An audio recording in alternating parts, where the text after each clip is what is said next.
92.3 The Fan, 2020 Sports. This 2020 Sports brought to you by Bookman & Son Fine Jewelers. No pressure, engagement ring shopping at Bookman & Son, where jewelry shopping's made easy and comfortable. Find out more at bookmanandson.com. Browns still deciding who their next head coach is going to be. Mary Kay Cabot is reporting that we're down to 3 choices. They are defense coordinator Jim Schwartz, Ravens offense coordinator Todd Monken, and Rams pass game coordinator Nate Scheelhaase. We are standby right now, as there's a good chance the Browns will name their guy at some point later on today. Reports say that despite winning 6 Super Bowls as head coach and 2 more as a defense coordinator, Bill Belichick did not make the cut, being inducted into the Pro Football Hall of Fame in his first year of eligibility.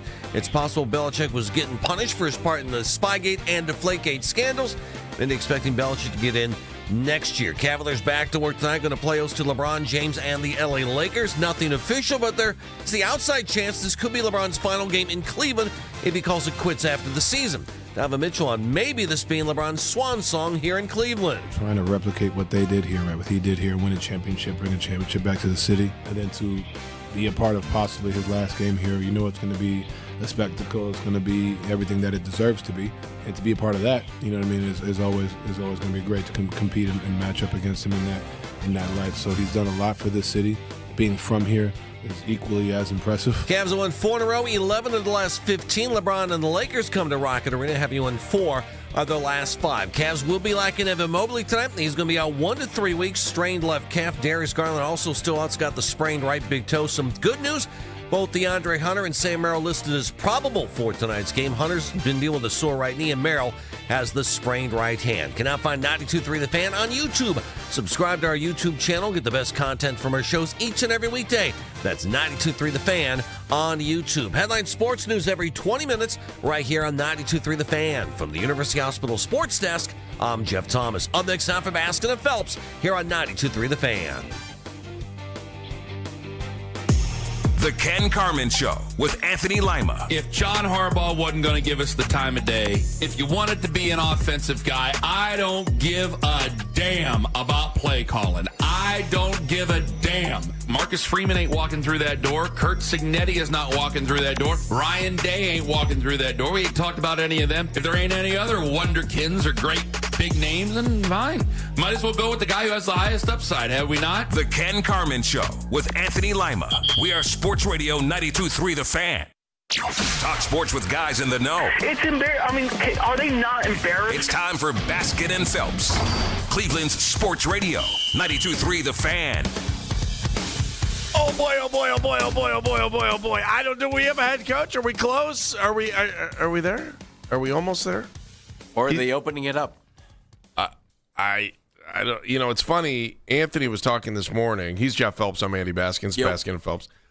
Anthony was talking about getting a text this morning about Todd Monken's horses, and that there's a chance that the speculation is that they're heading here. The horses. Now, this was something I got early in. Maybe in they the just morning. want a vacation in Ohio, Andy. I don't know. Is this one of the best places to train horses? I think it's horse racing. Ding! He wants beer for his horses. I don't know. So I mean, is this the tip that we were all waiting for to try to figure out if Todd Monken is the new head coach? Jeff, every day I've walked in here this week, and every day it's been a different guy who we thought might be getting the job. All 3 days in a row. So it feels like Todd Monken. This is his day to. I don't know, to be the guy? Yeah. Jeff, what do you think? I think if they hire Todd Monken and not Jim Schwartz, there's some explaining to do. Why would you do that? Why would you? I don't. Maybe there's Todd just something about. Yeah, it could be phenomenal. You never know. But why would you hire another team's offensive coordinator instead of promoting your defensive coordinator who did a terrific job? Because you think Same offense age. is. Same age. So age isn't a factor. I don't know. It's confusing. I don't get it.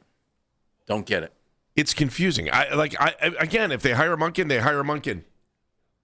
But, you know, if I don't know. I'm just every day, Jeff. Every day we walk in here and we hear it's somebody different. It's nothing to panic about. They're going to hire somebody. Hopefully, they do a good job. But I would really want to hear the explanation. Why did you not hire Jim Schwartz and brought in an offensive coordinator from another team? same age, everything else, when you had Jim Schwartz sitting here. And if I'm Jim Schwartz, I wouldn't stick around. I don't know. Would you? But do you have a choice? Yes. What's the choice? Thanks. I'm taking a year off. Bye. But if you love the game and you still want to be a part of the game, why would you? And you know that this defense is pretty good here. Why would you walk away from the game? Because you were heavily insulted that you didn't get the job after 2 interviews, after working and doing a great job for them for 3 years. So would you rather get no money and be and stand on your principles and pride of being insulted, Yes. or be in the game that you love and still play and still coach? Some people might. Maybe Jim's one of those. If I was him, I would probably take a hike. Just okay. Thank you. I appreciate the opportunity. I'm not going to stick around. Can you see the other side of it though? That if he says, "Okay, you know what? I'll be defensive coordinator for another year, and then I'm out of here." Yeah, gee, that's what I want on my staff. Well, but what's the difference if you're going to go in there and give them a good hard day's work? You show up regardless of what the outside situation. So in other words, you're going to have to rebuild the defense in year number 2 if Todd Monken becomes the head coach. Thank you. I'd move on now. I don't. Let's see how it plays out. Yeah, I don't know that. If I'm Jim Schwartz and I don't get this job, I'm looking to leave. It's that simple. I understand the looking to leave part, but if you're still under contract, well, you can retire. Go take a year off. I don't know. We just have a different philosophy on this because I still think that, they always talk about guys that are trying to make a team at the end of the year and they're playing for tape and they're playing for trying to make other teams. Why, if you were Schwartz, wouldn't you be, playing for tape? Or maybe nope. His resume is already complete. He doesn't have to prove anything to anybody. We'll see. Yeah. I don't want to jump the gun on this, but if I'm him, I'm not sticking around. I also wonder what if Monken is getting the job today, what did Schillhouse do that turned the corner on his opportunity? We're assuming that he had gig? one. He did interview, didn't he? Twice. Yeah. So did Monken. They've all done the same thing. If it was Schillhouse is the guy with leverage here, Andy. He's the guy with the leverage. Unless they didn't want him. He's the guy with the leverage. If they did want him, he could use the leverage. Hi, I'm calling plays. I'm also really having heavy input into the personnel on the entire team, not just the offense. And blah, blah, blah, blah, blah. You know what? We don't want to do that. Thank you. I'm going to stay here in Los Angeles with Mr. Stafford if he comes back, and Puka Nacua and Devontae Adams and Sean McVay, and I'm going to get another opportunity next year or later. And if my offensive coordinator moves on, Mike LaFleur becomes the head coach, I'm the new offensive coordinator of the Los Angeles Rams. Woohoo! I don't have to move. I don't have to move. I don't even have to go get new polos. I like it here, and I get a promotion in job and title, which will make me even more marketable next year. I'm between, the moving your horses and the betting site that now is trying to figure out. Jeff, moving horses is even better than buying a house in Strongsville. That's a better story. It is a better story. I like that. If it's true. Yeah. I don't know if this Come on, is true Sparky. We're moving to Northeast Ohio. It's interesting. Anthony got the same tip that I got. Huh. Ding. Wonder if it was from the same person. We'll have to find that out. Gee, I'll bet it was. I'll talk. No, I don't know. We have different sources. Is it the guy who shovels out stalls? Not that I know of. Do they still shovel stalls? How else do you clean out the stall? I don't know. Maybe you can flush it nowadays. What do you do? Special commodes. Are you potty training horses? Maybe you go in the corner and you hit a button. I don't know. The other one is the betting site that's out there. That's Cleveland's Pro Football. Who's the next head coach? Going back and forth, and I can't tell you how many times I got this text. Jeff, I'll show it to you. But, good. I got this text over and over and over the last 2 days. Ooh, look what this site's saying. Look what this site's saying. I was just like, okay. It's a graph there. When this is all said and done, is this all going to? I think we're not going to worry about the drama that happened. No, of course not. For the time that happened. And they're going to hire a coach, whoever it is. whoever it is, if it's one of these three guys who are still standing here, apparently Anthony Lynn's been eliminated. According to Mary Kay. According to Mary Kay. Yeah, it was He's not out in of- Mary Kay's. He's out of the running. They'll hire one of these three guys, and we'll all say, okay, let's see what happens. The one that's most intriguing to me is Nate Scheelhaus, and I'd be willing to take the chance. If you're not going to get him for whatever reason, Jim Schwartz would be my guy. He's been effective here. He's been a head coach in the National Football League. Players seem to really like playing for him. He's been here. I think he probably gives you the best opportunity to build on what you have here and maybe have a quicker turnaround than expected if they can figure something out on offense. And if you hire Todd Monken, great. Maybe he's an offensive guru and come in and fix some things. Maybe he can bring Lamar Jackson and Derrick Henry with him. And that was for meaning no, of course not. But, if he comes in and he loses his defensive coordinator, then he's going to have to worry about the defensive side of the ball too. Not from a personnel standpoint, but from the organizational standpoint. Sure. You're going to have to trust somebody. And does that not have to go through the seal of approval of your two best players on the team? I don't know that it does. What it does do, though, you make your defensive players mad. Wait a minute. You're not hiring our coordinator. You're not promoting from within, but you're hiring another team's coordinator. Okay. Got it. And I say that Monken instead of Scheelhaus because you get the appeal of Scheelhaus. It's that he's a young guy, up and coming, young whippersnapper, offensive savant, and Monken is a grizzled football coach who's been around forever and has had 3 years as a head coach, and they were in the college ranks. They were good. He turned around Southern Miss and then left and went back to the NFL. Doesn't mean he couldn't do very well in the National Football League. I would just be real curious as to, and in the press conference when they have one, it will be asked if Monken's the guy.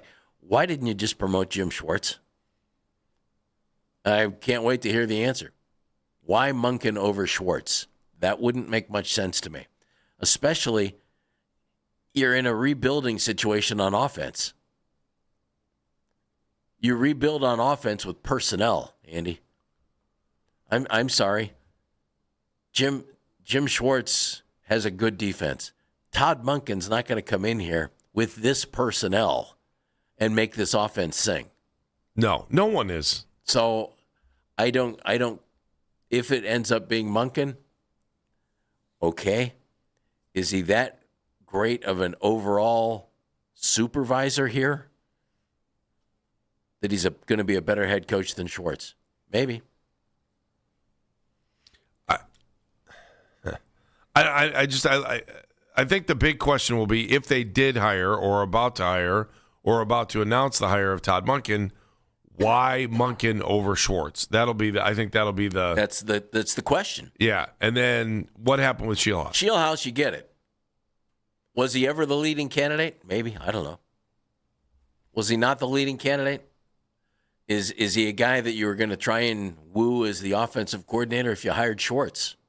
That could have been the point of this whole thing too. But if LaFleur leaves the Rams, gets the Cardinals job where he's interviewed twice, I believe, and he's going to get promoted there. I mean, the other thing that I look at, and we talked about this for a second before the show, is that if you were going to hire Scheelhaus, that he would be the guy that would have the longest, or at least on paper, you would think, all right, we're going to give this guy the biggest opportunity. He gets us to the Dome. He would get us to the Dome. Yes. Yeah, I'd buy that. I don't know that Monken or Schwartz does. Yeah, the other two guys, I think they have to prove something right away. No, I mean, Schwartz could be on a one-year deal, too. We'll give you a year to see it. We'll Same see with Freddie. Yeah. Right? Freddie Kitchens. Yeah. Same thing. Monken maybe two, maybe another year because he's coming from somewhere else. I don't know. All right, it's all very interesting. It feels like we're getting very close to the Browns hiring a new head coach. Who will it be? I mean, everything feels like Monken this morning, but everything felt like Scheelhaus the other day, and we've kind of been waiting back and forth on Schwartz. So we'll see. You got to lock it in this afternoon. You got to lock it in this morning. to see exactly what happens, and we'll have breaking news if it should happen during our show today. Chris Rose is going to join us at 11:20. Chris Easterling from the Akron Beacon Journal at high noon. It's Baskin and Phelps, 92.3 The Fan. K&K Heating and Cooling.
his sprained right hand. Want to catch highlights from the Fan from earlier today? Get over to 923thefan.com or favorite 923 The Fan on the Odyssey app for all today's headline segments. Headline sports news every 20 minutes right here on 923 The Fan. From the University Hospital Sports Desk, I'm Jeff Thomas.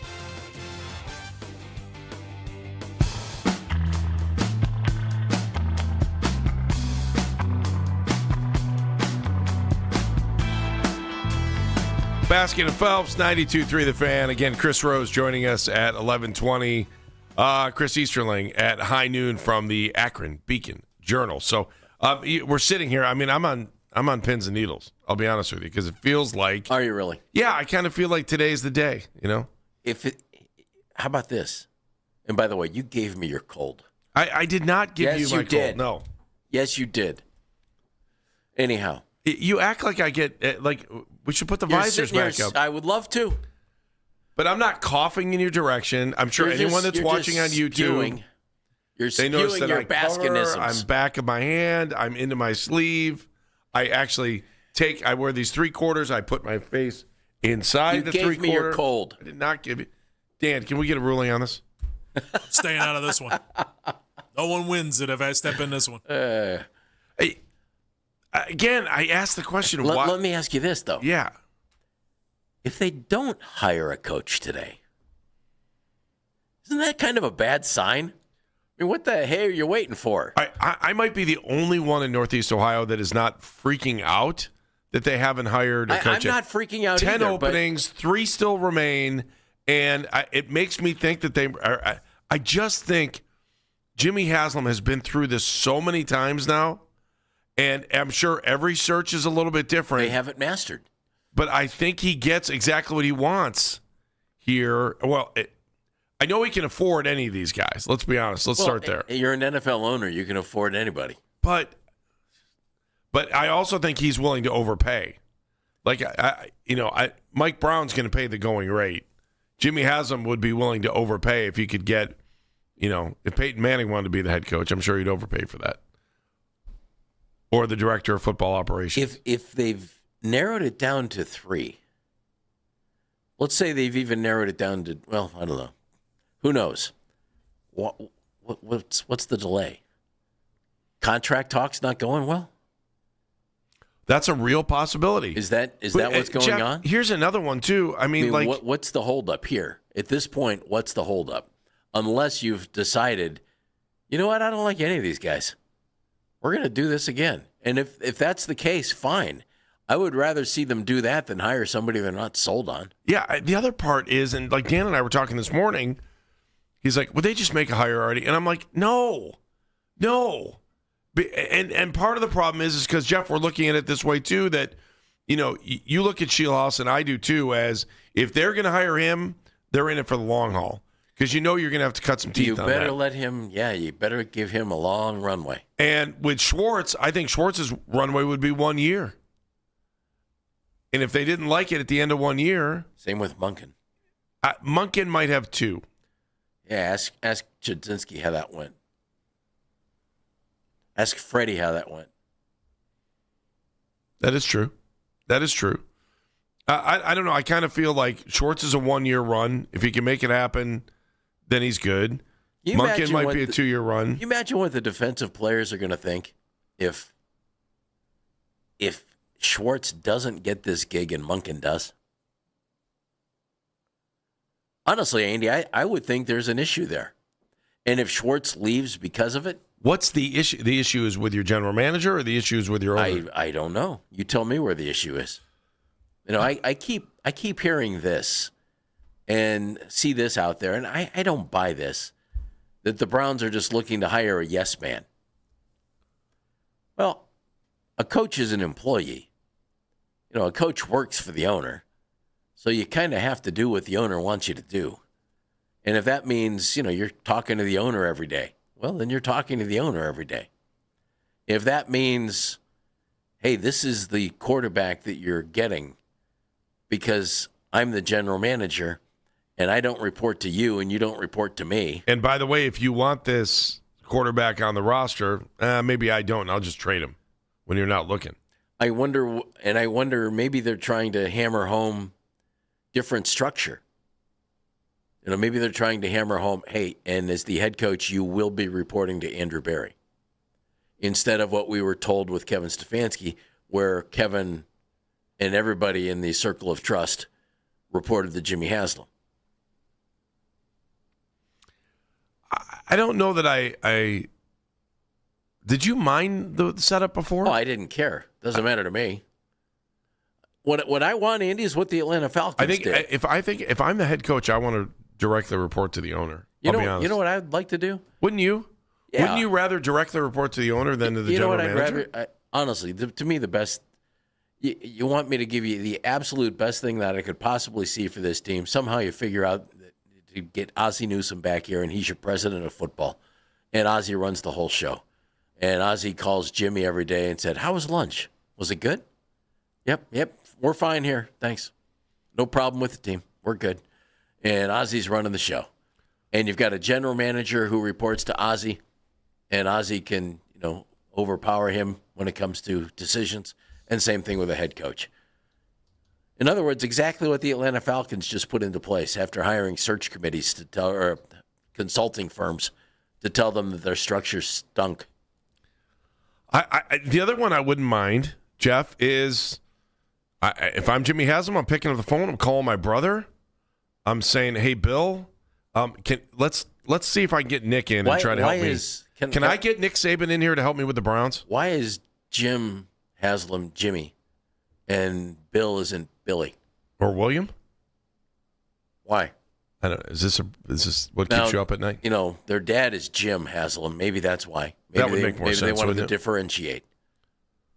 But if Jimmy is Jimmy, shouldn't Bill be Billy? This is what we're pondering as we're contemplating whether the next head coach of the Browns is in negotiations right now, talking contract. Munkin's not going to be Hot Toddy.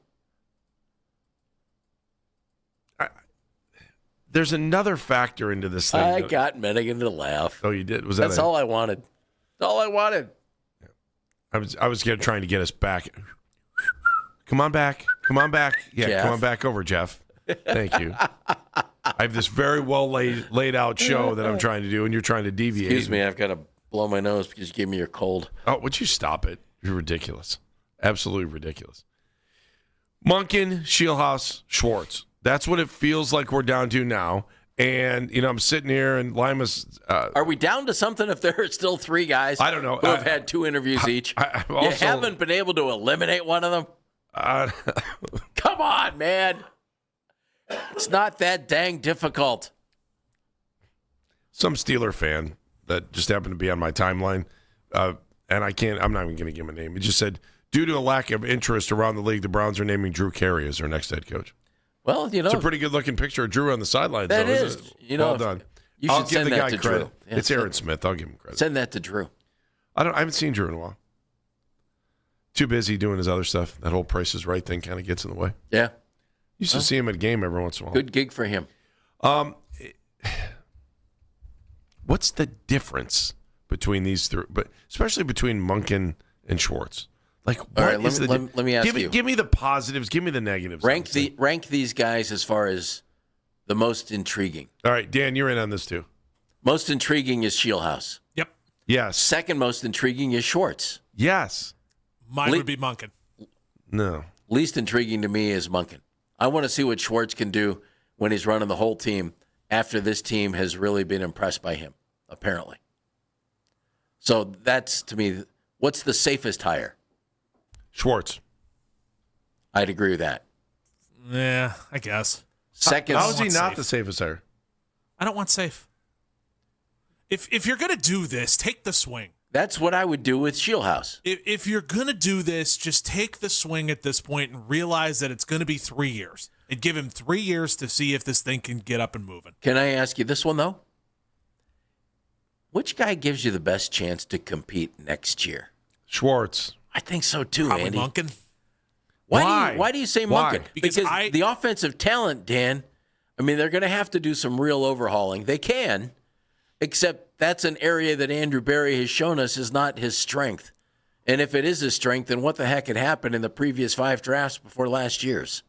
I want an offensive-minded head coach because I want an offensive philosophy that is inside of this building, what they want to do, what they want to build. You don't want to lose your offensive philosophy. I understand. I was not impressed with Jim Schwartz as a head coach with the Lions. I just think that guy is really good being 3 feet to the right, and I think that's just where he belongs. He belongs 3 feet to the right of the head coach.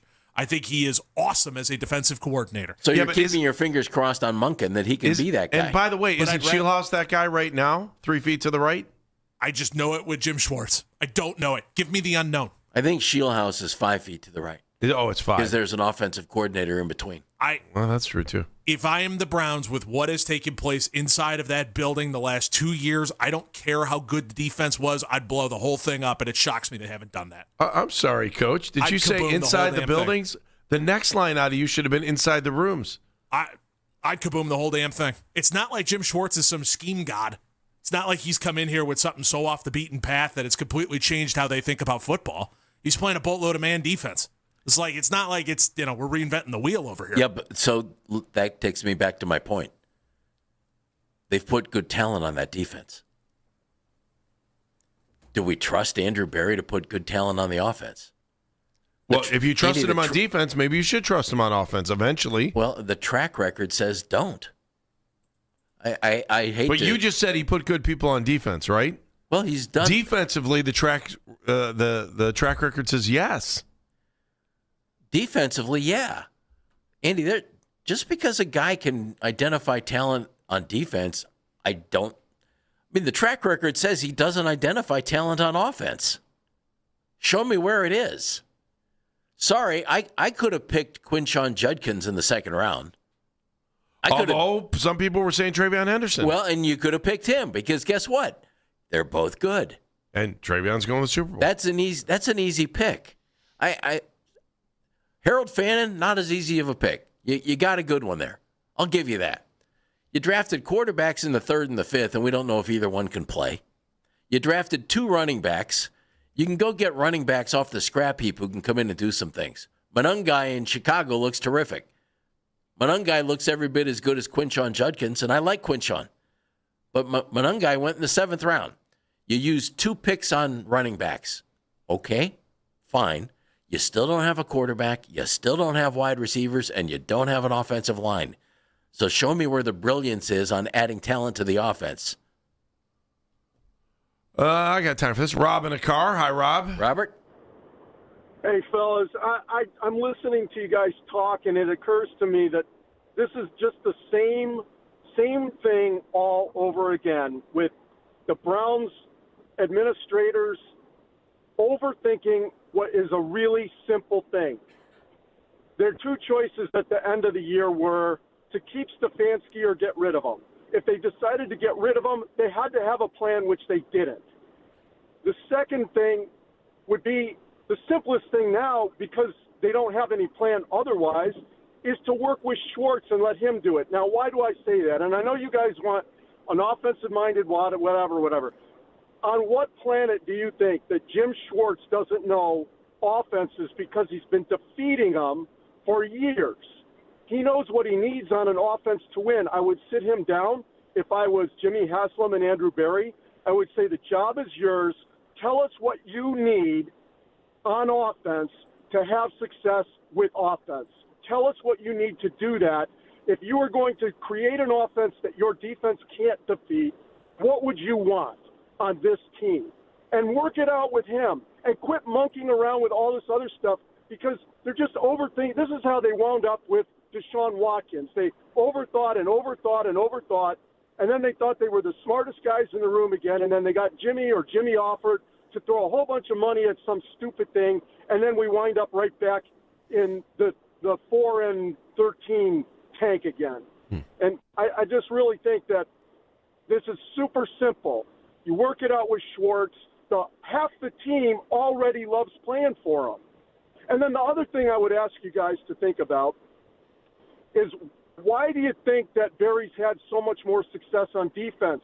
Could it be that he's coordinating his picks with Jim Schwartz a little bit? I know they got a whole team of scouts and all that, but could it be there? And that part of the problem with the offense is that Kevin Stefanski has been a horrible decision maker when it comes to the major pieces of the offense that he needs, because he hasn't been able to work with any of the quarterbacks. He hasn't. No, he thought. I thought early on he was. I think things changed as he was moving forward. Rob, thank you. Appreciate the phone call. The quarterback that he didn't work well with was Deshaun. Well, I mean, you got to be healthy to work well with them too. Exactly. Yeah, and the Flacco year when Joe came in, they worked pretty well. Deshaun had a record of 5-1. Fact. 216-474-0092. 216-474-0092. You know, we're sitting here just waiting. We're watching the clock to see if the Browns can pull the trigger today. In the meantime, we're having a stimulating conversation. Yes. Oh, it's very stimulating. But we're waiting, and we'll be here for you as soon as they make that noise. And let us know who is the next head coach of the Cleveland Browns. Baskin and Phelps, 92.3 The Fan. I built this business.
midnight. All the best segments from all our shows you can always listen on the Odyssey app. Headline sports news every 20 minutes right here on 92.3 The Fan. From the University Hospital Sports Desk, I'm Jeff Thomas.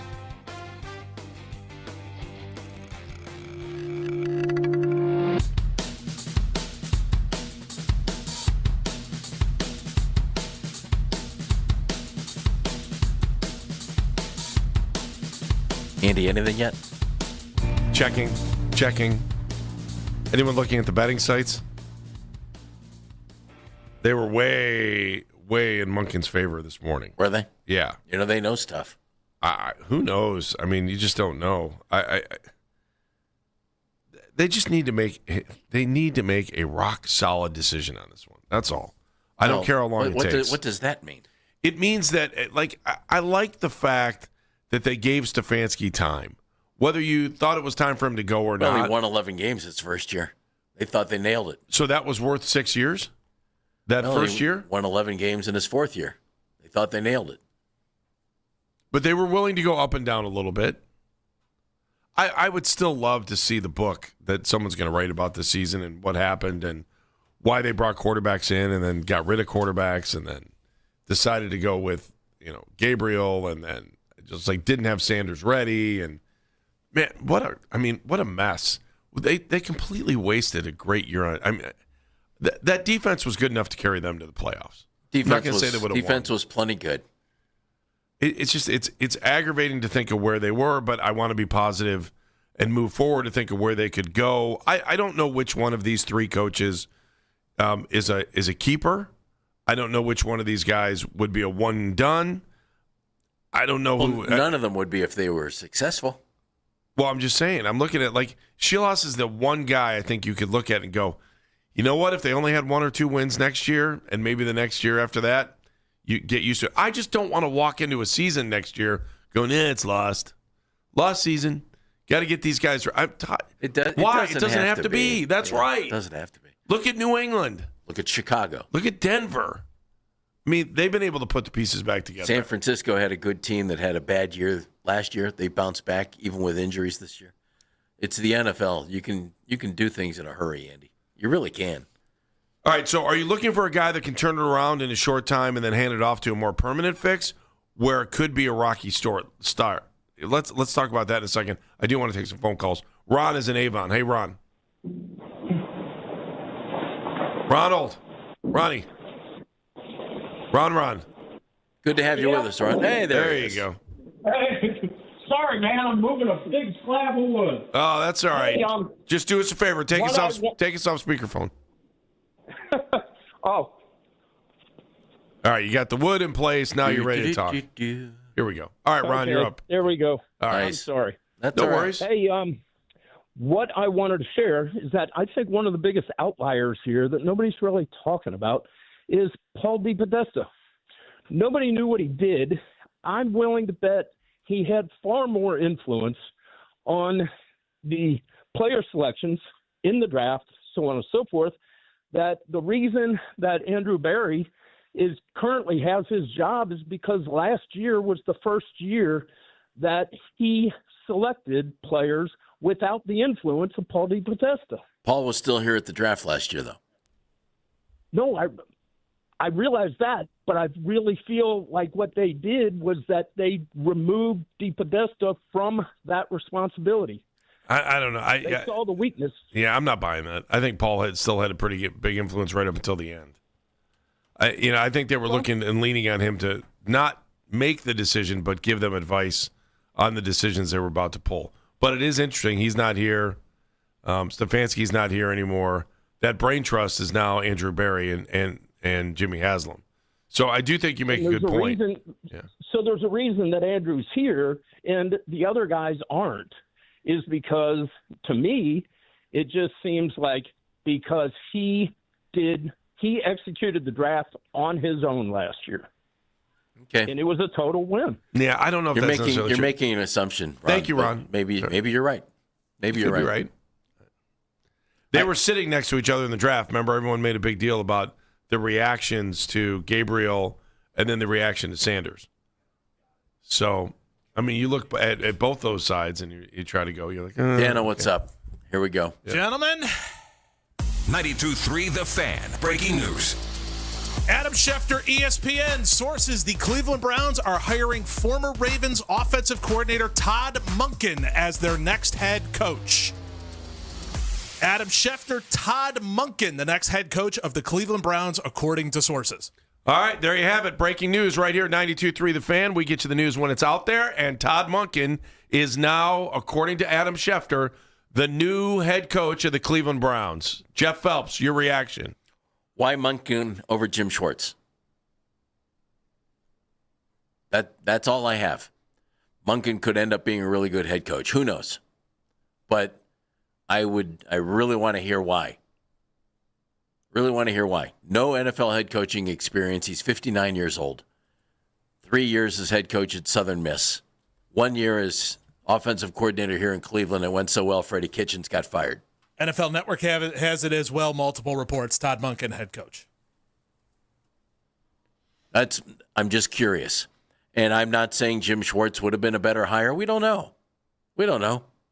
Let's find out. Maybe Todd's a guy who's been waiting for this opportunity his whole life and is just going to kick some butt. Maybe. But, boy, why not Jim Schwartz over Todd Monken? I do not. Now, we also need to find out, maybe if Jim Schwartz is still staying, that might be one of the reasons why. Again, breaking news, Todd Monken, the new head coach of the Cleveland Browns. Multiple sources now reporting that. A little bit more background on Monken. He started off at Grand Valley State as a graduate assistant. He moved on to Notre Dame back in 91, 92, another grad assistant. Entered the Mid-American Conference with defensive backs, wide receivers at Eastern Michigan. Up on the gray field. Yep, and then he also was the offensive coordinator. Wasn't gray then. Had wide receivers there as well in 88, 89. He moved from Eastern Michigan to Louisiana Tech. Running back and wide receivers, all offense in his background. Louisiana Tech moved up to wide receiver. Then Oklahoma State from 2002 to 2004. LSU in 05 and 06.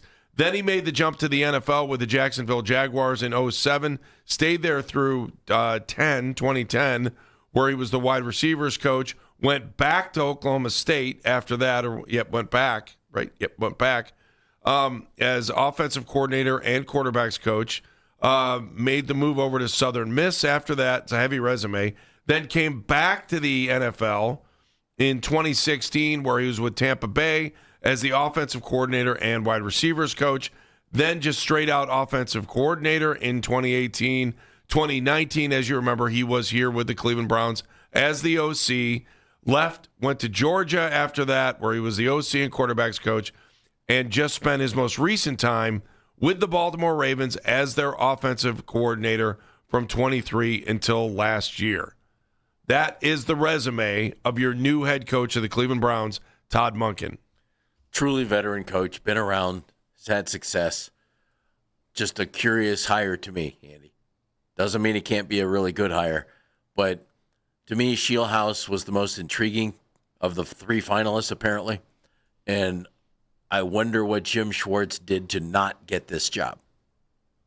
Why Monken over Schwartz? To me, that's a question that deserves an answer. Well, we'll be asking folks throughout today. Chris Rose is going to join us coming up in the next hour at 11:20. Chris Easterling from the Akron Beacon Journal at 12. Again, breaking news just happened in case you weren't listening over the last few moments. Todd Monken, the new head coach of the Cleveland Browns, and it has been sourced by multiple sources now, I guess is the best way to put it out there. And the other thing, too, is that his cousin, Jeff Monken, is the head coach at Army. And his other brother, his younger brother, Ted, is also a football coach. He's coached around, done some high school coaching as well. So it is a family of football. Can I be when you talk about the Monkens, here come the Monken jokes. Can I be the first to say it? Go ahead. If this offense doesn't work, why are they monkening around with it? 4 minutes for the first dad joke as the new head coach. Dan, what do we have for background on his ability to hold a press conference? How do we feel about him in press conferences? He did them for 3 years at Southern Miss. Had to do one a week in Baltimore. Had to do him while he was here. Had to do him when he was here. Yeah. I want to see what this offense looks like. I want to see if it looks like something that we've seen before with Lamar Jackson at the helm or if it's completely overworked. I want to see what this thing goes. It's going to be a fascinating hire as an experienced coach who has seen a lot of football and a lot of different ideas. I want to see what this thing looks like. That's what I want to see. I could honestly care less about family and all that kind of good stuff. I just want to see what this offense looks like. What about his horses? I hope they take the finish line in first. It's done well for Jason Wirth. When he was here as offensive coordinator in 2019, Freddie was the head coach. Browns went 6-10. Baker Mayfield was the quarterback. Baker had 22 touchdown passes and 21 interceptions. Baker was okay. He had Nick Chubb. He had Jarvis Landry. He had Odell Beckham. He had Kareem Hunt. He had the crew we love, basically. He had those guys. We'll see what happens. Odell had a 1,000-yard season. Are you excited that he's head coach? I mean, is this? No. I don't know that this sells tickets, but at least you know you have somebody with experience to be the head coach. Not one of the three finalists would be, to me, an exciting hire. Doesn't mean they're bad hires. Doesn't mean it's a bad hire at all. But Jim Schwartz wouldn't have excited me. I'd have thought, all right, I get it. Defensive coordinator, really pretty solid here. Shieldhouse, okay, you're trying to take the big swing and a hit. Trying to get that guy. Okay, I get it. Monken, you're hoping a veteran offensive leader can put some life into this offense. But that's what you had with Stefanski. Until you get Todd Monken some players, he's not going to fare any better than Kevin did. It was interesting. Mary Kay Cabot, when we talked to her yesterday, she'll be on the morning show tomorrow, said, I don't rule out Todd Monken. I've been talking about him for weeks. She said viable candidate. Gaining steam. And now here it is. It comes to fruition today. Todd Monken, again, just reported by multiple sources, the new head coach of the Cleveland Browns. Todd Monken returns to Cleveland after being the offensive coordinator back here in 2019. Your instant reaction, Gino and Menor. Happy, sad? Gino? I am furious. I'm furious, fellas. This is the most Cleveland Brown hire you could possibly have. I don't know. I'm really curious to hear what you guys really think about this because he was a failed offensive coordinator up there. And we're going to bring this guy back. He's going to fail in a different way now. We're giving him an opportunity to fail in a different way. I mean, what about Nate Shieldhouse? Man, I was all aboard with this guy. Look what he did under McVay, with that team with the 38-year-old Matt Stafford. Let me ask you this just about Shieldhouse, because the only knock there was, were you willing to maybe have to sit through another season of not being competitive and watching a guy learn how to call plays on the job? That's the one thing I was hesitant about with him. Well, can I answer that with a question? Sure. Are we willing to do that with Todd Monken, a guy who's 58 years old, who's been in the league and out of the league in college 3 years ago down in Georgia, then back here again? Well, we do know he knows whether they're successful or not, and whether you have the right talent or not. We do know he's been an offensive coordinator for at least, 5 different teams along the way? I mean, he knows how to call plays. Now, are they effective? Maybe not. But he knows what he's doing when it comes in the booth, and I'm okay with that. I'm not thrilled. But I'm not upset. That's where I guess I am. So, Gino, thank you. Appreciate it. All right, we're going to take your reaction. Coming up, top of the hour, Chris Rose is going to join us at 11:20. Breaking news right here, 92.3 The Fan. Multiple reports.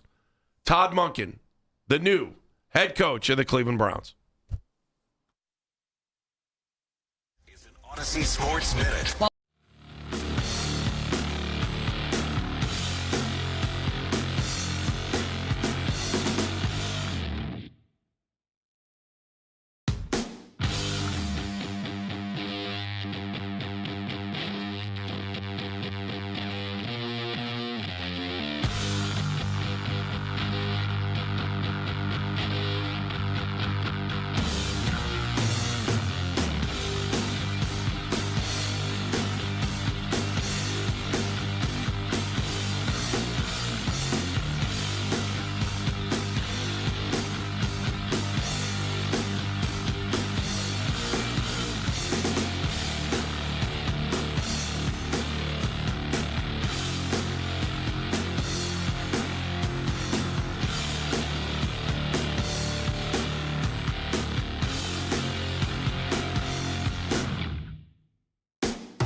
right here on 92.3 The Fan. From the University Hospital Sports Desk, I'm Jeff Thomas.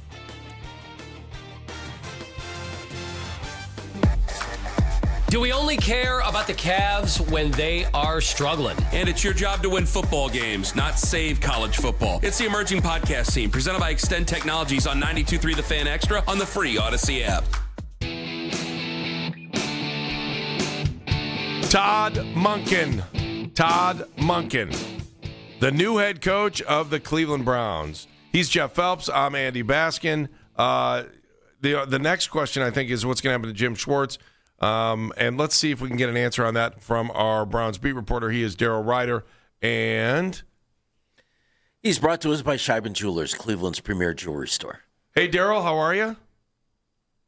I'm here. Oh, you are? Good. I wanted to make sure you were there. Are you excited? I'm stunned. We have a new head coach. Okay, you're stunned. Why are you stunned? I'm just beyond stunned. Because? This is not who I thought they'd hire. A guy who openly admitted that he did not do a good enough job with Lamar Jackson in Baltimore. A guy who talked about what a mess the Browns were in 2019. And they're bringing him back to be the head coach. Yeah, good luck with that. Doesn't mean he won't be successful, Daryl. I think we all have to understand. I think we all know how this movie ends, Jeff. Well, I give him 2 years. Maybe, Daryl. The guy hasn't had the job officially yet, and you're already giving him 2 years. Well, let's not. Yep. Seriously, and let's be educated adults here. Guy will come in. We'll see what he does. That said, why Monken over Jim Schwartz? I have no idea. To me, that's a huge question, Daryl. I have no idea. I'm stunned. I am absolutely stunned. I thought this was a Shieldhouse versus Schwartz battle royale. Who was going to win, Jimmy or Andrew Berry? And they went with Todd Monken. I'm flabbergasted. Do you think Shieldhouse turned it down? That I don't know. Jeremy Fowler but it's clear that somebody was not comfortable turning the car keys over to Nate Shieldhouse. Yeah, Jeremy Fowler just reported about a minute ago. He just said the Browns notified Rams assistant Nate Shieldhouse this morning that they were going in a different direction. He plans to stay with the Rams and will be a factor in the next cycle. For sure he will. It's another year, too. Maybe I don't know if they give him a chance to. Oh, maybe they'll get to interview him again next January. Wow. So you're pretty down on this hire. I'm stunned. I can't believe it. Does Schwartz stay? I think that's a good question and here's the other thing, right? What if things go south this year, right? And then Jim Schwartz is sitting there saying, I don't know, maybe you should have had me be the head coach. Yep. Like that.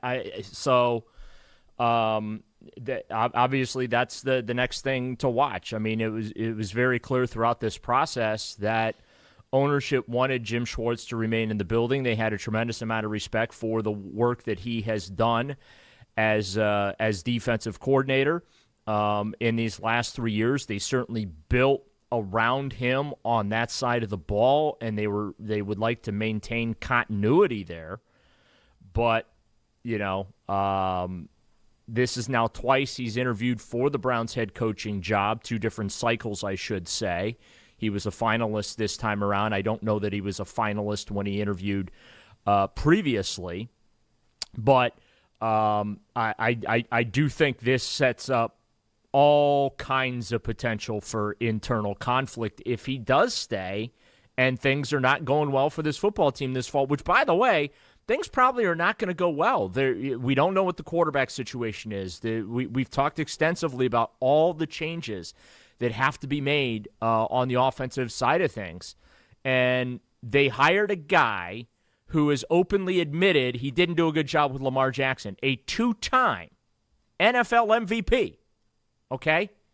And he's now coming here to work with Shedeur Sanders and whoever else they're going to have in that room. I mean, this is a quote from the Baltimore Ravens team website. This is state in-house media. Okay? This is from the end of the season, right? Yes. Quote, I didn't coach Lamar well enough. I didn't have as good of a relationship as I could have. Red flag. Yeah. I didn't do the things we needed to do this year to win enough games to give ourselves a chance. Red flag. I believe that Lamar and I, to me, had a good relationship. Could it have been better? Of course. Red flag. Lamar and I had never had an issue. I don't know where that comes from. Red flag, and now he's your head coach of the Cleveland Browns. Again, I'm sure this is going to go swimmingly here. First 2 years that he was back in Baltimore, Daryl, they were really good. And this year, John Harbaugh gets bounced. Right. It's somewhat fascinating here. Did you think at any point that they narrowed it down to these three guys and thought, wait a minute, we don't like any of these, we're gonna keep going here, maybe interview more guys? Maybe they canceled themselves out with the whole Shieldhouse versus Schwartz thing and just said, you know what? Let's just hire Todd Monken. He's the third guy in the room. I was convinced, and I posted this morning, I was convinced that the reason they were quote unquote keeping Monken in the race here was just to kind of give cover so that you didn't have the appearance of, a conflict between ownership and the top football executive, right? You could say, hey, no, we're choosing between three guys here, and they picked the third wheel. So, yeah, I'm. You know what? I have to give the Browns their props. It is very hard to do things that leave me flabbergasted when it comes to this franchise because they have done it so often. It's like the little boy that cries wolf, right? That I did not expect this. I am absolutely flabbergasted that they have hired Todd Monken to be the head coach of this football team now. And I think it's a bridge hire. I really do. This is definitely not a long-term hire. I do not see Todd Monken here roaming the sidelines when they open that dome in Brook Park. Do you think that John Harbaugh would have taken him on as the OC there? Yeah, I think that's where he's gone. He would have gone had he not been hired here. So and now obviously Harbaugh can move along with his process because the Browns, quite frankly, were holding up what Harbaugh was trying to do there in New York as far as putting the offensive side of the staff together. So now Monken's going to be the head coach here instead of going there to be their offensive coordinator. So now Harbaugh's going to go in a different direction. And both young guys in Udinski and Shieldhouse, who I really thought it was going to be one of those two guys because they fit Andrew Berry's profile. The thing that I'm struggling with right now, I don't know how Todd Monken fits Andrew Berry's profile. So are you wondering who actually made the hire then? Oh, I know who made the hire. It wasn't Andrew Berry. It's the owner, right? I mean, the owner makes the final decision. Hard to argue. Berry can make all the recommendations he wants, but it's Jimmy Haslam's decision. Or I should say Haslam Sports Group. It's that, their committee. It's their decision, right?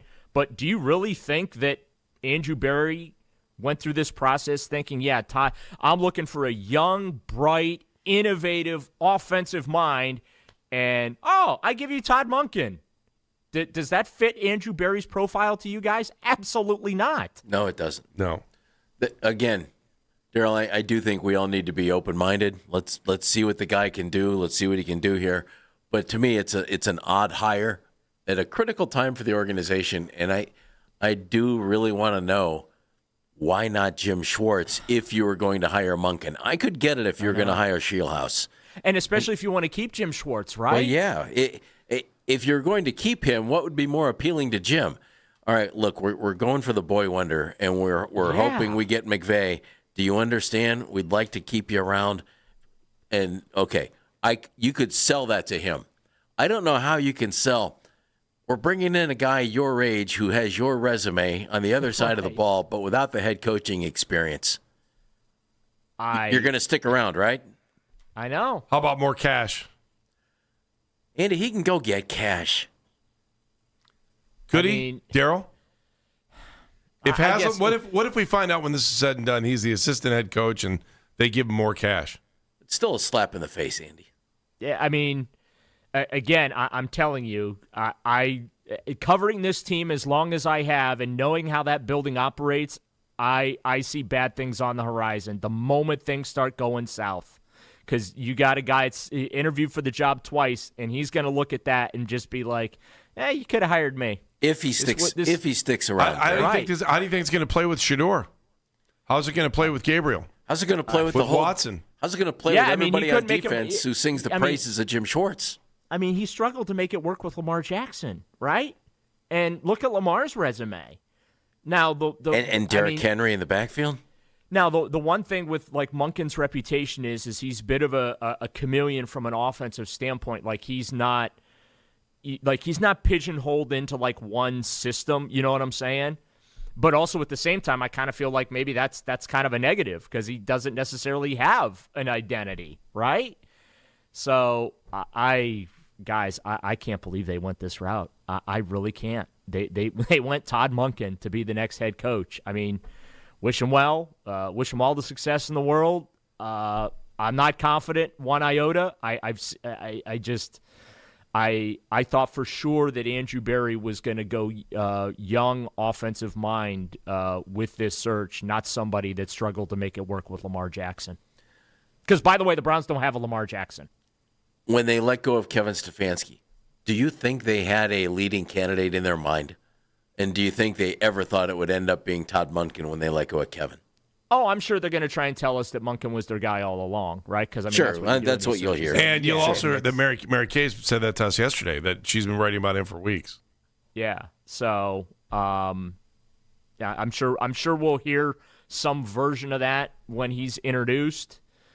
But it's going to be interesting to see now how this impacts the quarterback room, right? I mean, the other narrative we have out there now, we got to say that Shedeur Sanders is a Pro Bowl quarterback, right? I mean, that's factually correct. He's going to be at the Pro Bowl games next week. Did he play like a Pro Bowler? No, but the fact of the matter is he's going to be right. I mean, sure. This whole thing reeks of a big sloppy mess waiting to happen to me. It really does. Do you really think that's the way Jimmy Haslam's approaching this, though? I mean, I hear what you're saying. But I also think, first of all, that Haslam or Berry is going to step out on the podium and say, this is the guy we wanted right from the beginning, right? No one's questioning that. Well, you know what? I don't think. To be fair, I do think that they went into the search with a very open mind, right? They interviewed 11 candidates. I think they had second interviews with 6 or 7 of those candidates. Okay. So they did cast the proverbial wide net that we always hear about. They did speak to a variety of candidates. They tried to speak to some others that weren't maybe necessarily as interested in the Browns. Yes, they had a couple of guys pull out of interviews, but that's because they had opportunities elsewhere, and there is nothing wrong with that. But man alive, I'm shocked. I mean, and here I will say that maybe the thing that Monken had most going for him, we remember like what just a complete catastrophe that 2019 season was under Freddie Kitchens. Yeah. And I do remember that Monken was like a kind of a steadying voice behind the scenes amidst all that chaos. And maybe that is something that clearly ownership and AB and everyone else in the room remembered and said, hey, you know what? Right now we're in a bit of a transition. Yeah, we have a great defense, but we have zero identity offensively. We don't have much to work with offensively. This is a guy who has worked in this building. He knows us. We know him. He was a very steadying voice during a turbulent time. And, maybe he can kind of just get us through the next couple of years until we really get to a point where a Udinski or a Shieldhouse is really ready to take the reins of an NFL franchise and be that proverbial bridge type of coach, because I think that's what this is. They're going to say, hey, we're all in on Todd Monken, et cetera, et cetera. But I felt this way if they hired Jim Schwartz as well. I want to be very clear. I was going to say, it sounds like you're describing Jim. Yeah, like I'm sorry to interrupt you. Is there any chance that he used Grammarly or ChatGPT for his essay that he had to write? They didn't have to write essays. I know. I wanted you to say that because you were the one that kind of cleared the air on that. But I figured I might as well have some fun with it. I mean, they had to listen. They had to do what every job applicant does, right? Answer, fill out a questionnaire and do a little do a personality test and things like that. Listen. I'm shocked by this hire, but I kind of have to stick up for the Browns in regards to, maybe them having these candidates go through such an extensive process when. I think this is the They sixth. wanted to make sure they hired the right guy. Is this the sixth one for the Haslams to hire or seventh? I've lost count at this point. Where do you start? You start with Chud. You start with Chud, and then they Patton. went to Pettin, then they went to Hugh. Then they we won't count the interim stuff. Not counting then they Greg. went to Greg Williams doesn't count? No, Greg doesn't count because he's the only guy with a winning record. I know. Then you got Freddie. Then you go Fred. Then Kevin. Kevin. So yeah, I mean it's 1 and done, 2 and 3. Bennigan's holding Kevin, up right? 6 fingers. Yeah. So there you go. All right, Daryl, we got to go. Thank you. We appreciate your opinion right away, and we'll see when the intro presser is. It's going to be a busy 24 hours. We got LeBron in town tonight, and there's a lot of smoke around him right now with a potential return to the Cavs. And then at some point, the Guardians are going to announce Jose Ramirez is, getting a massive contract. Today would be a bad day to do that, though, wouldn't it? It'd be a bad day. So would tomorrow, but we'll see what what ultimately happens. All right, Daryl Ryder, our Browns beat reporter, outstanding job, and glad to get your opinion on here first on the air. Thank you, my friend. Thanks, D. Later, guys. Have a drink on me. Brought to us by Scheiben Jewelers, Cleveland's premier jewelry store. Yep. So here you go. New head coach Todd Monken follows Kevin Stefanski, Freddie Kitchens, Greg Williams. I'll say Greg Williams. Hugh Jackson, Mike Pettin, Rob Chudzinski. Before that, it was Shermer, Mangini, Inherited Grinnell. Shermer. Say that again? They inherited Shermer. Correct, yes. Shermer, Mangini, Grinnell, Robisky, Davis, Palmer, and then that's it. I go back to the Belichick years. I'm not going back that far. In this era, you're looking for the next head coach, and you've got him. He is Todd Monken, and he is the new head coach of the Cleveland Browns. You heard it here first on 92.3 The Fan, and we're going to come back. We're going to bring in Chris Rose. We also have other guests joining us today. Chris Easterling is supposed to join us from the Akron Beacon Journal. Mike Florio will also join us from Pro Football Talk. And you, too, will join us because we want your reaction as well. Right here, Baskin and Phelps, 92.3 The Fan. 92.3.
offers easy access to mass transit for stress-free rides around town. Inside, you'll find on-site laundry rooms, a fully equipped fitness center, and 24-hour security for your peace of mind. Approval is required, so call Winton Manor today at 216-241-6626 to schedule your tour. Live the downtown lifestyle you deserve at Winton Manor.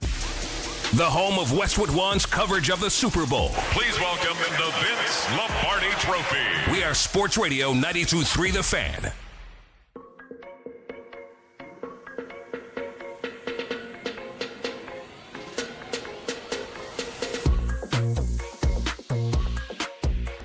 The Browns have a new head coach, just announced within, the last half hour? It's been reported, I should say. Reported, The Browns have not reported it yet, or have not announced it yet, but it's been reported.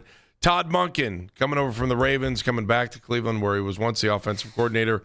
He returns home, much like our next guest, who is returning home while he's on the airwaves here. And he is Chris Rosen. Of course, he's on the Make It Right, Call Kyle Wright hotline. Hi, Chris. How are you? Hello. Chris. Yeah, we got a coach. We got a coach. What do you think? Well, I don't think we can fully react until we have the complete story, which is Jim Schwartz staying? Is he not? Right? I think that's obviously part of this whole thing. Let's be honest. Once we got down to the final three, presumably yesterday, being Monken, Schwartz, and Scheelhaus, you could poke holes or prop them up any way you wanted, right? You could feel good if Jim Schwartz stays because at least he got that side of the football taken care of. The downside is, what the hell are we going to do to fix the worst offense in the NFL? If you bring Todd Monken in, you say, well, it's a guy who at least has run a pretty successful offense in Baltimore the last 3 years. He's been around the league. He presumably would have the attention of assistant coaches that maybe he could get to fill out an offensive staff. But what the heck does it mean for your top-notch defense? And then Nate Scheelhaus, when you're like, okay, 35, at least they're going to let him grow into the job. And whatever quarterback we either have in-house or eventually go get somewhere down the line, they can all grow up together, and it'll be, But the other side of it is, well, the guy's been in the NFL for 2 years. Who's he going to get to help him out? And what are we going to do about the defense? Because Jim Schwartz isn't going to want to stay, is he, or is he not? I mean, so whatever way you convinced yourself this thing should go, there was somebody else that could give you pushback on it. And I think we all kind of feel like, okay, I don't want to speak for all people, but that's the way I kind of feel. I'm curious, why Monken over Schwartz? Yeah, I think that it's fair. My guess is they wanted to go offense from the standpoint of, if you keep Jim Schwartz here, what would his offensive plan have been? Because at least if you bring in Todd Monken, you feel like you got an offensive plan in place. At least I certainly would hope you do. Yeah. And then your defense is good enough to the point where even if Jim doesn't stay, and I don't have any inclination either way, I don't know. But there's enough talent on that side of the football where you're not nearly as worried about what happens with the defense as with the offense, because that's what needs to be fixed. I'm wondering how Shedeur Sanders plays into this, and how, obviously every interview had to have his name involved in this, and maybe what they were thinking towards the future. Why? With him. Wait, why in the world would you bring up Shedeur Sanders' name? If I was interviewing him, I would say, hey, Shedeur Sanders is our quarterback right now, was our quarterback. But we don't even know that much. I mean, but you got to ask these guys what they think of him. Sure, you have to, you have to ask him what, but let's not act like he was a first-round draft pick. And, I mean, he might be the guy going into next season. I think I would be okay with it, but let's not act like he was a top 5 pick or a first-round pick. Or a Pro Bowler. Come on. You went there, huh? With me on that I went stuff. there. Yes, I went there. Yeah. Don't start. I feel badly for him, to be honest with you. Not because, once again, there's no blame for him. It's True. Ridiculous. So, all right. I wonder if he was part of the equation. Would Deshaun Watson be more part of the equation? There's another one. I'll give you that too. Well, listen, they're all fair questions to ask. I shouldn't have said, well, why? But let's not act as though it's not, hey, what are your plans to get Shedeur to this? That's not how I would see it. This hire doesn't have to make that work, right, It didn't Chris? have to be make or break. Is that where I think that's fair. I suppose part of the discussion with Monken could have been, hey, the reports were out there that you guys were going to draft him if Cleveland hadn't taken him. What did you like? What did you not like? What do you think you can work with? Do you see a future where he is the guy long term? I'm sure all of that stuff could have been discussed. Okay, so I'll take back what I said about Shedeur, but all I'm saying is that the discussion wouldn't be like if you knew he was definitely your future. I got you. Yeah. You think Shieldhouse was fair way to frame it? You think Shieldhouse was told he wasn't getting the job, or do you think Shieldhouse? There was a report. Yeah, that's what Jeremy Fowler reported from ESPN, and I think Jeremy does a really good job. So, I would think that that's probably it. Might he have been offered the job and had demands that didn't fit? I'm anxious to see what we learn as this thing moves on, Chris. Yeah, you're probably not going to learn that unless somebody spills the beans from somewhere else. Yeah. And it's not like at the introductory press conference of Todd Monken, they're going to go through exactly what they offered and what they didn't offer. I don't think. I think they're going to focus on the guy that they ended up hiring. At least that would be the prudent thing to do, right? Sure. Now, with Nate Shieldhouse, as excited as we have been over the last few weeks, whether it's Shieldhouse or Udinski or somewhere else, there were going to be flaws with that hiring, too. I mean, they weren't going to be perfect. I think we discussed this 2 months ago when we brought up the possibility that Kevin wasn't going to return. And I remember telling you, just be careful what you wish for.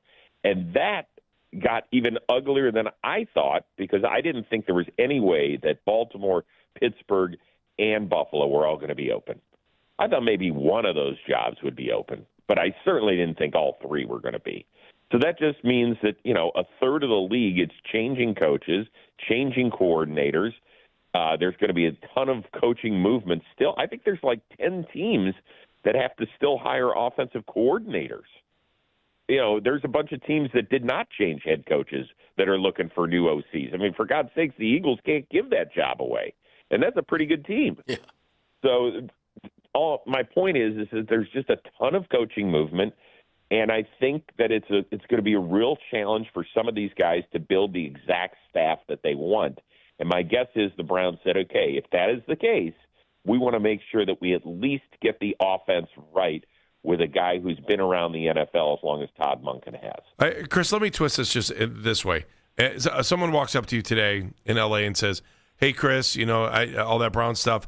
Yeah, give me something good about Todd Monken. Like, why should I feel good that they hired Todd Monken?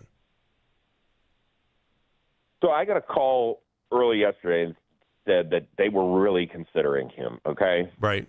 And I said, I almost fell out of my chair. I couldn't believe it because I really thought they were going to go either Schwartz or Shieldhouse at that time. And I said, well, what is it about him that I can get excited about? And he said, listen, he is a really good football coach. He's not going to light up the room. He doesn't have like a huge edge to him. Like Schwartz has got a little bit of an edge to him, right? Right. You could see how guys kind of would sit up in their chair when he's talking. I'm not saying that Todd doesn't have that. I think that that's not what he's known for at the top of the best things about him as a coach. He has had some success in coaching offenses. Now, you've got to have great players. His first year with Lamar in Baltimore, won the MVP there, helped Derrick Henry rush for 2,000 yards. I mean, they've got a lot of really good players, obviously, there in Baltimore. Went 13-4. Yeah, I mean, the times the passing offense has looked somewhat remedial, I would say. But once again, I also think that is a personnel thing to some degree. Others would argue differently and say it's the game plan. Could be. But I'm good with the sort of offense that he has run in Baltimore. The question is, can we build that out? obviously the quarterback is a different skill set. Lamar is one of one. So he comes in here. I do think it's, we have to be open-minded, Chris. Let's see what the guy does. But it feels as if it was a coaching search that didn't go the way they wanted it to, and maybe didn't lead them to the guy they wanted. And I don't know who that guy would have been. Right. I mean, look, there are certain Browns fans who are going to love the coaching hire no matter what. We are all in on whatever the Browns do. Sure. It doesn't matter. You can pull on my heartstrings and stomp on my heart if you want to. I'm always going to be there for you. There's a certain percentage that are going to hate whatever move they make because they just, constantly bash the franchise for dragging them through what has gone on the last 26 years. And that's okay, too. I have to wait and see. There are coaching hires that I thought would never work in the NFL, and there are coaching hires where I was like, man, that is definitely working. And it goes the exact opposite way. So, as I mentioned, is it super inspiring that soon-to-be 60-year-old Todd Monken is getting his first shot at being an NFL head coach? No. It's not. But is it the worst thing ever? No. And some people say, well, this whole thing has been a joke between the essay stuff getting out, whatever that actually is, between the homework thing getting out, whatever the heck that is, and people poking shots at the Browns. Fine, let them poke away. And until we turn this around, the Browns are going to have to deal with that sort of negative PR. But if they do have the right guy in place, in a couple of years we're walking down the road and getting ready for a new stadium and things have worked out, then they can turn back and say, look, we got it right. But until then, people are going to say whatever they're going to say. Chris, thank you. We appreciate your time. You're a good man. You got it. Enjoy Thanks, the rest of the day. This is going to be fun. We got Lakers here, too, today. Yeah, enjoy that. Evan Mobley, let's go get healthy. Darius Garland, get healthy. All that good stuff. All right, boys. All right, we'll talk to you soon. Thank you, Chris. Bye. Chris Rose on the Make It Right, Call Kyle Wright hotline. Okay, so you've heard from Chris Rose. You've heard from Daryl Ryder. We're going to talk to Chris Easterling, and we are also going to talk to Mike Florio coming up a little bit later in the show. But your chance to sound off on Todd Monken, the new head coach of the Cleveland Browns. 92.3 The Fan.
Rapids.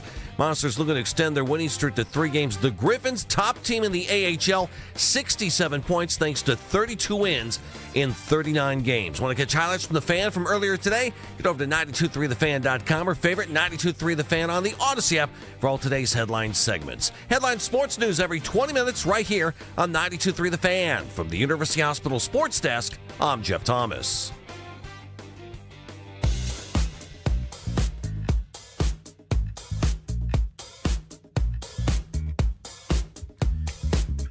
Well, you'll have a lot to watch on YouTube. You can listen to The Fan anytime, anywhere on the free Odyssey app or by telling your smart speaker to play 92.3 The Fan. And now you can find 92.3 The Fan on YouTube. It includes the Ken Carman Show with Anthony Lima, 6 to 10, Baskin and Phelps, us, 10 a.m. to 2, Afternoon Drive, Nick Wilson, Jonathan Peterlin, 2 to 7, each and every weekday on the 92.3 The Fan YouTube channel.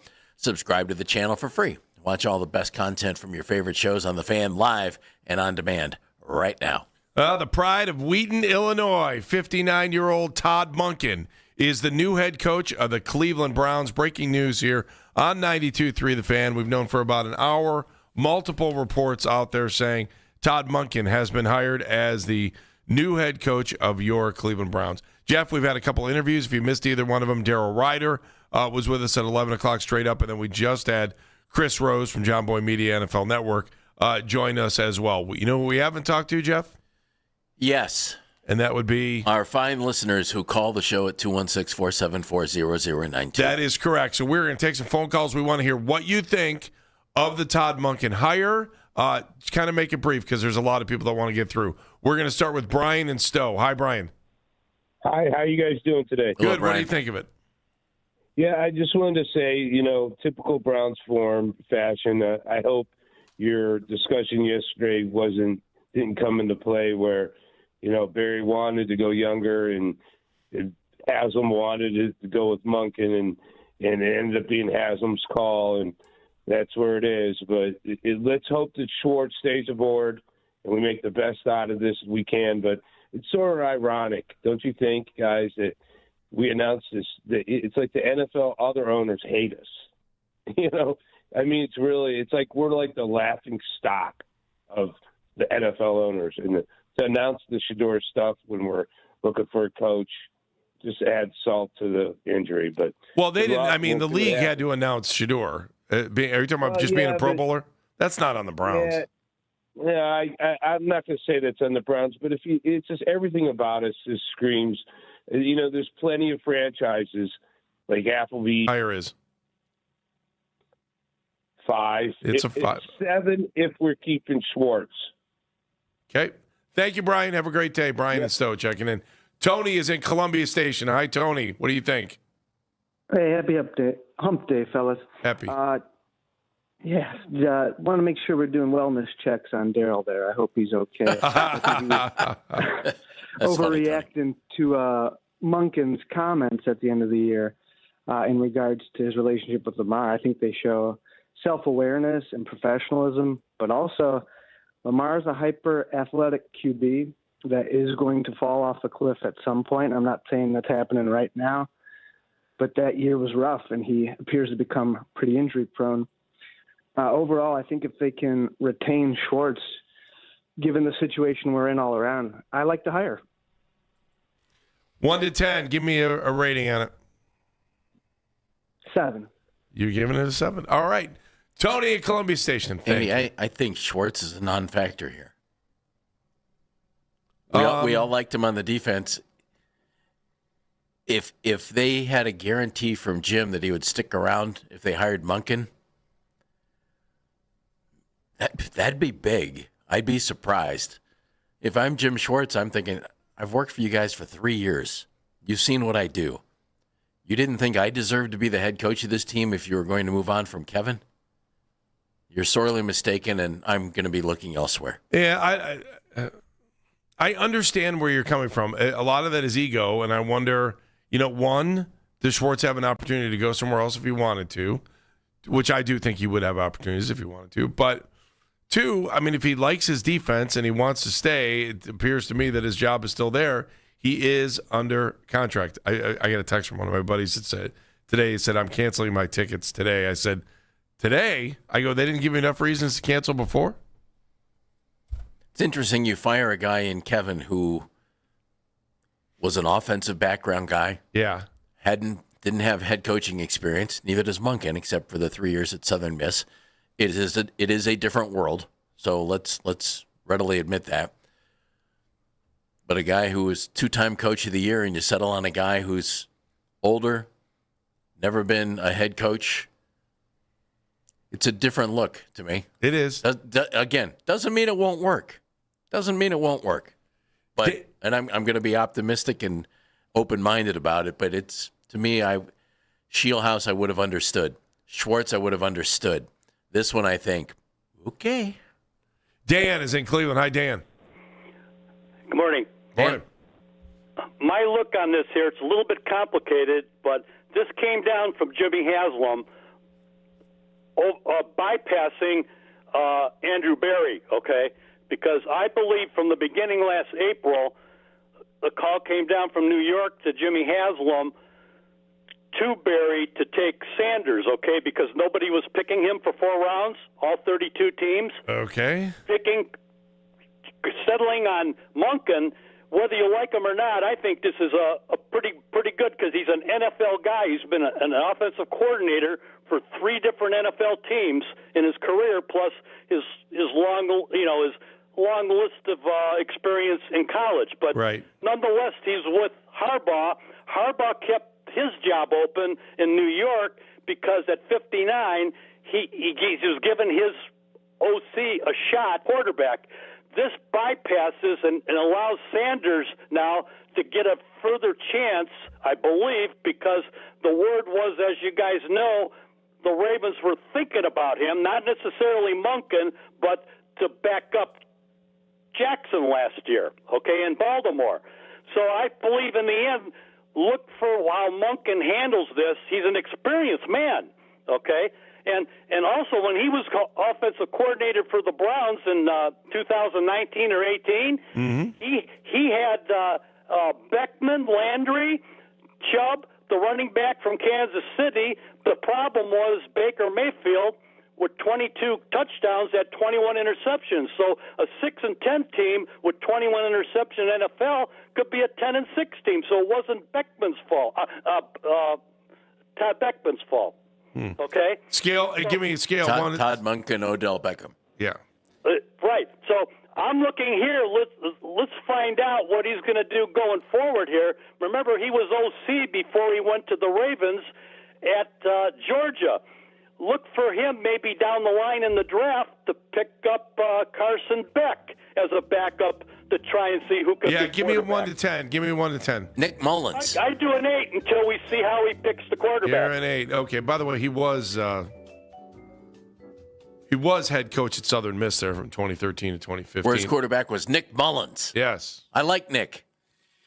Let's go to Daniel in Cleveland. Daniel, your turn. Go ahead. We got to keep him a little tighter here. Keep going. Yeah, how you guys doing, man? Yeah, I like good. the hiring. I like it very, very, very much, man. I think it's going to be a big change. And Schwartz is not going anywhere because of the contract, so we're going to be even better with that. All we need now is a good offensive coordinator. That's what I think we have to worry about, too. We all upset about, okay, Monken did this with Baker, and like the other guy just said, don't worry about that. We're assuming he's calling plays, too, right? I would assume. I would, too. Why he's here. Scale 1 to 10, Daniel. 1 to 10. I'm going to give it a 10. You're giving it a 10. 7 the other way. Thanks, Daniel. All right, I do want to get as many of you in. The phone lines are absolutely just packed. So, by the way, when Todd Monken was the OC in Tampa, yeah, Jameis Winston. Just throwing that out. 216-474-0092. Let's go to Dallas, Texas. Hollywood. John, what's up, Dallas? Hey, gang. I'm going to try to fit a bunch in, and I'll try to do it very quickly so I don't take too much of your time. Cool. So here's the deal. Here's my feelings. Let me find my notes. I'll start by saying, I called you guys when they fired Kevin. I thought that was a big mistake. Yep. I don't know what happened there. There must have been some problem there. It seemed like about a third way through the season, there seemed to be some division between the front office and Kevin. It was evident in his demeanor throughout his press conferences. So about this hire, there's a big if. If Schwartz stays, I think it's a good hire. I hear all this negativity about, Monken. Before Monken went to the Ravens, I did a little look in here. Their offense ranked middle to second, second, third. Just under the little, of the NFL. Greg Roman was their OC. Yeah. Yeah, and then when Monken took over, they went to first. They went to fourth in points per game, sixth in yards, first in rushing, fourth in passer. 24, first in yards, first in rushing, first in yards per play, first in points per game, first in red zone. Last year, Lamar got hurt. 11th in points per game. I take these. I mean, all this craziness. 16th in especially with the defense that you have right now, too. Yeah. I mean, so I would have preferred Schwartz as the head coach and him as the OC, but I don't think he would have come, right? John, I got it. Just because I got to move along here. Scale 1 to 10. Give me a 1. Last thing. What are you saying? Yeah. Last thing I wanted to say, I wish we kept Stepanski. So hey, give me a number. 8 if with Schwartz, a 4 if without Schwartz. Okay.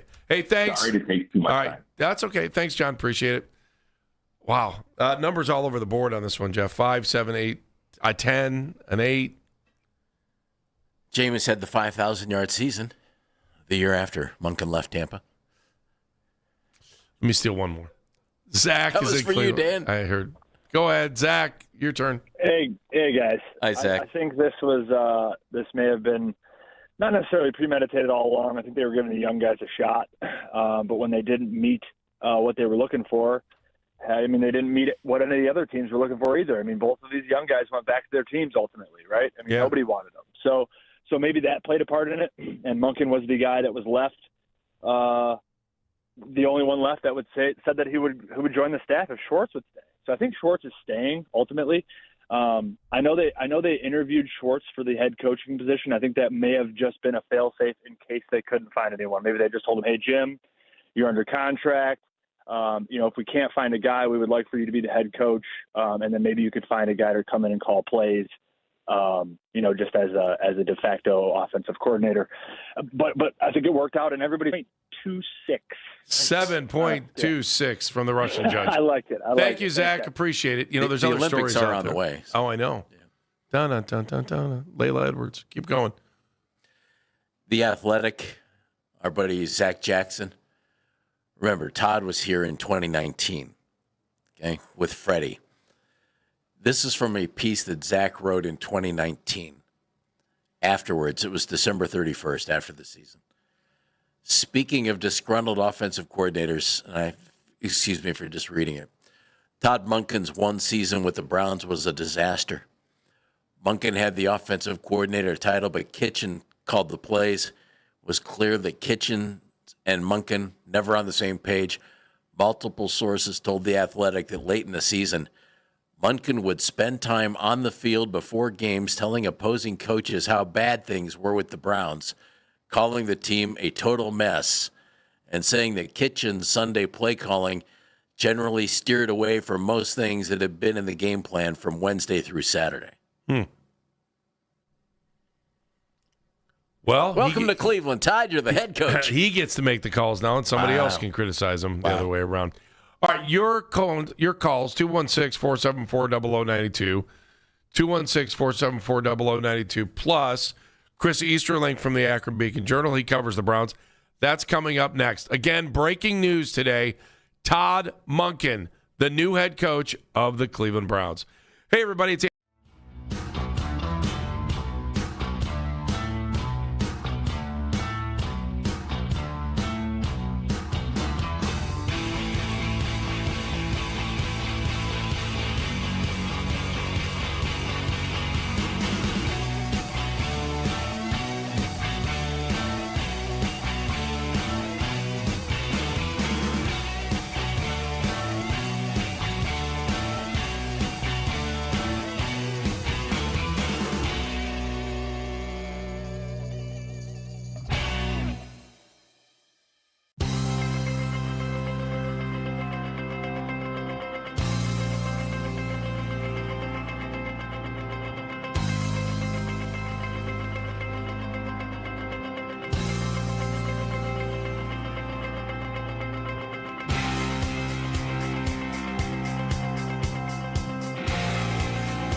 offseason. Get all the latest Browns content filtered right to your phone this offseason by following the Browns playlist and 92.3 The Fan on the Odyssey app. Headline Sports News continues every 20 minutes on 92.3 The Fan. From the University Hospital Sports Desk, I'm Mackenzie Flume. The only place for Browns news on your way into work. The Ken Carman Show with Anthony Lima. Weekday mornings starting at 6 a.m. 92.3 The Fan. Breaking news at the noon hour. You know it. Todd Monken, the new head coach of the Cleveland Browns. This is Baskin and Phelps. He's Jeff Phelps. I'm Andy Baskin. Let's start things off this hour on the Make It Right, Call Kyle Wright hotline. We turn to a good friend of the show, Chris Easterling from the Akron Beacon Journal, and he's got a bunch of stuff there at Ohio.com right now. So, Chris, how are you? How are you doing, and what do you think of this move? Hello, Chris. I'm tired. I'm sleep deprived, and I'm going to withhold judgment. I just winning the press conference. Winning press conference, winning the game. I don't know how this is going to play out. I don't. It's sort of out of left field because it seemed like there was always these two paths that just sort of, it was either the Jim Schwartz train that got started even before they fired Kevin, and then there was that other train that you knew was going to be coming along the tracks once everybody started seeing actual names in the search, and that's which young up-and-coming hotshot offensive coach that many of them probably had never heard of before, their name popped up in the search. The kid was the other track. And there was Shieldhouse, Udinski, and Monken was always there. And, I kind of was going back, kind of doing so, yesterday and looking back at, as the process had played out. And the first person that it was publicly known that they external candidate that they had reached out for an interview request to was Todd Monken. Now, does that mean he was from the start the guy they wanted to end up on? I don't believe that. Hey, Chris, let me interrupt you real quick. Browns have made it official. Browns have sent out a release. Go ahead. Sorry, bud. But no, I'm almost done with my meandering here comment here. It's just interesting that when the process started the day after Kevin was fired, the first name that emerged from outside of the organization was Todd Monken, and now here 24 days later, it's Todd Monken who's the pick. I'm not saying that it connects, but it's an interesting twist there. I would say he's the least inspiring of the final candidates to get the job, which means nothing about his ability to do the job. I wonder, though, what did he tell them about this team's offense that made the folks who did the hiring, and I'm assuming that's Jimmy with some contributions from maybe Andrew Berry and Tom Telesco. What did he possibly say about the offense that made them say, yep, that's our guy? I'm fascinated, too. I guess one thing I would say is he's got extensive experience, in a multitude of systems. He doesn't have necessarily that set system, like the Kubiak system or whatever. I think maybe that was the selling point, is that, look, we have this sort of open canvas with a lot of young guys. Nobody established really at wide receiver, except for, say, Jerry Jeudy. Young running back room with Quinshawn and Dylan Sampson and the like. So, I wonder if that was part of the, he's been able to, put together a lot of different parts into different types of offenses over his career, both college and pro, that what could he do? How could he help get that side of the ball up and functional and working? So, I'm just surprised that it's Todd Monken here and not again one of the young guys or even Schwartz. But that's my guess is part of the sales pitch for him is I've worked with a lot of different offenses over my career. I can work with this one. Schwartz, if you were him, would you stay? Or would, as Jeff said, or would you retire for a year at least? Or just ask out. Or ask out. I would ask out. I would probably ask out. I mean, good on him if you can. I mean, if he can make it work. I mean, good on him. I mean, but I would understand. I would absolutely understand Jim's positions. Like I went hard for this job, and I'm not. I appreciate that the organization thinks so much of me that you want me to stay on even after you passed me up for the job. You want me to stay on to coach defense, but I'd also understand if he said, "Look, if you wanted me to stay on, you should have promoted me, and I'm going. I could find other options. I appreciate the time, and will you let me on my contract?" I wonder how this plays in the locker room, and we know how rosters change like crazy. But there's some real key guys on the defense who are locked up and going to be here a while who sang Jim Schwartz's praises, and I wonder how it sits with them, and if that means anything, Chris. I don't know if that means anything to the people making the final decisions. I think I think they had to do, they had to make their choice, and I'm a little surprised. I am a little surprised. That is where I guess the surprise that it isn't Jim Schwartz is that look, you have some prominent guys on that side of the football, and they all sang Jim's praises, but at the end of the day, and if Jim does, again, great. But if he doesn't, then you have that clean break, at least on the coaching side, to see if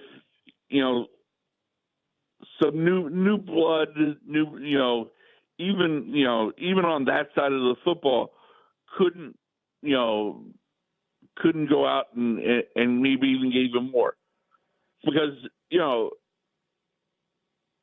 got Myles Garrett, you have Denzel Ward, you have Carson Schlesinger.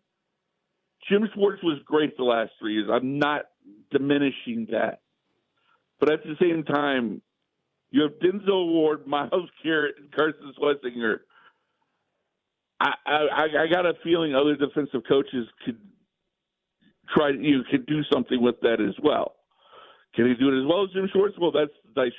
That's the roll of the dice here. But at the same time, make a clean break to make a clean break, because that way maybe it doesn't divide the locker room, if that makes sense. It doesn't, like, you got the defensive guys who, well, we wanted Schwartz to get it, and he's not here. He's here still, and that undermines somehow Todd Monken. Hey, Chris, we have some news here. Dan, yeah, what's a little up? bit of news here. Tom Pelissero of the NFL Network, after the Browns informed defensive coordinator Jim Schwartz this morning that they were passing him over to hire Todd Monken as head coach, Schwartz was visibly upset, said goodbyes in the building, and told other coaches he's not coming back, sources tell the insiders. Okay. All right, Chris, your thoughts on that? Well, I mean, I said I don't blame Jim Schwartz for that. I mean, nope, me neither. That was always a possibility. And I mean, look, forced marriages don't work typically. The one time I can think of was when Mike Tomlin was hired in Pittsburgh, and they kept Dick LeBeau, and I think several other coaches, and that worked, and that had success. But that's also one of the best organizations in all of professional sports. So it's not a surprise that it would work there and might not work here, where they have been anything but one of the most successful franchises in North American pro sports. Yeah, it's interesting, Jeff's talking about that. So now if that report is true, you're not only looking for an offensive coordinator, you're looking for a defensive coordinator that's going to try to mold and shape a pretty good defense. I would think that would be an attractive job. Yeah, Absolutely. I mean, and and Todd over his career has worked with, you look at the places he's been, whether it's, in Baltimore the last 3 years or, 3 years at Georgia or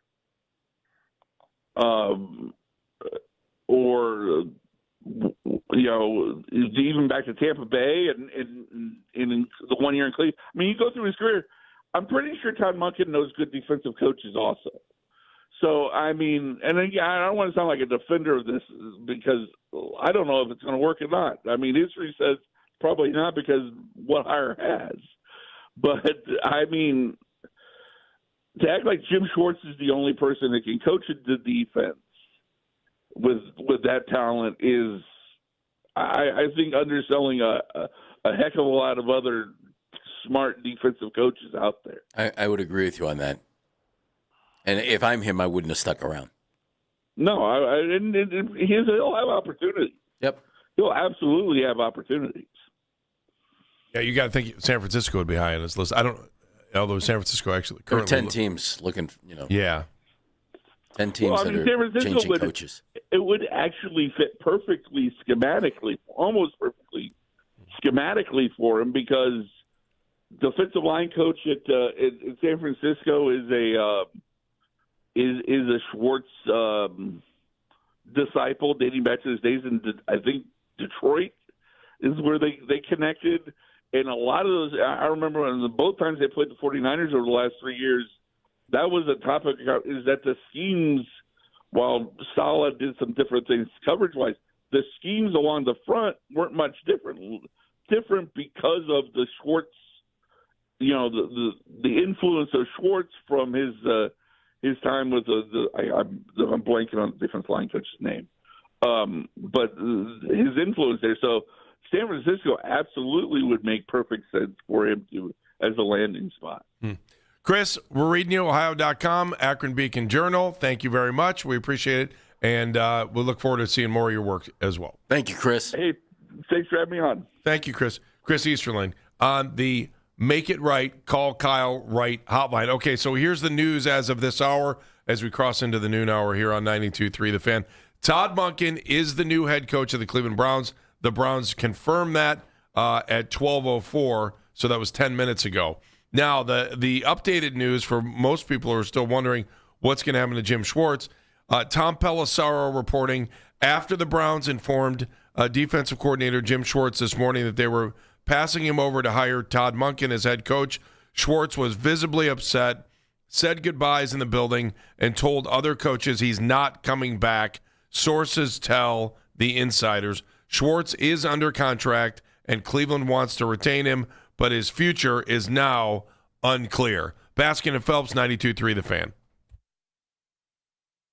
Be pressured when it's time to shop for an engagement ring. Stop in and see John.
the rotation. After tonight, the road gets real. The Cavaliers embark on a season-long 5-game road trip. Want to catch highlights from The Fan from earlier today? Get over to 923thefan.com or favorite The Fan on the Odyssey app for all of today's headline segments. Headline Sports News continues every 20 minutes on 92.3 The Fan. From the University Hospital Sports Desk, I'm Mackenzie Flume.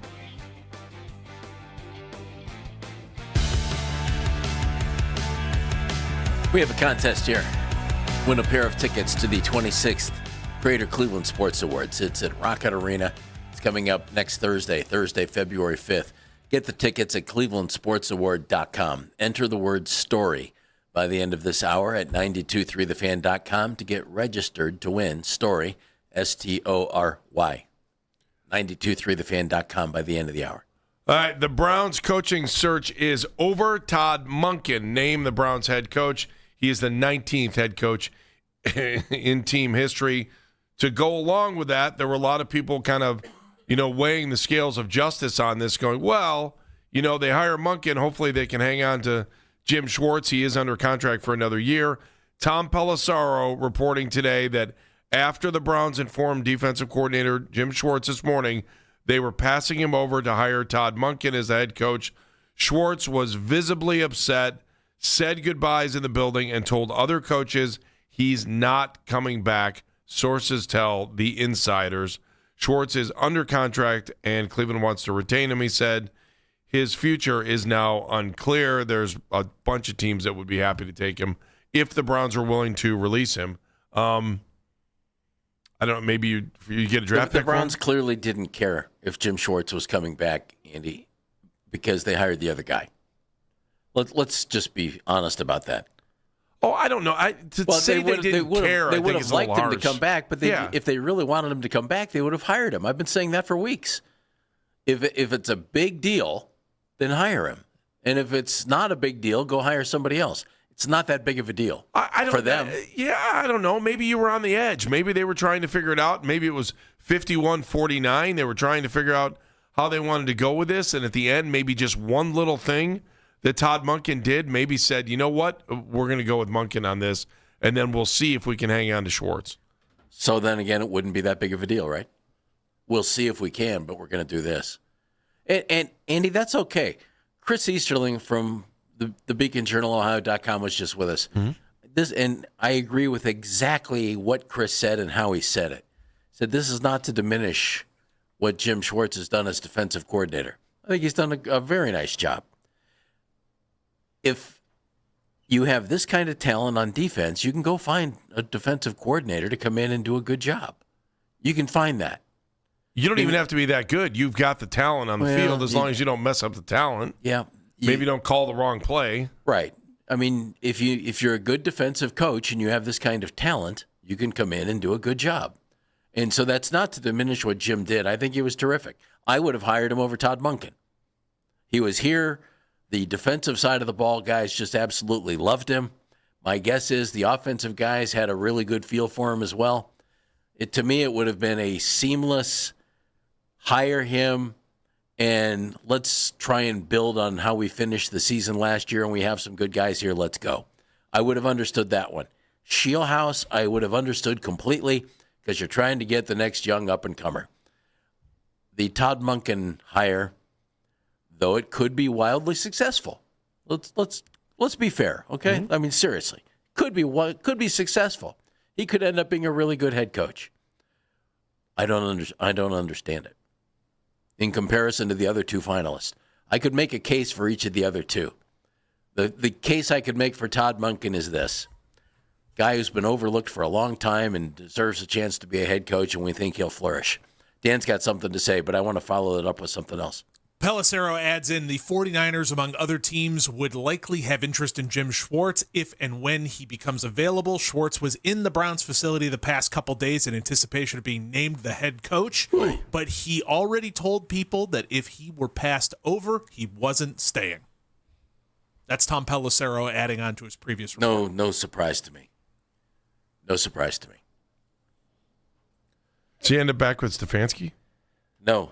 Kevin just hired. Oh, he did hire some promoter from within, yeah, Jeff Ulbrich. Yeah, who was the interim head coach of the Jets and did a real nice job in Atlanta there, defensive coordinator.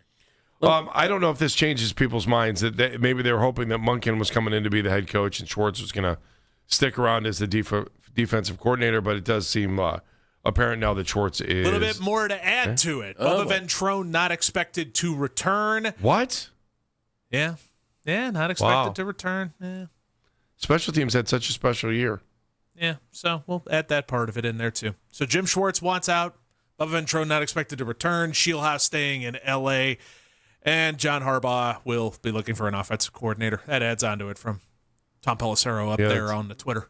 So the Browns, formerly known as Twitter, I should say. Browns' new head coach and 3 new coordinators going into next season. Be interesting to see how things change and what that does and how the team either regresses or progresses. We'll see. You know what this feels like to me? And this is going back a ways. When the Browns hired Bud Carson to be head coach. Okay. And Bud was one heck of a defensive coordinator. I mean, he was really good and had been good. It was with Pittsburgh. Did a great job there. And was with the Rams.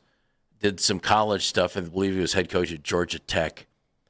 And the Browns hired him as head coach, and he came in 1989. And I remember his first game was 51-0. They won in Pittsburgh. And Ernie Accorsi was the general manager at the time, and Ernie pushed for the hire.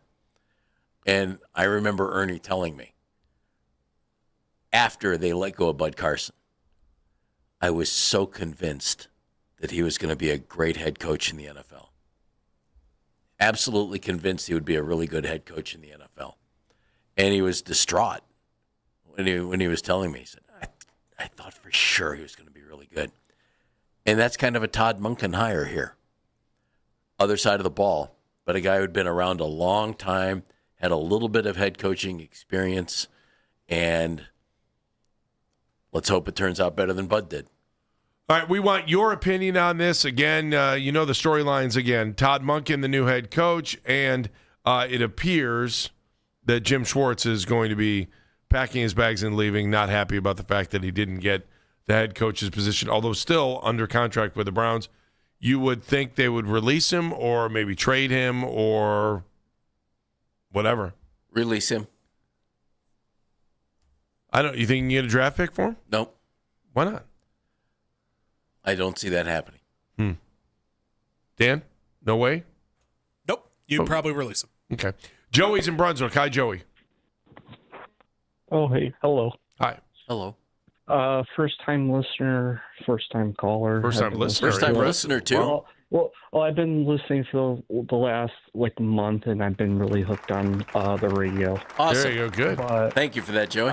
I'm not happy now. I'm really not thrilled about this, and losing Schwartz now is going to really hurt the team because, we had a lot of players praise Schwartz, praise him as a coach on that defensive side, and now if we lose him, what's the defense going to look like? How are the players going to feel about this? And then my opinion about Monken is, is he going to call the plays? Like Kevin was here for 6 years, and we saw how well that turned out for us.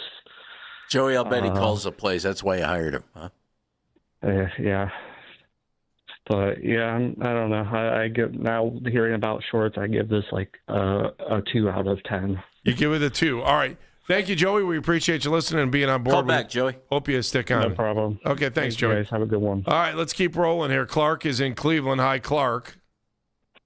So, fellas, when I called, I was going to say this hire, my opinion on it was really contingent on Schwartz staying, and now I know he's not. So, I'm going to be somewhat positive and give it if I was to give this hire a rating at this moment, based on what we know, I'm going to give it a 5. Still optimistic. There's a lot of unknowns right here, and I feel like I really hope, I think it is pretty obvious if you think about it that they had to know they were going to lose Schwartz. I doubt he kept it a secret to himself and away from them that he wasn't going to stay. Yeah. Yeah. Yeah, I think they had to know that this was going to happen if they let him go. So I'm hoping that they have contingencies in place. I'm hoping that they already know who they want to go after for defensive coordinator. I hope they know who they want to come in and be the offensive, not necessarily coordinator maybe, but maybe their own passing coordinator or whatever under Schwartz on offense, because I'm sure he's not going to do everything. But I really hope that there's a lot of plan and vision in place based on this, because this feels like a reset of everything but the GM. Yeah, so, that's the interesting part of it, Clark. I agree. Yeah, hey, Clark, so thank you. Appreciate it. Yep, thank you. Thanks. Appreciate you. You know, Andrew Berry's the sole survivor now. Well, he's one of one thought partner. What? How would you feel today, Andy? I wonder if Telesco stays on board. You know, I'll bet in some capacity. Yeah. How would you feel today? I shouldn't even do this, but I will. Your head coach is Todd Monken, and you don't know who your offensive coordinator will be, even though it's Todd, but he'll hire somebody to be a coordinator and he'll call plays, I'm sure. Mm-hmm. And you don't know who your defensive coordinator is going to be. Okay. Or who am I? Your head coach is Kevin Stefanski. Yeah. And your defensive coordinator is Jim Schwartz. And Tommy Reese is your OC. Am I a player on the team? Is that what you're saying? Or you're Andy Baskin. What would I have more confidence in right now? Yeah, what today, would you feel better about? I don't know who the offensive coordinator is. I don't know who the defensive coordinator is. Today, I would feel better about what's going on in Atlanta, but once you fill those jobs and once I get to meet these guys. No, I don't mean in Atlanta. I mean, what if they hadn't fired Kevin? Wouldn't you feel I would feel better? I didn't want him to fire him in the first place. Oh, I see what you're saying. I would feel better about the Browns situation if it was, let's go one more year with this and let's try and make it work. They finished the season strong. Let's go. Again, doesn't mean Todd Monken can't be wildly successful here. Let's all keep that in mind, okay? I mean, again, I don't think it's a very inspiring hire. The other two guys I could get behind. I have no reason to get behind Todd Monken getting this job. But we have to be open-minded, and we have to think, all right, well, let's see what he can do. Seriously, if you don't do that, I don't think you're being realistic. You might not like his resume, and you might not like no NFL head coaching experience. The guy's a veteran football coach. He knows what he's doing on the offensive side. In all fairness, you have to give the guy a chance to come in and see what he can do. And by God, please give him some offensive talent to work with, because you didn't give it to Kevin Stefanski the last 2 years.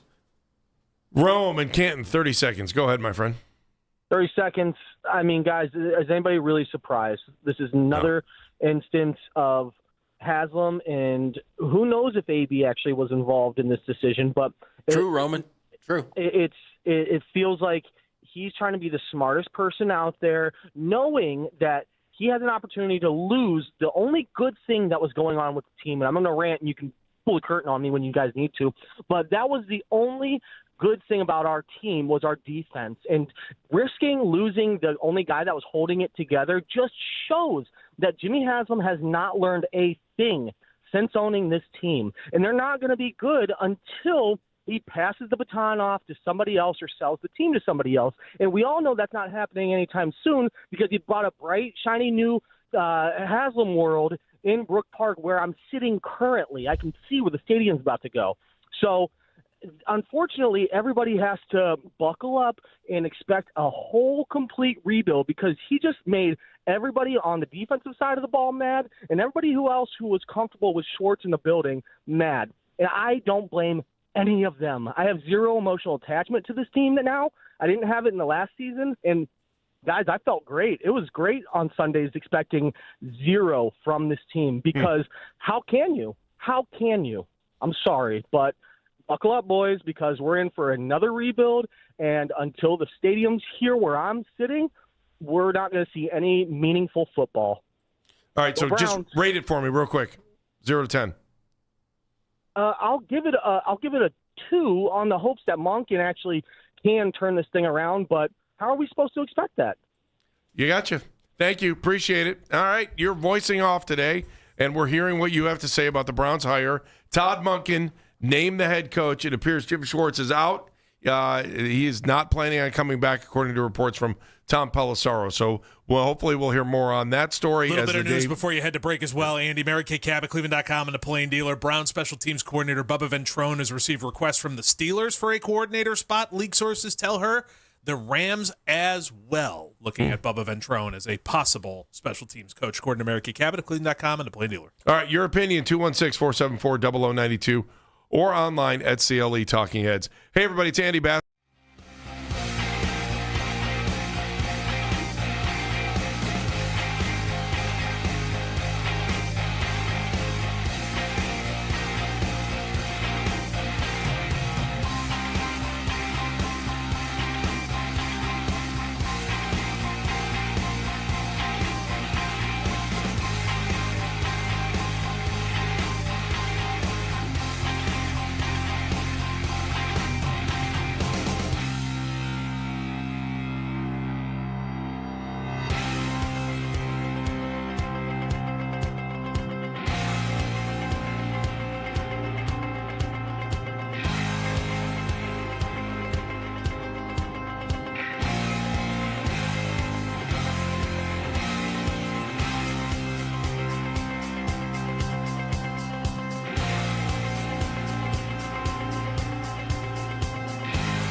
a season-long 5-game road trip. Get all of the latest Browns content filtered right to your phone this offseason by following the Browns playlist and 92.3 The Fan on the Odyssey app. Headline Sports News continues every 20 minutes on 92.3 The Fan. From the University Hospital Sports Desk, I'm Mackenzie Flume.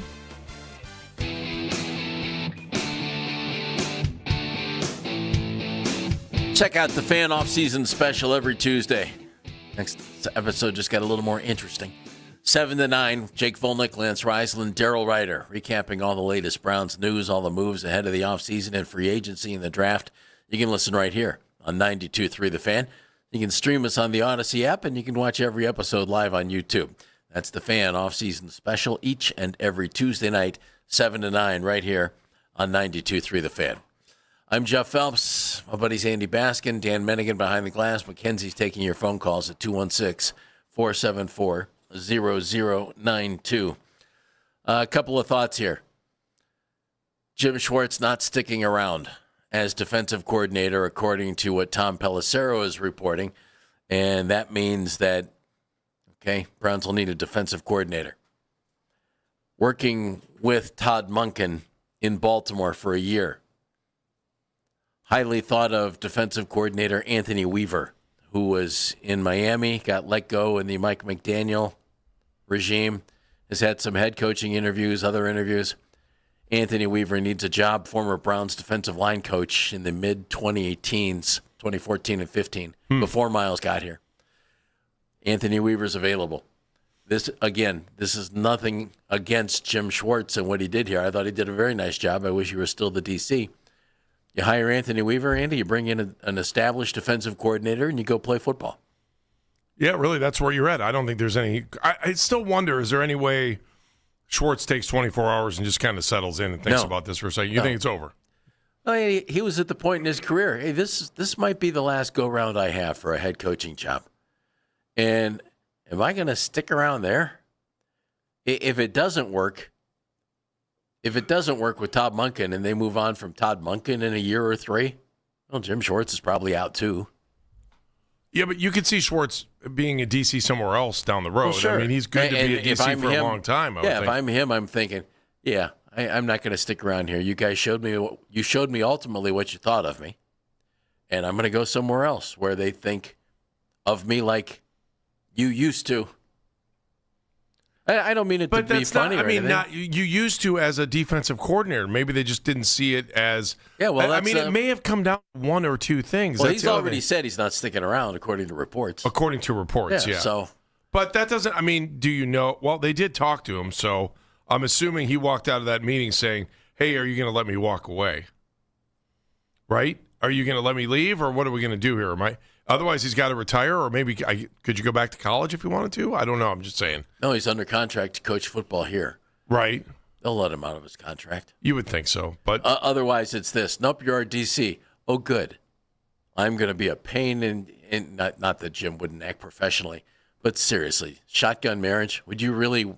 If you're Todd Monken, would you really want the guy you just beat out sitting there if he has a chip on his shoulder? No, but if they knew each other before and they felt like they could work together. I'm sure they know each other. Well, I'm just saying, if they felt like they could work together, then maybe there would be a possibility that you're hanging on to something that's not worth hanging on to right now. They'll hire another defensive coordinator and they'll go play football. Well, volunteers, not prisoners. Well, that's true, too. That's true. Have you ever been in a job where you wanted the job, didn't get it, and then what'd you do? I got passed over twice for a gig that I wanted. Yeah, and? I stayed put. Until? 6 months later when the other guy got fired. Then you got your gig? Then I got the gig. Okay. Are you glad you stayed? Yeah, I was 23 and I didn't have any other options. Okay, well, nobody else was banging on my door and I was making $5 an hour. Well, there you go. You were overpaid is what you were saying at the time. Surprised they even gave you benefits. Because you didn't have to pay them to work. It's an honor. It's a privilege to work, and especially were you working? You were working in high-powered local news at that point, Andy. I was taking home $307 every other week after taxes. Good job, man. I was living the dream, baby. We used to go to work on a news station, uphill, both ways, January, no shoes, and that was without paying state income tax. Mm-hmm. $307. I am proud of you, man. Earned it the hard way. Feet would hurt in July because we had no shoes. 216-474-0092. And you enjoyed every second of it. But it's an honor. Actually, I did. Man I am today. It's an honor, right? I'm wearing the sweatshirt today. I know. In honor. We'll show everybody on YouTube that's watching. My Beaumont Golden Gator sweatshirt. Nice. Never knew what are the St. Ed's colors there, huh? Green Bay Packer color. St. Ed's. Let's go. Who's been hanging on hold long? So let's go to Zach in Cleveland. Hey, Zach, how are you? Good. What's going on, guys? I don't know. We got a new coach. Our defensive coordinator's out. Otherwise, just a typical day in Cleveland. Yeah, I wanted to talk about this, new hire that they just made. I give it a -3 personally with the Jim Schwartz news on top of it. -3, first one to go below 0, which is appropriate for this time of year. Valid. I think it's just, another example of the Browns being the Browns. Andrew Berry, in my opinion, shouldn't have had a job 2-3 years ago. The same guy who let Vrabel leave the building when we wanted to get rid of Kevin last year. Hasn't made a good decision, has had one good draft in the last how many years? I mean, what are we doing with this guy? Zach, do you think Vrabel wanted to coach here? I hear this line all the time. That's fair. Yeah.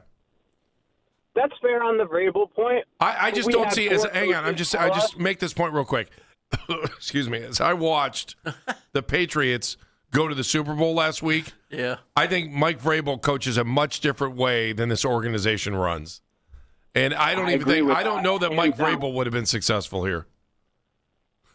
That is a very good point, and that point is true because of the fact that the leadership of this team is so flawed that we cannot hand over the keys to anyone and say, you go set the tone, you go be that Dan Campbell, that someone else who's going to tear it down to the studs, take all the trash away, and, turn this thing around. They're not willing to give anyone an opportunity to do that. They just keep holding on to this. I don't know if it's data mentality or what it is, but it's just such a losing mentality that they're just dying to keep their hands. I don't get it. I'm just so sick of it. All right. Well, thank you. Okay, -3. That was your score, right? I just want to make sure. -3. -3. Thanks, Zach. Have a good day. Man, people are chiming in. The phone lines are absolutely packed. 216-474-0092. I haven't even looked at social media. I can't wait to get to that. Let's go to Tom in Menor. Hey, Tom. Andy, you're hilarious, man. I like the fact you said to that guy. They didn't want anybody that coaches the way that Mike Vrabel does, which is a Super Bowl winning type coach. Right. We don't want that here. Why would we want that guy? I get it. It seems like they build the box, and there's only one way to get out of that box, and I just don't. And everyone else seems to be doing something else. It's like we're in a different league. But why get rid of and I agree with Jeff on this. You had Stefanski in the building, right? So if you really look at what we're looking at right now today, everyone's upset. You got a coach that never was a head football coach in the NFL. Granted, he's been around for a while, offensive coordinator. I get all that. But now you hire him, your defensive coordinator, who you said you admire, and probably one of the best guys in the building that they have, probably the only one that's anything decent, and you stick it to him. And meanwhile, you had Kevin Stefanski there all the time, so we would still have Stefanski and Jim Schwartz. However, why would you let somebody go and not have a backup? Because this tells me right here, they had no idea who they were going to go after. No idea who they were thinking of at all, because they knew Stefanski was gone, 3-4 weeks before the season was over? Although, Tom, that's the rumor. Chris Easterling made a great point. First name that popped up in the coaching search was Todd Monken. Okay, and I'm with you. I'm with you. That's true. I'm with you. But it's interesting that his name was the first one to pop up. But in my closing, look at who's running this organization, and they've done nothing right or good for since they've owned it. And Haslam made the choice, I guarantee you, because the guy's 20 years older than, what's his name? Shilas? Oh, yeah, Barry. Barry? So Barry wanted Sheila. I guarantee he wanted Sheila. But now maybe Sheila said, you know what, I'm not interested. But I don't think he is. I think he's a one and done. Barry's gone at the end of the year because that guy's got to start selling tickets for that new stadium. And he's going to do everything he can and everything he'll have to, whatever he has to do to sell the tickets, which means he's going to blow this thing up at the end of the year. But he could have done that already this year. But, He did. 10 other teams decided to blow their stuff up. All right, 0 to 10. Give me a score on the ire. 1. It's a 1. It's interesting how the numbers have dipped. Thank you. Once we told people that Schwartz was not out, back. I mean, before we went to break, before we had the Pelissaro news, 5, 7, 8, a 10, an 8, a 7, a 5. The 10, though, said it would be a 7 if Schwartz wasn't here. After the fact that we said Schwartz is gone, a 2, a 5, a 2, a -3, and a 1. It's cold, my friends. It's very, very cold. We got we have time for another one here. Let's go to Vincent in Strongsville. Hi, Vincent. Hey, how's it going? Good. How are you doing today? Hey, I'm doing good. I wanted to chime in about 2 things. First one was, of course, the Todd Monken news. By the way, first-time caller. Thank you. Love the Baskin and Phelps show. Keep up good work. But thank you. So he was with Baltimore and Tampa Bay as well, right? And Cleveland. So he was with Lamar Jackson, and at that point, that was 3 years. So he was already a proven quarterback. But if he really does work out, which personally I don't think he will, because it's Cleveland, but if he does work out and we still have Deshaun Watson, I don't think he's going to stay the year after next year. But if Monken can be a role model to whether it be Shador, if we get him, or if we end up having Deshaun beat him out, maybe one of these quarterbacks will work out, because personally Tommy Reese wasn't working for me. Okay. Give me a score on the hire. I'll give it a 2 if it doesn't work out. I'll give it a 5 if it does work out. And also my second thing is I'm 16 and I'm looking at careers, and y'all on 92.3 The Fan have been role models to me, as well as Tom Hamilton and Tim Alcorn. I'm really looking into being a radio broadcaster, and I was wondering if y'all had any tips for me. Tell you what, call when we're offline, not on the air. Call Dan back, and we'll hook you up. We'll talk to you later. Take care, Vincent. Appreciate All right, good luck, No man. problem. Got his license. He's got a plan. He's got a mission. Knows what he's doing. It's a young go-getter. That's a young Jeff Phelps right there, my friend. Made calls like that to guys that I looked up to. He made them to us instead of guys he looked up to. We're here. Well, he said, trendsetter? I don't know. I remember sitting in the basement with my brother when he called Pete Franklin. And you were called Pete too, didn't you? You were calling it? Yep. Let's go to a break. Go to a break. But when we come back, I want to hear more from you. It's your day. And we want to Mike know what you Florio. think. And Mike Florio joins us in 5 minutes. So stand by. All these things straight ahead. Baskin and Phelps, 92.3 The Fan.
Audacy app for all of today's headline segments.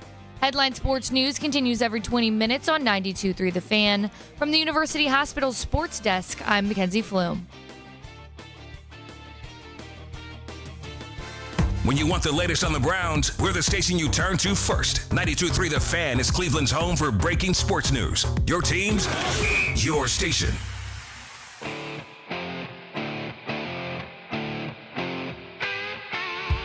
Baskin and Phelps, 92.3 The Fan. The Browns have a new head coach. It is Todd Monken. Jim Schwartz wants out, and that's the headline, too.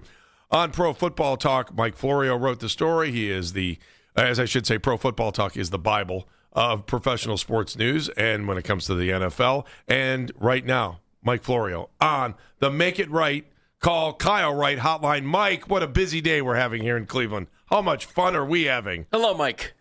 Well, I don't know. How much fun are you having? It's interesting. It's because I think fans were okay with it for a moment, and then we told them that Schwartz wants out, and then everything went like that.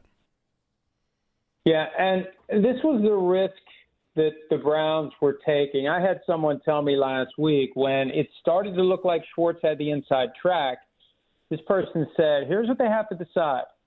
Do they want to promote him, or do they want to risk losing him? And given the reporting that's out there now, it's not a surprise. Schwartz got passed over.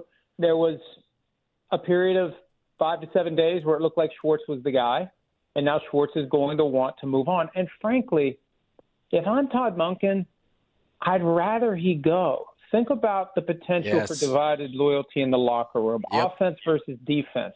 When you've made it clear that Schwartz was either number 2 or number 3, you're going to have certain players align with Schwartz, other players align with Monken. It's going to be harder for Monken to get his message across. He's far better off finding a good defensive coordinator to replace Schwartz. And by picking Monken over Schwartz, it could be an implicit acknowledgement by ownership that it's not about the scheme, it's about the players. So we'll find someone else to come draw up the plays, but we've got Myles Garrett, Carson Washington, Denzel Ward, plenty of other competent players. Will still be a very good defense, but you can't deny Schwartz's results. In 2023, they were the number 1 defense based on yards allowed in the league, and this year they were second, only 1 yard per game behind the Houston Texans. So Schwartz has done a very good job, and I'm surprised he hasn't gotten more head coaching interviews over the past 7 or 8 years. He was the coordinator of the Eagles defense when they won the Super Bowl in 2017. He got 2 interviews. The year the Browns were the top defense, he got 0. This year he got 2, the Ravens and the Browns. So I think it's better. If you're going to pick Monken, it's better off for Schwartz to go. And the Browns, by making the decision to hire Monken, are prioritizing the belief that the offense needs to be fixed. Mike, you just said something. It's makes it real clear that it's players over scheme, which makes me think, okay, then why'd they get rid of Kevin Stefanski? Because they didn't give Kevin any players, and now you have Monken coming in. He's going to need players. So what's the thinking? Well, look, I think they made the assessment that it was time for something new. And which we all get. We all get that. And, you know, the reality is, and I've been very vocal about this, Stefanski was made to be the fall guy for the disastrous Deshaun Watson move. He's coaching with one arm tied behind his back. Now, there are people who say, well, but what was the Kevin Stefanski offense? What was it really? Well, when you don't have a quarterback, who knows? And that's been the problem. They haven't had the quarterback. And Todd Monken's had Lamar Jackson in Baltimore the past few years. So until they get the quarterback situation solved, you know, it's amazing when you look at the AFC North now. You got 2 teams who have franchise quarterbacks, and you have 2 other teams that we don't know what they're going to do. Do the Steelers really want Aaron Rodgers back? I don't know. And even if they have him, what's he going to be at age 42? And what are they going to do beyond this year? Is Will Howard the guy? Is there someone else? And the Browns have those same questions. Is Deshaun Watson going to recapture the magic from 6 years ago? I wouldn't bet on it. Is Shedeur Sanders in a position to elevate to, you know, a very good quarterback who could maintain that position for years? Or do they need to find somebody else? So both jobs have that challenge. And we know how it goes in the NFL. You've got to get your quarterback situation under control or your offense has no chance. Mike, what do you think is a bigger roll of the dice? hiring a guy who has been a coach for decades, never been a head coach, and hoping that at this point in his life, in his career, he can be a good head coach, or hiring one of the young guys, young whippersnapper coordinators who are hoping to become the next Sean McVay? Well, Todd Monken was the head coach for 3 years at Southern Miss. Yes. So he does have head coaching experience, not NFL level, obviously, but I think that just like in Pittsburgh, it felt safe for the Steelers to hire Mike McCarthy, and it feels safe.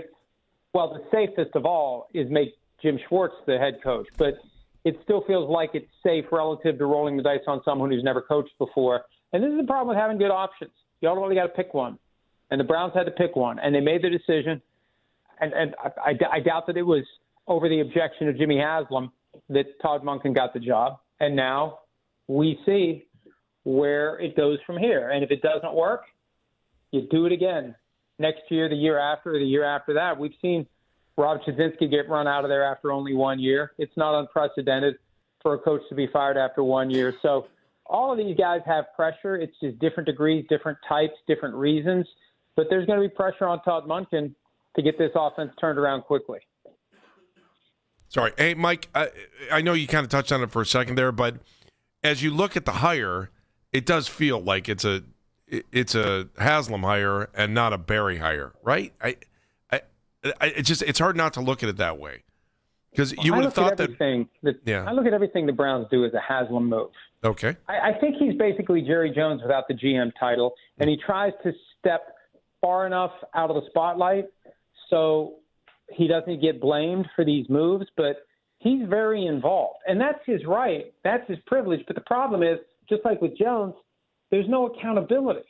You're not going to get fired if you're the owner, not for on-field issues. We've seen Daniel Snyder get fired for reasons completely unrelated to football. But, yeah, look, the owner. This is not an owner who is content to be a glorified fan and throw the keys to the football people and let them do their thing. So, yeah, there's no way that this move, especially given the reality that they knew there was a good chance they're going to lose Schwartz. And if they had no idea that Schwartz was going to want out, then they really are dysfunctional. Because it did not take a genius to look at this and say, hey, the guy that is being led to believe he's going to get the job, he's probably not going to be happy if he doesn't. I agree with you completely on that. If you're Monken, you look at this offense and you think what? You know, you had Lamar Jackson. You had a 3-time MVP. You had Jameis Winston when you were in Tampa. You had a clear-cut guy that, for better or worse, was your quarterback. What do you think a fresh set of offensive eyes thinks of this offensive roster, especially the quarterback spot? Well, I think my first thought is, man, I hope they don't expect me to win 10 games this year. And then the second thought is, how the hell do we improve at the quarterback position? What are we going to do about the quarterback position? You got Watson, Dillon Gabriel, and Shedeur. And what are we going to do? How are we going to do this? And obviously it's not going to be – this is the thing. It's not going to be Monken's call. I mean, he needs to have a quarterback who can get it done, but between Andrew Berry and Jimmy Haslam, they're going to decide what he has available to him.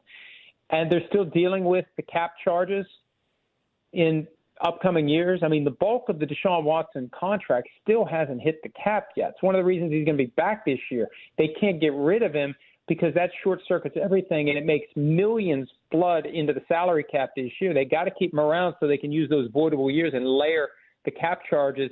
But those are things that are going to limit the ability of the team to go out there and spend money and try to get better. It just underscores what a disaster that trade was. This is something they're still going to be recovering from for multiple years. Yeah, but the good news is, hey, the Broncos got to the AFC title game in the second year of the major cap that they took when they moved on from Russell Wilson. It's not impossible. And we saw the Browns get to the playoffs in 2023 with Joe Flacco off the couch in November and no Deshaun Watson. And you know, it's not impossible, but it's not going to be easy. I mean, that's the reality. All of these questions about who the coach is going to be, and you try to manufacture some hope moving forward. The reality is they got a tough road, and it's not going to be an easy fix for the Browns. But, you know, the difference between the best team in the league and the worst team in the league isn't nearly as big as it was back in the 70s. And free agency and the draft, it does give you an opportunity to improve your team quickly. And That's what they're going to be trying to do. And Monken's going to be the guy who primarily is responsible for the wins and losses when September rolls around. Hey, Mike, I just want to throw this at you. With Kevin Stefanski going to Atlanta right now, and we listened in on some of his press conference from the other day, he actually sounded 5 years younger and so much happier than he was here in Cleveland. I mean, how miserable do you think it is for some of the folks in Berea? I mean, I've heard different stories and accounts. Jay Glazer was on one of the Fox shows recently, and I think he said a couple of things that just kind of give flavor to just the building. And I know that he asked nicely that we not call the Browns dysfunctional, but it all starts from the top. And it's unfortunate for Browns fans because there isn't anything you can do about it. You're stuck with Jimmy Haslam running a team for as long as he's going to run the team.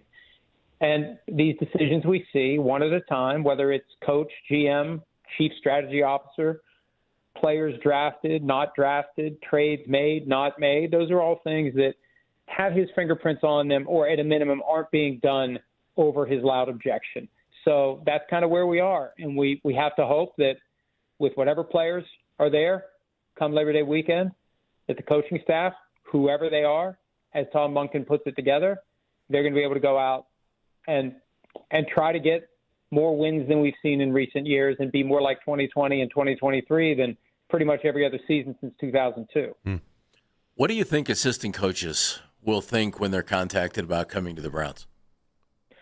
Well, look, you always want to be in a position to hire people who have choices, and you want them to choose you. You want to win that jump ball. All things equal, they want to come here. Maybe they'll take less to come here. That's the kind of organization you want to be. It makes it easier to get the best of the best. So, if I don't have a job for next year, I'm happy the phone rang because now I'm going to be paid and I'm going to get to do the thing I love to do. And if it only lasts 1 year, so be it.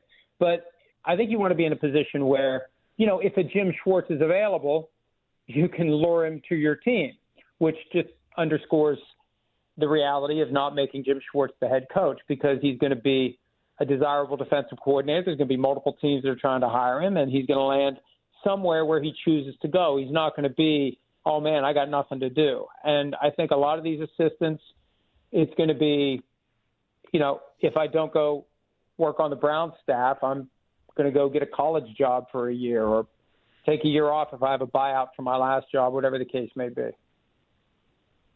Mike, 8 teams have hired coaches, 2 still to go.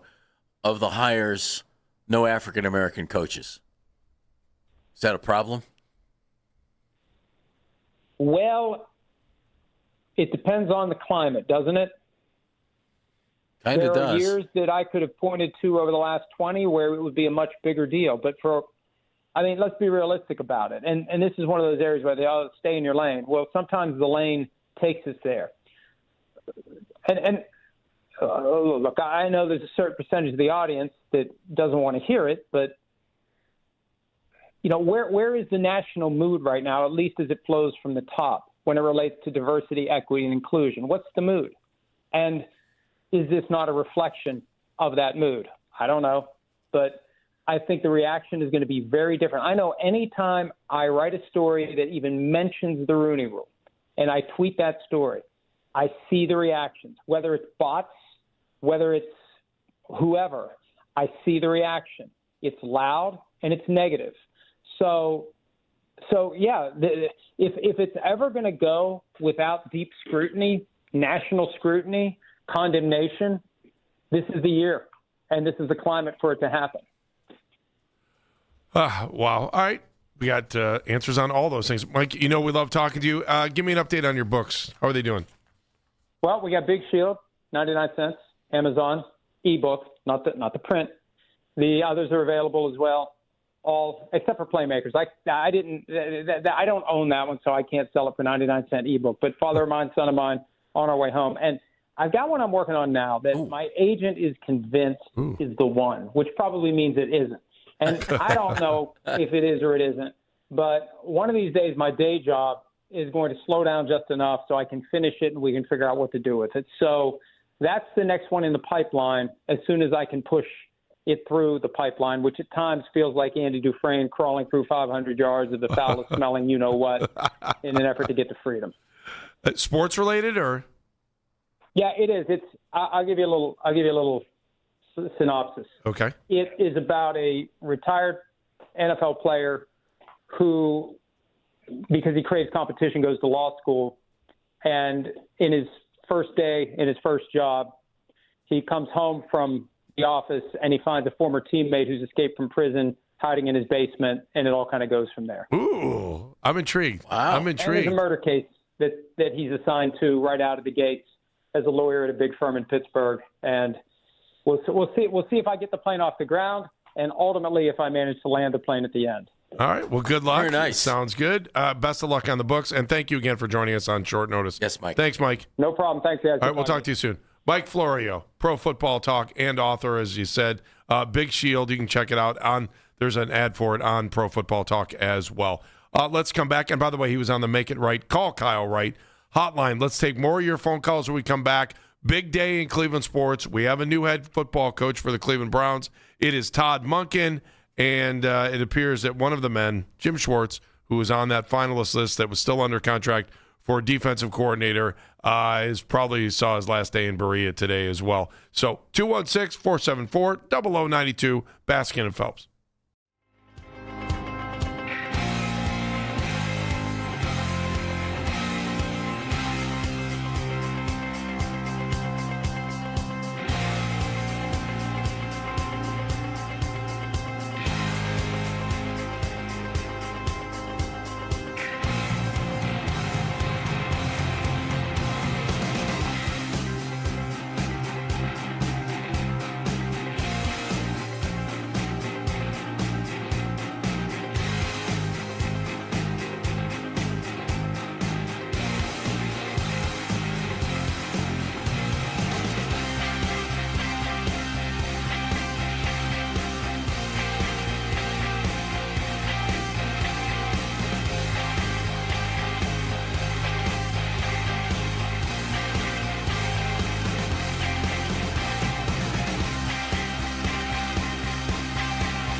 Supermax extension on October 1st.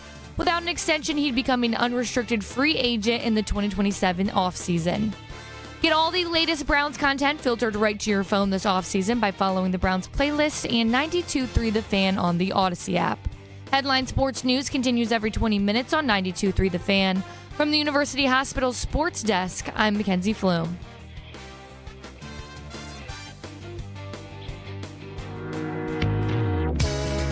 As always, you can listen to our show. You can listen to all of our local shows here on The Fan, on Apple Podcasts, on Spotify, or wherever you get your podcasts. He's Jeff Phelps. I'm Andy Baskin, 216-474-0092, although it's been hard to get in today, I can tell you that. Todd Monken named the Browns head coach today, and it appears that Jim Schwartz is on his way to... Parts unknown. Yeah, we don't know. I mean, he still has another year left on his contract, but from reports today, he is not happy. Not happy. Well, would you be? Andy? No, I wouldn't be either. I get it. I understand it. I understand all of it. And if he can get another job, I don't see, as long as the Browns release him, that's the whole thing. They'll release him. If the Browns want to play hardball, who knows? Well, then he can retire. What about Shieldhaas? We never even brought him up today. Or Nate. Nate Shieldhaas. He's going to have to go back to beautiful Los Angeles, hang out with Sean McVay, and go get hired next year at a place where they actually already have some players on offense. He got a chance to go through the coaching cycle. A couple of times. Apparently he interviewed with the Raiders, talked to the Steelers, talked to the Bills. Bills, yeah. That's a great experience. Lunch with the Browns, dinner with the Bills. Is that how that played out? I had to go to get the wings. Hors d'oeuvres with the Browns? Is that what it was? Yeah. Well, maybe he had egg salad for lunch here in Cleveland. Went to Buffalo and had wings. They were in California. Maybe the Browns took egg salad out with them on the plane. And you want to talk about? Got a stomach. Let me think of all over. all the foods that would be unimpressive to a candidate. Egg salad, number one. Exactly right. Maybe they didn't want him at all. Maybe that's why they brought the egg salad. Is that what you're saying? They poisoned his gut so that he couldn't talk to Buffalo later. Oh, so he'd be stuck in the bathroom. I get it now. No, I get it. Wouldn't he have been an intriguing hire? He would have been intriguing. He would have been scary because, you never know. I think it would have taken time for him to adjust. That's all. I don't know that he might need another year with the Rams. He might need a year or two as a head coach to kind of figure it out. I think anybody who's at the level where you've never been a head coach before and you haven't called plays before, especially offensive plays, that you need a little bit of time and you need to be with an organization that can be patient. I don't know if the Browns feel like they can be patient. Honestly, this feels like the Bud Carson hire to me. Okay. Long-time veteran defensive assistant, Monken offensive. Really highly thought of. Great success. Bud had more success at his job, I think, probably than Todd has had at his. And Todd did 3 years as head coach at Southern Miss, and Bud did 5 as head coach at Georgia Tech. And that head coaching experience was kind of just a blip on his resume. And it's the same thing on Todd's. We'll see. Jeff is in Cleveland. Time to sound off on our new head coach, Todd Monken. What do you think, Jeff? Hello, Jeff. Thanks, guys, for taking my call. Well, I thought Monken is a good choice. That's a good choice. I really believe that he can develop the Cleveland Browns offensive line and quarterbacks. Your guy, my man, what's his name? The guy. Mike Florio? No, Schwartz. Oh, okay. I didn't know. When you watch Schwartz on the sideline, he has no negative traits at all. What make him explode like that? I thought he had more positive traits than negative traits, and now I'm scratching my head. What do you mean? That he's mad that he didn't get the gig?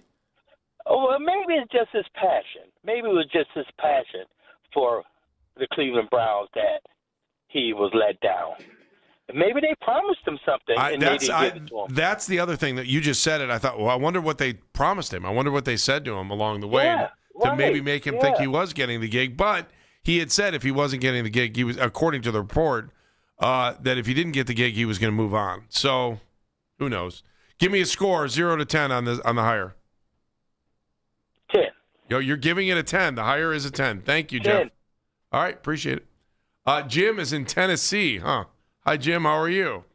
Good. How are you guys doing? Good. Hi, Jim. Hey, egg salad during the Masters. You can't go wrong. See? So, but hey, this is a great hire. To go back a couple of years ago, the defense was a mess.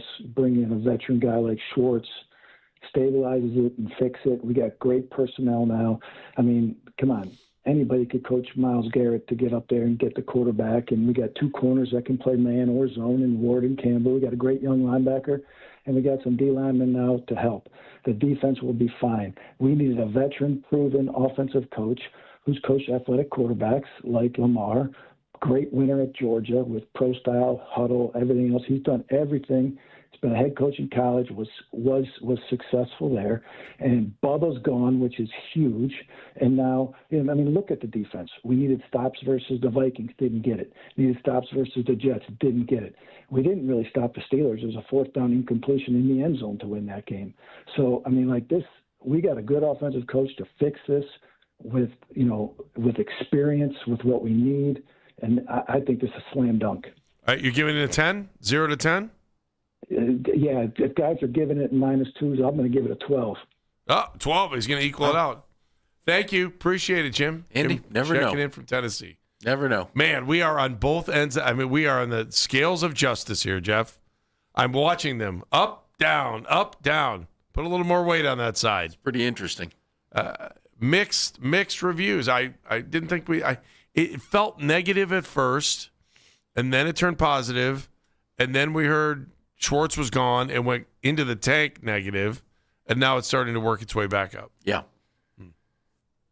Logan is in Cleveland. Hi, Logan. Hey, guys. I think that this hire for Monken is a slam dunk, and we're about to have a master class in a rebuild. Huh. Okay. I think that letting Schwartz go after he got the endorsement of Ward and Garrett, those are prime trade targets right now. And I think Barry's been good at one thing, and that's getting us draft picks. I think now that we have our head coach in place, those guys are going to get traded out of here. We're going to get a bunch of draft picks, and Barry's going to be out the door pretty soon thereafter. Interesting. What about quarterback? I think Shedur's the guy. I think Monken has the experience with Lamar coaching athletic quarterbacks like the caller before me, and I think that Shedur found his head coach. 0 to 10. Rate it. I'll give it a 9. He's giving it a 9. Thank you, Logan. Appreciate it. Always nice of Wolverine to check in. Are you surprised? Yeah, I'm surprised they hired Todd Monken. No. Are you surprised by some of the callers? No, not at all. That's the third plus 10. They're all over the board. All over the board. As everybody is on this, Andy. I think it's a surprising move. He was of the three guys that were the finalists, he was the guy that I would have hired third. I think many people would have said that. Doesn't mean that, it doesn't mean he won't succeed. Hopefully he can. Eric is in Cam's corner. Hey, Eric. Hi, Eric. What's up, fellas? Enjoying another snow day, man. Yeah. Hey, this came out of nowhere. Obviously, Mary Kay, I guess she was on it before everybody else. But she said keep your eye on it over and over and over again. And we know she's very well sourced, and so I think from a stability standpoint, he does have NFL acumen. Obviously, he has acumen in college too, so that helps our young players in terms of development. And even though the Ravens didn't win the whole thing, they've been successful the past couple years. And you can say, play here and there, they could have went to a Super Bowl if Zay Flowers catches this ball here and there. So I can't clown the guy yet. If Schwartz isn't satisfied, obviously they can go in a different direction there. He's a good coach, but it is what it is. So in terms of your meter, Andy, I'll probably give it an 8 right now. I'm not dissatisfied at all with them hiring an NFL head coach. Very, very good. Okay, Eric, thank you. Checking in from Cam's Corner. Jeff, I am a little bit surprised at some of the higher numbers we've heard recently because it didn't have that, like you said, I think most people were looking at these three candidates. He was number 3, and then here he comes in at the wire, much like a horse. In the horse racing, like a horse. As in my story that I had before, where someone said that he was moving his horses into town as early as yesterday that he was trying to figure out how to do it. Lima had the same story. I don't know if he had a different source than I did, but we told you that right out of the beginning of the show. It was like, wow, this is weird. It is the equivalent to what? Cowher getting his house in Strongsville? Is that what you said? Very similar. Except this came to fruition. This is true. This one actually happened. We had good info on that, but it just seems so funny at first. If the guy can come in and orchestrate the offense and get things going, we could have a good football team. Defense is already pretty good. And if Jim Schwartz doesn't want to coordinate it, I get it. I understand completely. If I'm him, I wouldn't. They'll find somebody. I mean, Andy, it's only coaching football. Let's be. You still need talent on the field. You sure do. I mean, and that's my point. There are a lot of competent coaches, I think. Hey, if you missed a moment of the show or any of our shows, you can always use the rewind feature on the Odyssey app. Powered by Integration Restoration, your local experts in water, fire, and storm disaster restoration. It's integrated restoration. Let's take a couple more phone calls here before we go to break. Ryan is in Eastlake. Hey, Rhino. Hey, guys. How you doing today? Good. Hey, Ryan. I think I've earned largely an unfair reputation of being a negative or pessimistic Browns fan / caller. I call it realistic. I think what they've done is just more typical Cleveland Browns. They are at the top. Well, yeah. I mean, it doesn't make any sense to me. I mean, you drive the guy. I mean, he could have stayed, but you drive the one guy out that was actually doing his job. They've had a really good defense 2 of the last 3 years. There was a little bit of regression last year. They came right back this year with a really solid defense, and that's the guy that you ultimately snub. It doesn't make any sense, but nothing that they ever do ever makes any sense. So just get used to it, because this is what you get. This is what you get with the Browns. The one guy that's going to stay on, the apparent golden boy, I think you guys said earlier, you dubbed him as Andrew Berry. You talk about being prisoner of the moment. He has what appears to have been a good draft last year. I mean, at least as far as the players he drafted. Most of them had good rookie years, but there's a small sample size. But yet, even in that draft, he neglected a lot of needs that they needed. And his drafts before that were largely no good for the most part. Still haven't been able to find a wide receiver. Gotcha. Et cetera. And that's the guy that's the gold boy. That's the guy you keep it. Here you are. You're getting played off. Give me a 0 to 10 before you say goodbye. 0 to 10. Egg salad 0. An egg salad 0. Thank you. Wow, you weren't even going to let him say that. Thanks, Dan. Well, all right, back with more of your reaction. Todd Monken, the new head coach of the Cleveland Browns. I'm Pat Ford.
Headline Sports News continues every 20 minutes on 92.3 The Fan.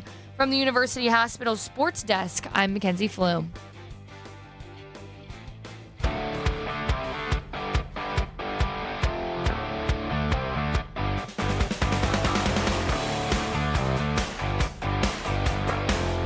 Well, we want to thank everybody watching us on YouTube today, listening to us on the Odyssey app. It's been a big day. Streaming numbers through the roof as the Browns hire their next head coach, the 19th head coach in history. His name is Todd Monken. He comes over from Baltimore as the offensive coordinator. He's already been here once before, but now he finds himself as the new head coach of the Cleveland Browns. And that also means that Jim Schwartz, who is 1 year left on his contract, according to reports, is going to leave the franchise. He's Jeff Phelps. I'm Andy Baskin.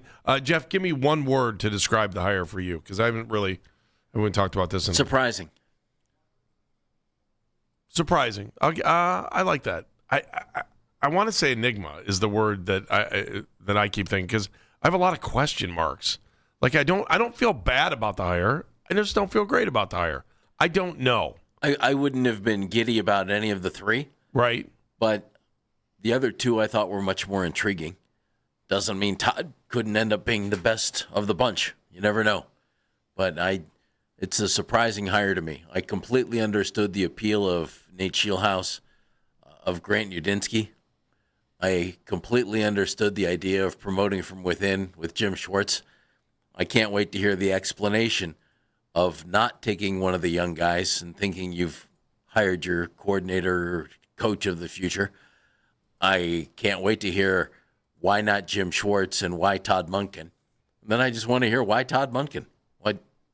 What is it about this guy who's been around for a long time, did 1 year in Cleveland and it didn't go well?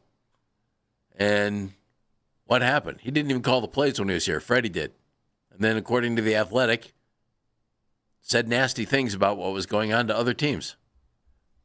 That's interesting. Maybe he wasn't happy he wasn't calling the plays. Well, I would assume he wasn't.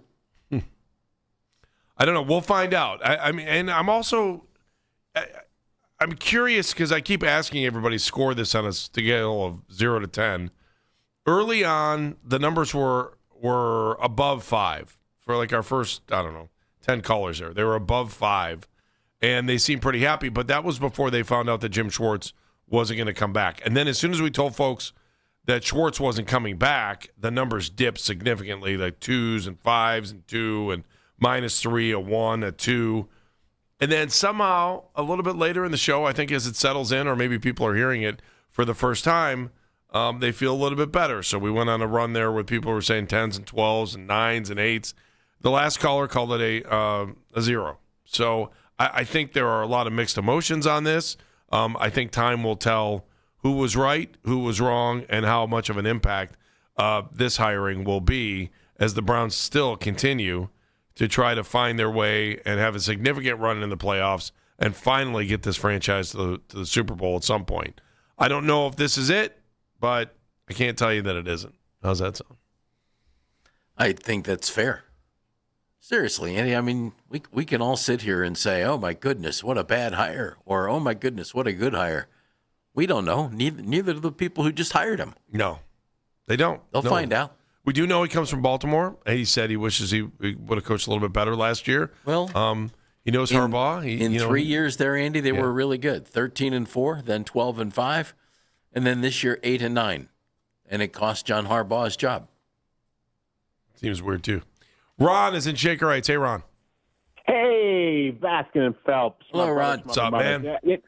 No one better to get us through this than the two of you. I just want to thank you all. You guys have been doing a great job today. Thank you. You're the listener of the show. Congratulations. You win absolutely nothing. Well, I'm not done. Well, no, Jeff, you've always been the voice of the little man. And your question to Florio about, whether it's a problem that there are 10 openings and not one has been filled by a minority was also on point, and I thought his response, quite frankly, was a little lazy. I mean, when he said, well, it's just a sign of the times. I mean, he had an opportunity there to say, yes, that's a problem, but he didn't. Do you think he reflected the owners, though? Yes, absolutely. I mean, he did, but he personally could have said, yes, it's a problem. Personally, I think so, but it's how the league is. I mean, Condoleezza Rice is really, and Magic Johnson are really like the only minority owners that I know. But anyway, we're not here to talk about that. Michael Jordan. Even though Dr. King did, what do I know, right? But I do have some people in the Browns offices, and they've been telling me that Monken was probably number one all along. He came in there during his interviews, and you guys can fact check this, and he gave a plan for how Shedeur could flourish under his system. And there's you guys probably already checked this as well. The first player to come out has been Shedeur. Shedeur's already said, welcome Todd Monken. We don't hear Miles, of course, coming out, especially after the news on Schwartz. Miles coming out, Denzel, or any of those guys. Shedeur has already come out and welcomed him and said, let's get to work. There's some there, and you guys can maybe expound upon that later. Yeah, I remember I asked Chris Rose that same question, and Chris was kind of like, well, what does that matter? I was just like, Chris, it matters. If they think he's the quarterback of the future, that had to have been a serious question for every candidate they talked to. Then the other point is that Monken was the first guy they asked to interview, too, when they had opportunity to. So, Rod, give me a score, 0 to 10. Well, it's a 4 because they lost Schwartz, but also – Monken has a really strong SEC background too, and Jimmy loves SEC guys. Yeah, he served under Saban's acolyte, Kirby Smart. He worked for Brian Kelly. His cousin is a coach at Army. That's right. So he's a gym rat too. So take that all into consideration. All right, Ron, thank you, appreciate it. We go from Ron to Ronald. Hi, Ronald. Last call for us, I think. Go ahead, Ronald. Oh, I'm sorry, guys. It's wrong. I apologize if she misunderstood me. But I had called earlier this week, and I had told Daryl that Monken would be the choice. I believe that Monken was the choice because, I follow context clues, and when we first drafted, when Shedeur was going to go to the draft, Deion was here talking to Haslam. When a report came out during the season that the Ravens wanted to draft Shedeur, he said no because he wanted to play. Right. He knew he wouldn't play if he went behind Lamar. Yep. So I thought that's why they was targeting. That's why Monken was their target because of what everybody else has been saying. Instead of drafting a quarterback this year, build the offense up in the draft, and let's try to work with what we got. And I think Monken was one of the few that was willing to work with Shedeur, and that's how he ended up here. It very much could be a great reason. Give me a score, 0 to 10. I'm gonna have to say 4 because I ain't sure. You're just not sure. That's up in the air about Schwartz. Yeah, Schwartz still under contract. We just have to see what happened with Schwartz. Yeah, it doesn't look good though. Leave, but yeah, it don't look good. All right, Ronald. Thank you. Appreciate it. Do we have a moment of the show? I feel like the moment of the show is, the news of the new head coach and Jeff Phelps' immediate reaction. Adam Schefter, ESPN. Sources: the Cleveland Browns are hiring former Ravens offensive coordinator Todd Monken as their next head coach. Adam Schefter, Todd Monken, the next head coach of the Cleveland Browns, according to sources. All right, there you have it. Breaking news right here at 92.3 The Fan. We get you the news when it's out there, and Todd Monken is now, according to Adam Schefter, the new head coach of the Cleveland Browns. Jeff Phelps, your reaction. Why Monken over Jim Schwartz? That's all I have. That's going to be a question that hopefully will be answered. Yeah, still wondering. Hopefully we'll get an answer on that over the next few days. All right, why are you smarter? It's brought to you by QC Kinetics, the leader in regenerative medicine. In pain, give QC Kinetics a call, 216-770-5488. Let's start with Dan Mennigan. Our social media mentions powered by Scheibin Jewelers, Cleveland's premier jewelry store. You can always send a message to the show at CLE Talking Heads like Bill does here. Browns, we're hiring Todd Monken. And the crowd goes mild. Crowd goes mild. Mackenzie. I'm smarter today. I think it was Roman Canton gave us a little call after Jim in Tennessee called. And he said that he thinks that might have been Jimmy Haslam calling because he rated this out of the park. He said that it was a 10 out of 10 hire. So I'm smarter today thanks to Rome for giving me a little insight on who he thinks that. Yeah, let me give him. He didn't use the word candidly once, so that absolutely eliminated him. Could have been his dad. His dad goes by Jim, not Jimmy. Yeah, but he didn't sound. He didn't hear an accent. Didn't hear an accent. Wasn't enough. But they did say they were calling from Tennessee. Yeah, which would be kind of bold. Jeff Phelps. I'm smarter today because I know that the Browns have a head coach, and we're all confused as to why this was the guy, and confused about whether he can do a good job here. And I think that's not outrageous for us to feel this way. There were a couple of slam dunk hires in this cycle, Andy. Todd Monken was not one of them. Doesn't mean he can't be wildly successful here. We'll see. And I think all Browns fans should definitely withhold judgment until we see what this guy can do. Yeah, I don't know what he's going to do. Is he going to be better than Kevin Stefanski? I think that's what I'll be looking at over the first couple weeks of the season. Did they upgrade? Did they upgrade at head coach? Did they upgrade at offensive coordinator? Are they going to upgrade or at least try to stay the course at defensive coordinator? And also, we didn't even talk about Bubba Ventrone out, too. So other teams are talking to him, according to, was it Mary Kay that said that other teams were looking into talking to him? So Mary Kay Cabot, give her credit for that, too. Hey, thanks for listening. Make sure you're locked into Afternoon Drive. They have continuing coverage. Todd Monken, the new head coach of the Cleveland Browns. If you've been listening, you heard it here first on 92.3 The Fan. Be a hero. Be a real hero. Be an organ donor. Lifebank.org. See you, Cleveland. We'll talk to you tomorrow at 10.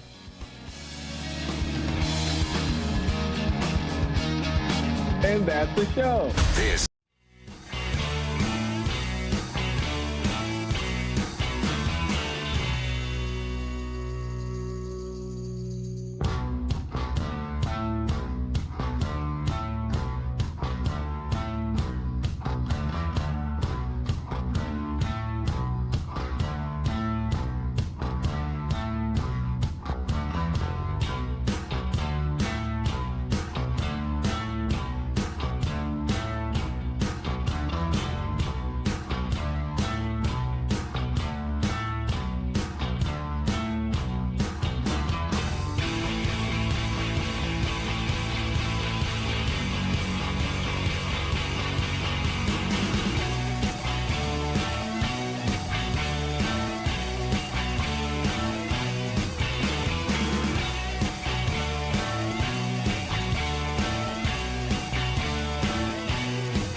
down between Monken and Schwartz, oh boy, am I going to be dissatisfied like you wouldn't believe. Well, I mean, in that way, I mean, Schwartz gets it. I can't find a world where Monken ends up getting it, and then Schwartz stays on in the DC. And if anything, I think Todd Monken would have a fair chance against Jim Schwartz. That's even more insulting to Schwartz if he loses out that way. The hire that I would react most negatively to is Monken.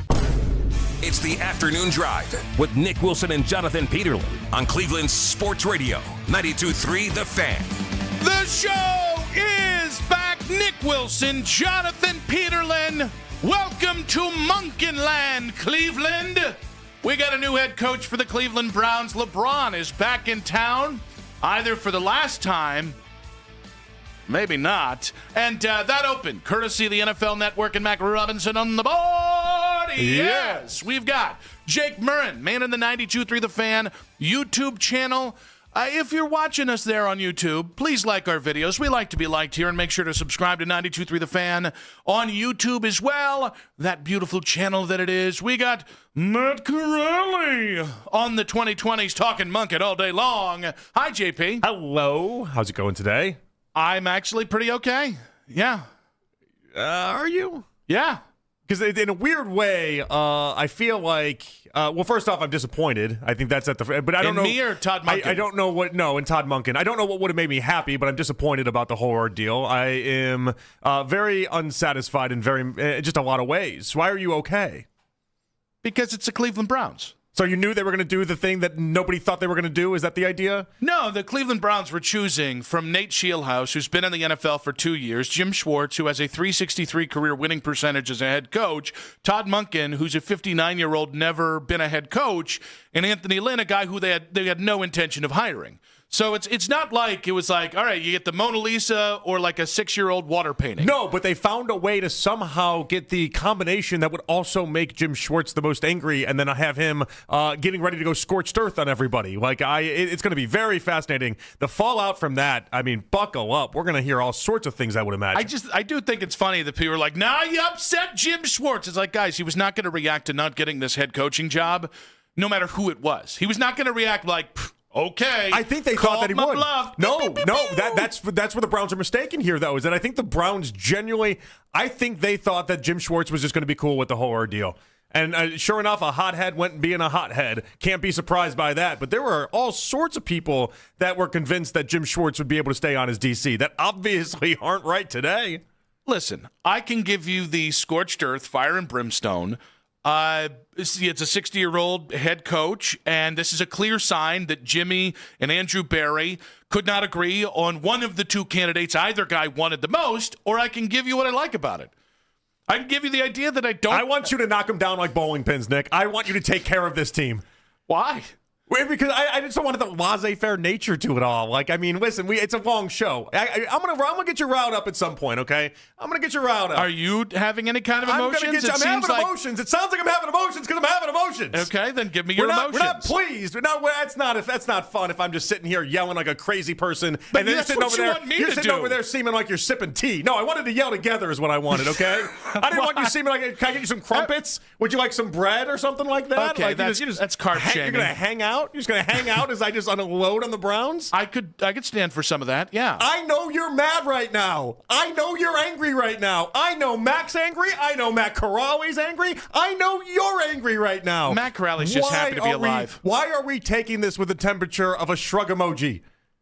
I'm going to need a little bit more. And maybe the fans have to do it for us. Maybe we have to get callers all day long. I'm going to need a little bit more. They didn't get anywhere close to the guy that they envisioned when they started this whole ordeal. I got more people suggesting Kevin Stefanski should still have a job than not have a job today. What are we doing? Todd Monken is your answer? I believe That's not a serious answer. But yet it is the answer. That is a ridiculous answer. That is not acceptable. You wanted an offensive head coach. That is the worst head coaching hire you could possibly have made out of the whole allotment of people that you brought in and interviewed and did everything else with. You wanted an offensive head coach, you got one. That is the absolute worst you could have done. Peterlin, you wanted an offensive head coach, you got one. You are so unserious about what's going on with this organization right now. Do I think Todd Monken at 59 years old is all of a sudden going to be some sort of coaching whisperer and some sort of magic coach? No, I don't. Didn't you want an offensive head coach? Do I think Todd Monken's going to be here 3 years? I wanted a young offensive coach. I didn't want Todd Monken. We said from Jump Street. Todd Monken last year with Lamar Jackson was 11th in scoring and 16th in points. With Lamar Jackson, he wasn't able to make it it work in year 2 there. What are we doing? Wasn't it year 3? Year 3. I'm now losing my mind. Now I'm getting angry at you. The first 2 years were pretty okay. Well, and he had a fantastic year. That's what makes it so weird. Everyone's going to fall back on that Lamar Jackson year where he won his second MVP and was awesome and did everything. 41 touchdowns and 4 interceptions. I'm going to focus on how the fallout happened. I'm going to focus on him not running the ball with Derrick Henry in Week 16 against the Patriots when they desperately needed the win. I'm going to focus on Lamar and the infighting that happened when you can't get along with your franchise quarterback. I'm going to focus on the fallout because ultimately that's how this is going to end up going. Yeah, I'm going to keep an open mind on Monken. It would not have been my hire. That would have been my fourth choice of the 4 candidates. And by the way, the Browns coaching search, which Jimmy Haslam candidly said when they started this process, he took great offense to the notion that there was dysfunction in Berea. That man sure poured gasoline on the sumbitch and made it fire on fire. I mean, but the point is, what choice do I have? They bungled I got to this. lay down and take Monken. And that's fine, but it just gives you no confidence for the upcoming season in any sort of way. There's nobody out there that thinks Monken's going to have this thing turned around. He should. And we're going to be awesome. He should. And this He's is a veteran. all going to be great. He can't learn on the job. He's 59. He's only got so much time left on the planet. If another team hired Todd Monken, you would laugh your ass off at their expense. He came in second you'd make to jokes. LaFleur. I can't believe they hired Monken of all people. He came second in LaFleur. That's what you'd say. He came into second place to LaFleur in 2019. He was the Jets' choice, and then Woody Johnson chose Adam Gase over him. So he's been So even another bad team like the Jets decided they didn't want to do this. No, the people who actually did good things there, it's Woody Johnson that made the left turn. It's amazing they dodged the bullet. Listen, I get it. There's enough people screaming and carousing about this. This is the most Brownsian thing that could have happened out of this. Yes, the same it old is. Browns are back. The guys, the thought partners and whatnot. Wonder what does that say looked like?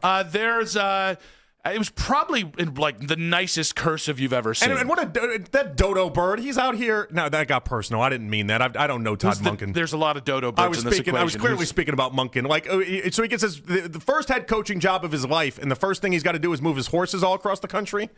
Like, think about that. Like, you got told you got like the biggest job of your life, and the first thing is I got to move my horses. I got to get my horses in order. That's the first thought you have. Hey, maybe. How about collect a defensive coordinator now that Jim Schwartz is leaving? How about put together an offensive staff? Figure something else out outside of your horses. That's an incredible part of the story. Maybe he did multiple things at once. An incredible part of the story. Maybe he did multiple things at once. He had the horses and the coordinators. I need you to lock it in. I've told you before, I need coaches that are psychos. Mm-hmm. I need coaches that don't even have horses, okay? I need them to be psychos about the job.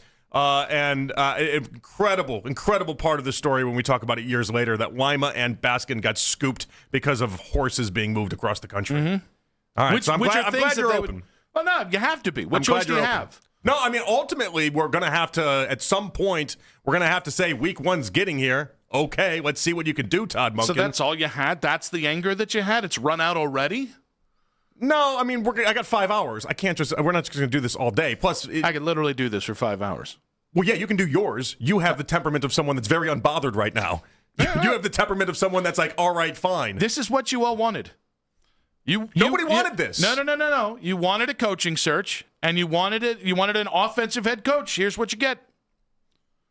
And no, it doesn't matter. Listen, hey, we forget about defense. Defense doesn't matter. It's an offensive league. Well, I got the guy. Well, that is the one saving grace he has, by the way, in this whole entire thing, is that if it's a pivot to the offensive side of the ball, that is a saving grace. Well, see, I'm talking off the ledge already. You are now more it's Todd in Monken. He's not good. Monken land than you were before. I'm not more in Monken land because I'm glad he's from the offensive side of the ball. I mean, this is the guy that got Lamar to his 2 best passing seasons in his NFL career. Okay. You wanted offense, you got offense. No, but that's the problem, is that I don't know that he had anything to do with Lamar being great because Lamar won MVPs before him. Like, but he didn't win it the same way. It's not if I'm convinced that all of a sudden he made Lamar Jackson into something. Meanwhile, last year, Lamar never looked worse than what he did last season, ultimately ending to him getting fired. He's the guy. And the infighting that was attached to all of it. And not even knowing how to use Derrick Henry properly. He's the guy that took Lamar from is he a running quarterback or is he a passing quarterback, and he elevated him to being a passing quarterback. He's the guy that disagree on that. He's the guy that got Lamar to pass when they were down in the second half, which is how they were. Like if a team had made this hire a year ago, coming off that season for Lamar, it wouldn't be being destroyed right now across the NFL. Well, what we know about Monken is that he uses a lot of different systems and he uses a lot of different ways. But even with Baker, here in 2019. Baker never has thrown for more interceptions in a season than he did with Todd Monken. Like, So he's a no risky, no biscuit. He is a lot of no risky, no biscuit. He is a lot of Tell me airing you the don't ball like out. a little no risky, no I'm biscuit? interested in that with Shador, that part of it, because Shador likes to throw the ball deep. So I am interested in that side of things. I can't lie to you from that component of it all. But ultimately, you can't put lipstick on this pig. This is not the hire they sought out. This is not the hire that they wanted. Todd Monken is not the answer. If another team made this hire, you'd laugh on at this it. pig. Do your best. Let me put lipstick on this pig. Go ahead. All right. One, he speaks like a head coach, not a computer. People are going to fight. He's plain spoken, and he will tell you if he thinks he failed. He'll tell you. You're going to like that.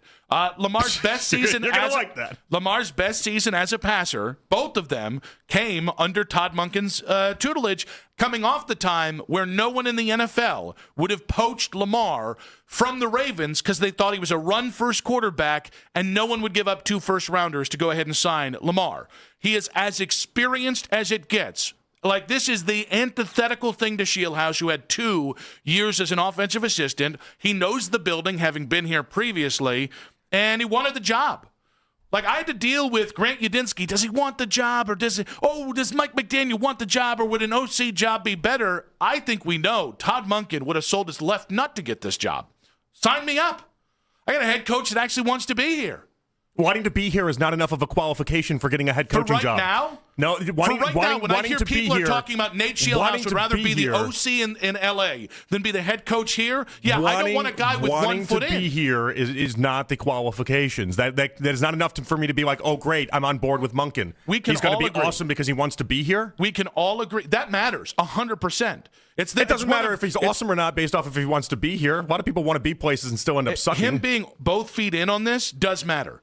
Kevin Stefanski spent the last 2 years. Now. Kevin Stefanski's agent spent the last 2 years telling everybody under God's green earth that, you know what, Kevin, any of the decisions you don't like that haven't worked out for the Browns, it wasn't Kevin's decision. He just went along for it. We are not getting that with Todd Monken. And by the way, if we do, the guy will have a set on him to actually say it to our faces instead of hiding behind his agent. Right. So 5 weeks in, if you start off 1-4, he's like, but I wanted to be here.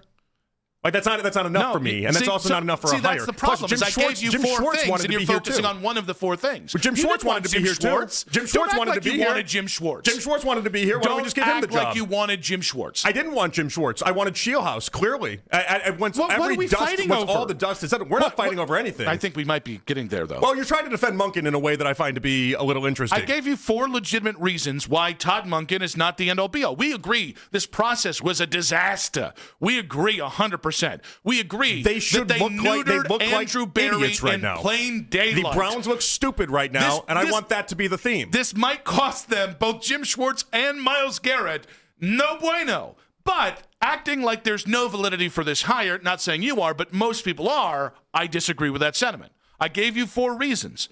Him wanting to be here and saying, I'll take Jim Schwartz as your DC. I'll work with Shador and Deshaun Watson.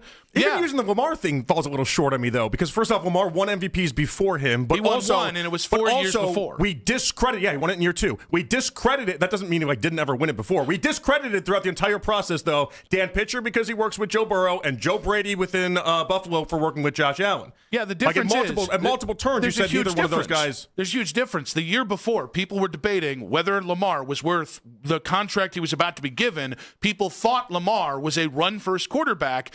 And then we saw Lamar hit heights as a passer he had never seen before. What heights? He threw for 400 more yards the following season. Yeah, what about the year after? Year 2 in the system, where he threw for 40-some hundred yards and 41 touchdowns. I mean, again, even like the aggregates. Like, he was a much better quarterback in year 2 than he was in year 1, but I'm not putting that at the feet of Todd Monken. Okay, so I don't think Todd Monken was the reason why Lamar was great. Evidenced by Lamar then this year taking a massive step backwards and then blaming Monken and falling short with Monken at every turn. Let's go year 2 of Lamar. You think Monken had more to do with it than Lamar did? I think Monken had a lot to do with it. The point is, we can give everybody credit. Lamar's an incendiary talent, but he developed as a passer. Meanwhile, under Monken. The Baltimore Sun during the season said sources with direct knowledge of how Monken ran an offense said players felt the Ravens worked out a specific game plan during the week only to abandon it mid-game, creating chaos and confusion. They also viewed Monken as increasingly standoffish and unwilling to collaborate with players. Yeah, there's a reason why John Harbaugh got fired. It wasn't babes in Toyland. I just like, listen, the process is the problem here. Todd Monken, because my problem is, it's not that I am just all in on Todd Monken. Guys, look at the other 3 hires. None of these final 4 guys were all that interesting. I'm going to hire a babe because, I don't know, Ken Carman knows him from Iowa State because he's got 2 years suckling at the teat of Sean McVay.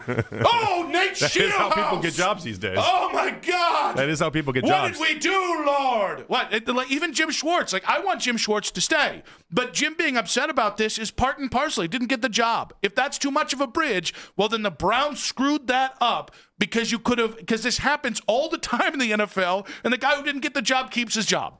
So that is on the Browns. And listen, where we're going to agree 100% is it is on Andrew and it's on Jimmy to make it work. I don't want to hear this crap about a year we're going to fire this guy. I don't want to hear, oh, this is a bridge. No. Well, it might happen. Work it you-know-what out.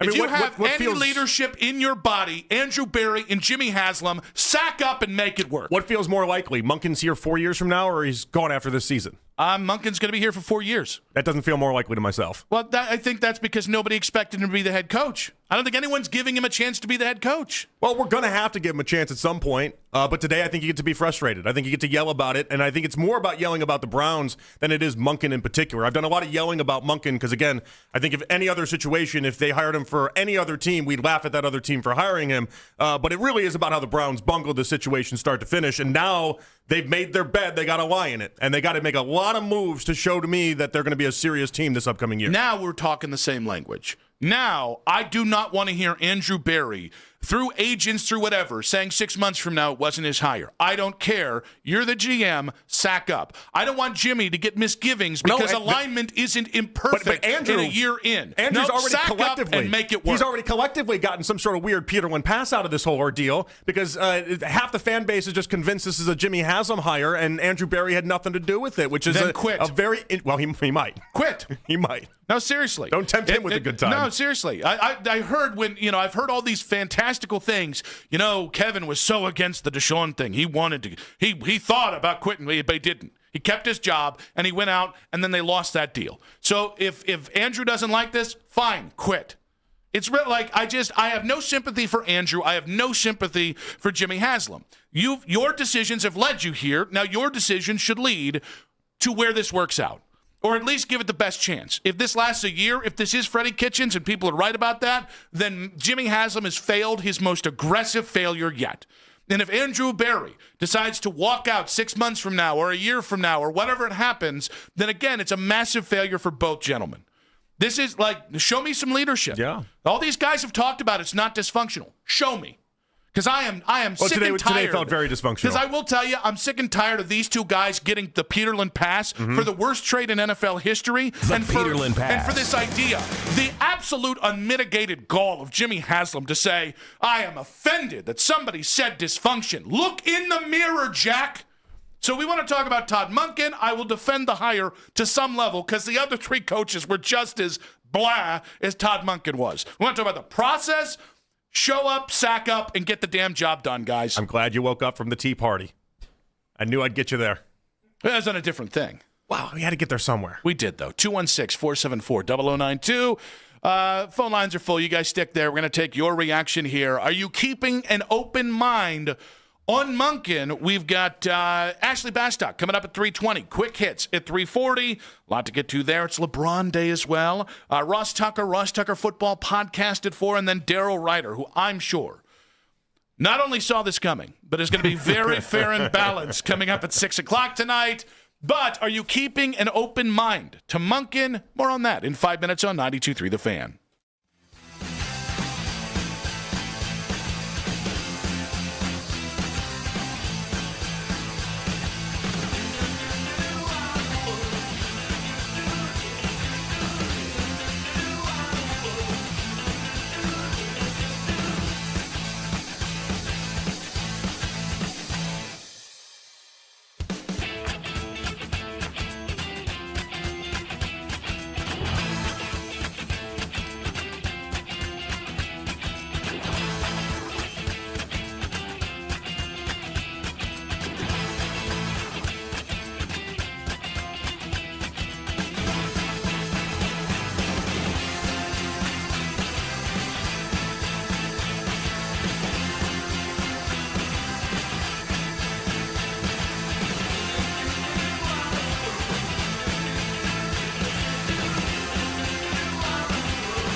the real thing. Talk to your healthcare professional today. Call 1-833-OZEMPIC or visit Ozempic.com to view the medication guide and to learn more about Ozempic. Semaglutide injection 0.5 milligram, 1 milligram, and 2 milligrams.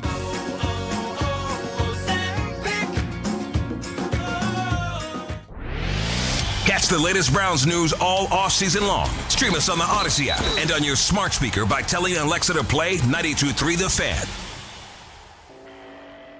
They have a young quarterback that is not lacking in confidence. He loves throwing the football down the field. In addition to that, they've got a young running back who enjoys being the bell cow for that offense. And I think those two things have to be priority one in a Todd Monken offense. And Lamar Jackson and those guys, they did a lot of RPO stuff. They did a lot of spreading the ball on the outside. But the two things that really appealed to me was Shedeur Sanders, his confidence, ability to throw the football down the field, and running the football. They're going to have to go get a real receiver number one to pair with Jerry Jeudy. But I love this hire already. I think Shedeur will really lean into this style of offense. Kyle Long loves him some Monken. That's from CBS right there. We got some Monken love. Come on now. Okay. Come on now. Sure.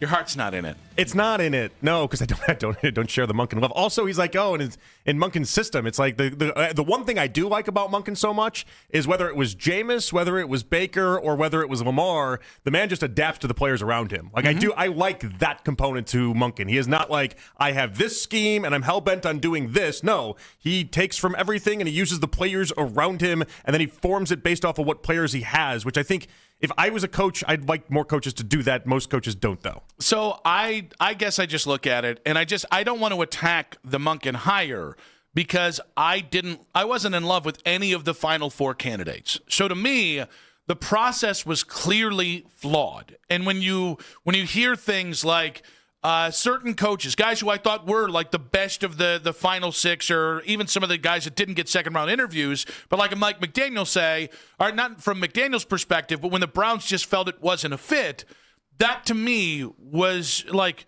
we already had the alarm bells going off here with this.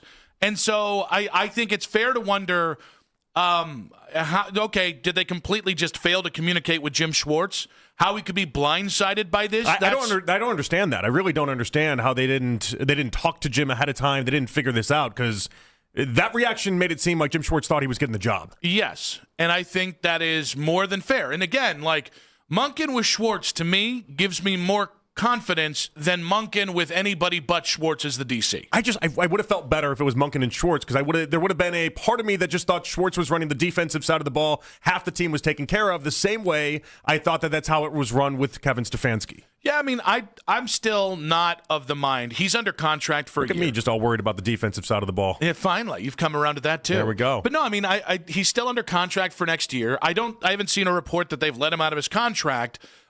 Jim was emotional at not getting the job, as he should have been. This was probably his last chance to get a head coaching job. And if inevitably that he decides to go be with the 49ers head coach and the Browns let him, well, that is a massive failure by Jimmy Haslam and Andrew Berry. It's not Todd Monken's fault. Todd Monken just showed up wanting the job and said, you want me to work with Shedeur and Deshaun? I'll do it. That's very fair. You want me to keep Jim Schwartz here? I'll do it. I would imagine Monken in his meeting wasn't like, I want my own staff. You have to kick Jim Schwartz out. I would imagine that's not how that went down. I would imagine he was so just thankful to be in the conversations. He's like, whoever you want, you just go ahead and you just pick him. You take him. I mean, if the insistence rather of keeping Schwartz hurt the job and the process to get the final coach, and then in their hubris, they didn't manage Jim Schwartz's expectations, then this is what Andrew Berry and Jimmy Haslam deserve. It is. And again, it sucks for us Browns fans if we lose Jim Schwartz in this. Because, again, I do think it had some impact on the job. But the idea that, this is just, to me, I'm so crystal clear with this. This was not a clear and concise search. And I don't believe that either Jimmy Haslam or Andrew Berry had Monken as their number one. This feels like either a compromise or Jimmy Haslam's attempt at a compromise. And my point is, I will now hold you accountable for your actions. I'm going to give Todd Monken a chance because I think we're going to like hearing the guy talk, and he's an offensive coach who's had a lot of success, and I love the adaptability. But I will spare no bit of fury if these guys bungle this. Go out and have a hell of an offseason. Go move heaven and earth to find yourself a number one wide receiver and fix that offensive line. Yeah. If they decide, well, Miles is upset, we're going to have to trade Miles and Jim Schwartz, so we're going to actually take a step back competitively, you've already failed this. I mean, you're number one. You now need to win this next year. And when I say win, I'm talking 7 to 10 wins. You need to get into that range. Anything less, and you're probably sinking Monken's chances of ever having success now, here. I've heard some people posit that this actually is a good sign for them trying to be competitive next year. Because if they went with the young offensive coordinator hire or the young, let's say, Udinski or Shieldhouse type hire, then it's like, all right, you're playing for a couple years down the road instead of someone like what they went with Monken, where it's like you don't get to, hey, here's your rookie season, figure it out 2-3 years from now. Like that is, as you said, you got to start winning right away. Yeah, and by the way, this needs to be said. If you win under the wrong pretense of hiring Todd Monken, it doesn't matter. It is everyone in this organization's job to make it work with Todd Monken. And that means giving him the best talent. That means cutting the crap from Jimmy. Like, all right, this is your guy. Do your job, Jimmy. Stay all the hell out of the way and let the football people football. And if you don't, may God have mercy on your soul. Because I have been pretty patient today, and I have been pretty. If you, in a year from now, you double pump, or if in 2 years from now this guy has one bad year and you pitch him out, holy God, you think you've seen the wrath of somebody. You haven't seen what I will be in 2 years if you go ahead and this turns out to be a joke of a hire. Well, I mean, as of right now, it's got the expectation to turn out to be a joke of a hire. It's on Todd Monken and everybody else to prove us otherwise. There's a lot of really bad spots, or good spots even, like Dan Campbell when he went to the Lions. Nobody thought that was going to be a great home run hire. He turned it into a home run hire. Like, a lot of this falls on Monken and what he gets done and what he accomplishes and what he's able to do. But as of right now, I mean, the expectation is that this will not be a great slam dunk success of a hire. 216-474-0092. Are you keeping an open mind on Todd Monken? Let's go ahead and go with Gary in Painesville. Welcome to the show, Gary. I'm in Painesville right now, Gary. Hi, how you doing? Other than that joke from JP, I'm actually doing pretty good. Oh, what? Good, no good? Great show. I love you guys. Thank you. Good dialogue today. I love it. Hey, Browns fan for almost 60 years. I've been there since the site beyond, watched a little bit of Orion back then. I mean, I feel sorry for the generation coming up here because they haven't experienced a winning team in Cleveland period. They just don't have that experience. Getting back to the hiring, I'm having a hard time really looking at this and judging Monken right now. And the reason I say that, you got a young quarterback behind the helm now. You're going to rebuild the offensive line. You're weak in wide receivers. And what scares me even more is if our defensive coordinator leaves, okay, so there's a big question mark there. I see all kinds of questions on this Browns team turning the page to this coming year. I think this is going to be a rebuilding year for that offensive line, and I'm having a hard time judging wins and loses and really putting it on Monken, gentleman.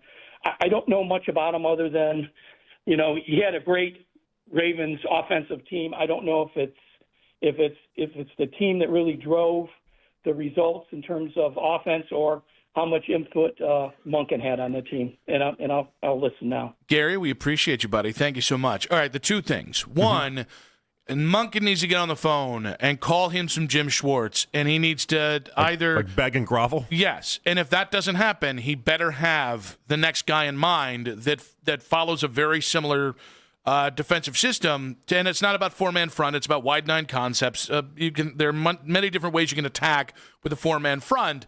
This thing's built for the wide nine. So the second most important hire is going to be who's your offensive line coach. Is it Bloomdiddler? Is it Mike Bloomgren? I'm going to assume no. Maybe it's a bad assumption by me, but I'm going to assume no. Honestly, you could do worse than him, and I do mean that. Like I don't think it was his fault what happened this year. The O-line got old, and they just didn't have the depth to make it work. So, but you got to nail that. Dwayne Ledford was just a great hire in Baltimore. You need, if it's not going to be Bloomgren, it needs to be somebody like that. Those, to me, are the two most important things today. You tell me Schwartz is back, and you tell me you got a hell of an offensive line coach, and all of a sudden, I'm feeling 10% better about the whole thing. Yeah, I feel better about it too, but based off the reports and based off of like some of the stuff from like Jordan Schultz, for instance, like I have a hard time thinking Schwartz is anything but pissed off and isn't coming back. Well, yeah, he was pissed. Of course.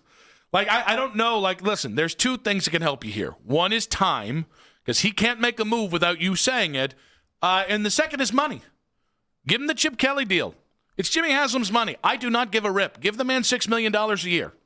I mean, yeah, but there's only so much. This is almost like the Jose Ramirez thing, where it's like not everybody is just influenced by money and money alone. Some people have other things at play. If you feel so, how do we know that that's Jim Schwartz? Well, we don't. It's a guess. But if you feel that disrespected, and he's already made millions upon millions, I don't know that money will fix the disrespect. Yep, but you got to try. And especially when you're in a spot where then everybody that you are probably going around telling you're getting the job and doing all this other stuff for, there's a very prideful person in Jim Schwartz that we do know for sure, and his ego got bruised today in a big time way. Maybe money does fix it, maybe it doesn't, but I'm agreeing with you. You have to try. But some of the stuff from Jordan Schultz, if it has to get ugly, Schwartz is, quote, someone who will be perfectly fine making it ugly, as one source put to him. Like this seems like. Has he ever met Jimmy Haslam? This seems, yeah, but I mean, Jimbo really seems uncomfortable. No, Schwartz knows where the bodies are buried, though, and so I got a feeling this is going to turn. Well, first off, I don't think Schwartz will be back here. If I'm wrong about that, I'm wrong about that. But on top of it, I think he's going to end up unleashing a lot to try to embarrass Jimmy Haslam and company. I mean, Jim, he can't embarrass Jimmy Haslam more than Jimmy will embarrass himself. 216-474-0092. Vincent in Virginia. How are you keeping an open mind on Todd Monken? Oh, not at all. This is a zero for hire.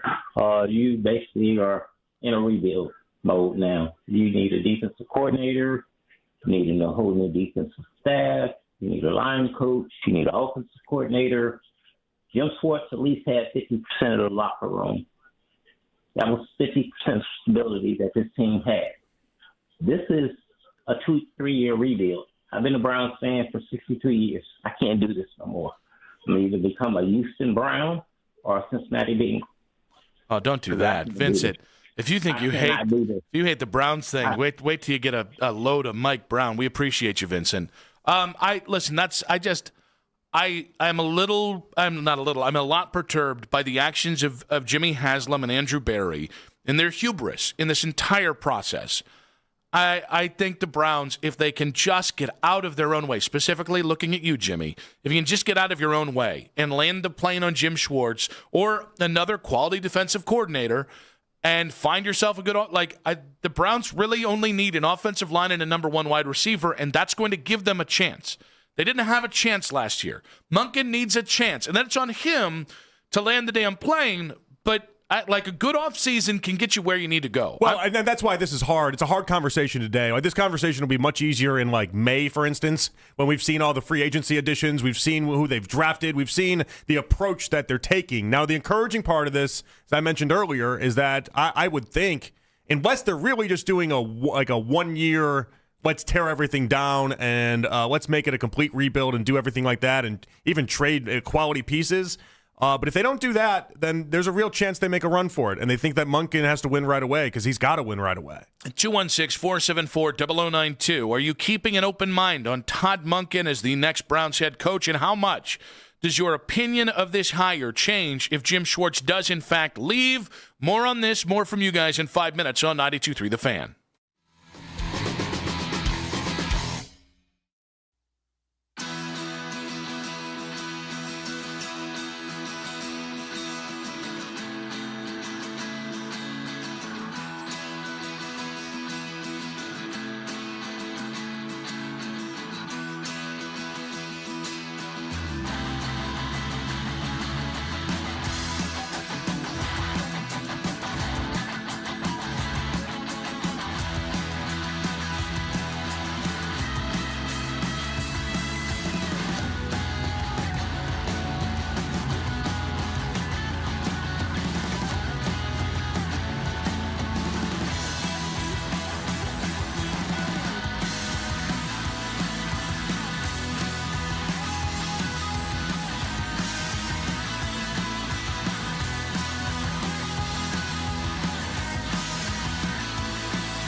if I'm Todd Monken, I'd rather he go. Think about the potential for divided loyalty in the locker room, offense versus defense.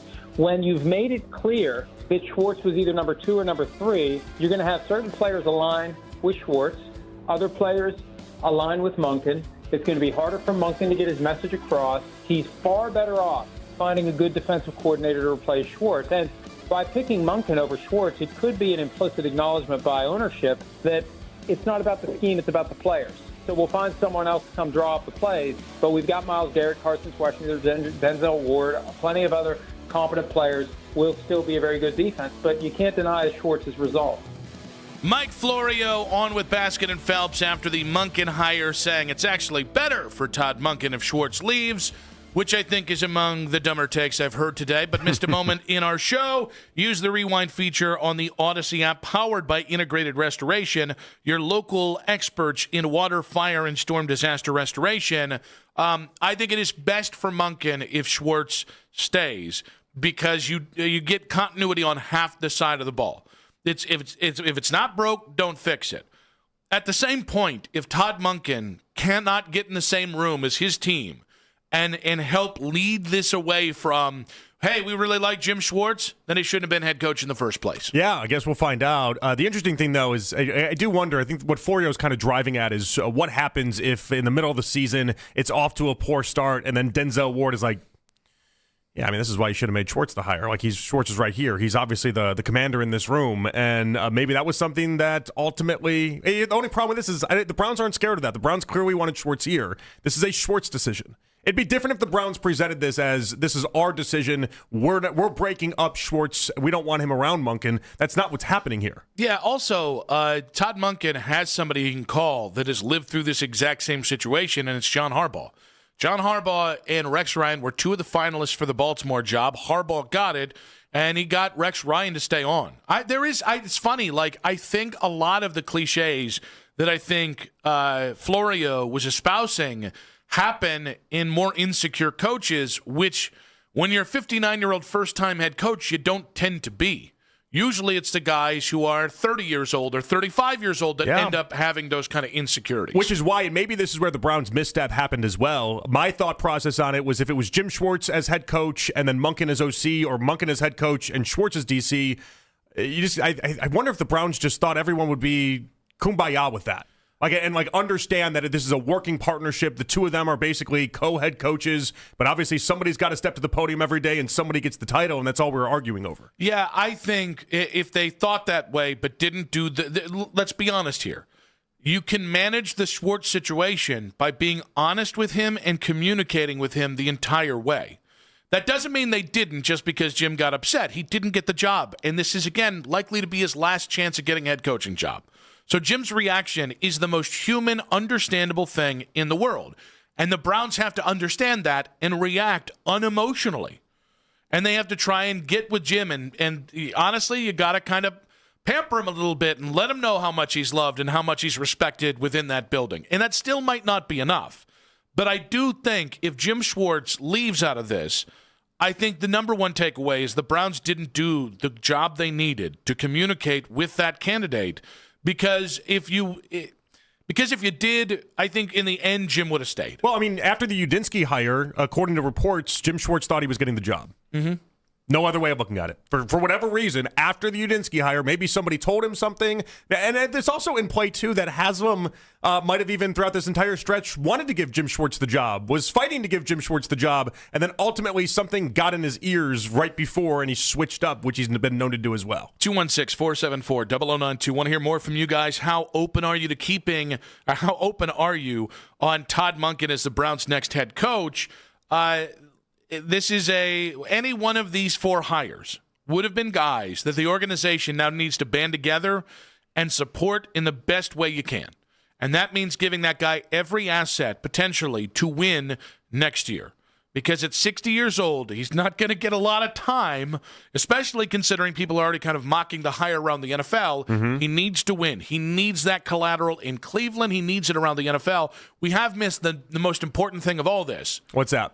Bubba Ventrone is not coming back, and he's very likely to be the Rams' next special teams coordinator. Yeah. So we got that, guys. That's a nice thing. It feels like a good win. Although I feel like McVay hasn't put on some Bubba Ventrone tape or something. I'm not sure. Maybe he missed that part. Rams with 3 games this year costing them special teams, but most importantly, obviously the playoff game that we just watched them play in an NFC title game where you had a special team snafu that cost them the whole thing. Like, McVay, do some homework, buddy. Yeah, it also cost the Browns about 3 games this year. Now, that being said, Bubba Ventrone will be a head coach in the next 3 years because he's going to go sit at the right hand the feet of McVay. Well, this is how this works, right? Same thing with Monken. Monken stunk under Freddie Kitchens, and it was a big uphill battle for him. And what happens? He goes to Georgia. He wins back-to-back national titles with Kirby Smart, and then he goes to the Ravens with Harbaugh, and all of a sudden it's like, oh, yeah, Kirby Smart, John Harbaugh, this is the guy we want. Because nobody wants you when you're under Freddie Kitchens' tree. All right, guys, want to hear more from you? Let's go with Demos in Shaker. Demos, welcome to the show, buddy. Hey, how you guys doing? All right, so first off, the whole horse thing, the reason why Monken is coming here is because he's going to live out in Chagrin Falls, Hunting Valley, where they have horse stables and stuff. Western Maryland, Chagrin Falls. He's going to be an East Sider, okay? Mm-hmm. Now, beyond that, though, look, who did we really want? We wanted Harbaugh. So now we got his offensive coordinator. Okay, is it that bad? I hope not. But I agree with you that he should call his buddy and beg him to be the defensive coordinator still, because we have him under contract. And even though Schwartz was a dumpster fire in Detroit, remember how crazy he used to be in his press conferences and stuff like that? Think about it. In the last few years, you haven't seen him fly off the handle for anything. I mean, he wasn't on the hook for anything. But you haven't seen crazy Jim Schwartz like when he was the Detroit head coach. So my thinking is that he was going to be he was ready for this position.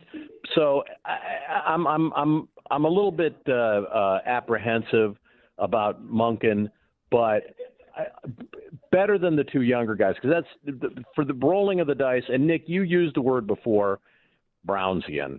That's all we needed was some Brownsian outcome with these young guys, and it could still happen because it's the Browns. But God help us, we got Monken, and we got to roll with that. Demos, we appreciate you, buddy. Chagrin is just gorgeous. You guys have been up there, right?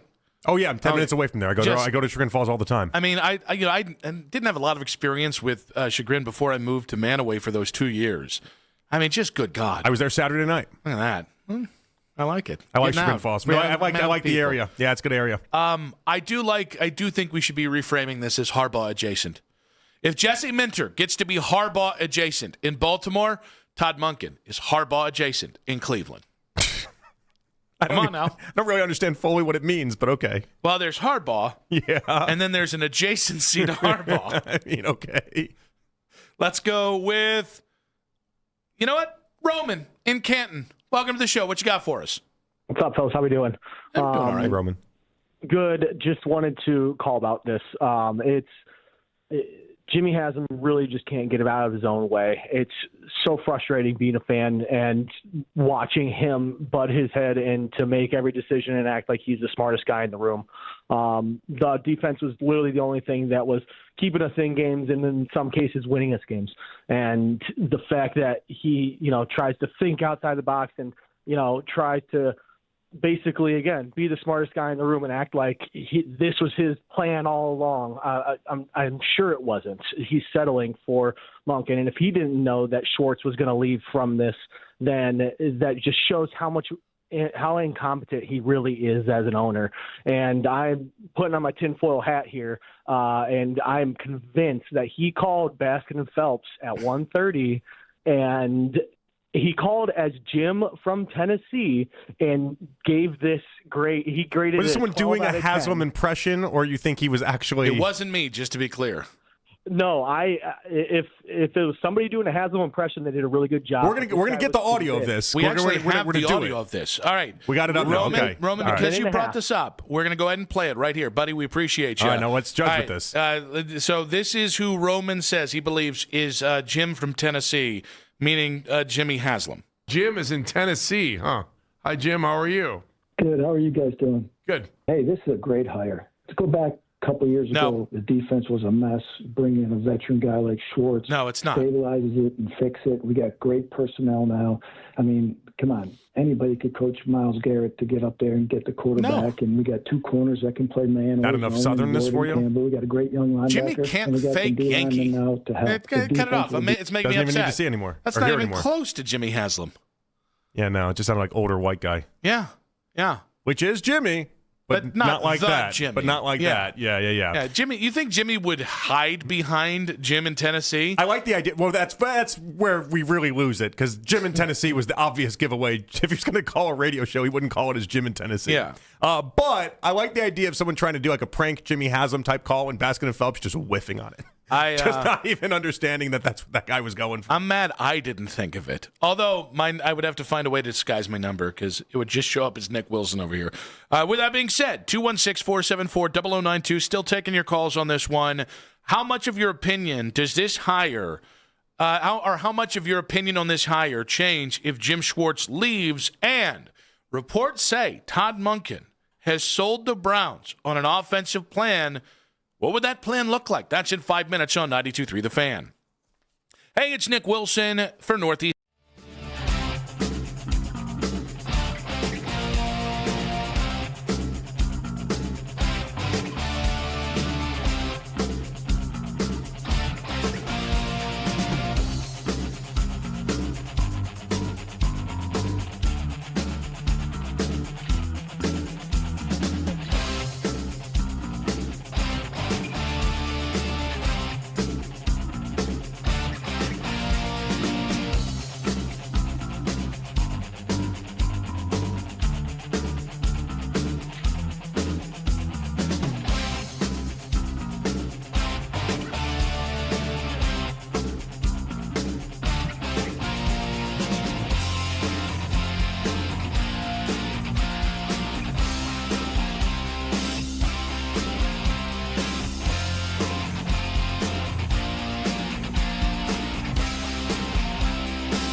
Headline segments. Headline sports news every 20 minutes right here on 92.3 The Fan. From the University Hospital Sports Desk, I'm Matt Corrali. Do we only care about the Cavs when they are struggling? And it's your job to win football games, not save college football. It's the Emerging Podcast Team, presented by Extend Technologies on 92.3 The Fan Extra on the free Odyssey app. It's a 3 o'clock hour. I'm not wavering. I might be wavering. On Afternoon Drive.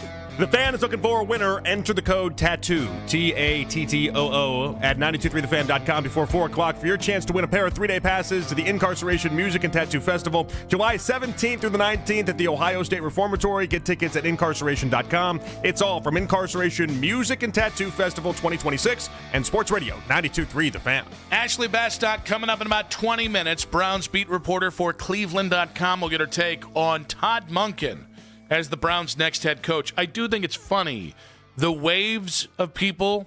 Like, there's the initial people that were all on and saw on social media Todd Monken's the next head coach. Yeah. And then there was like another wave like about an hour later. And then about 2 hours after that, there was another wave.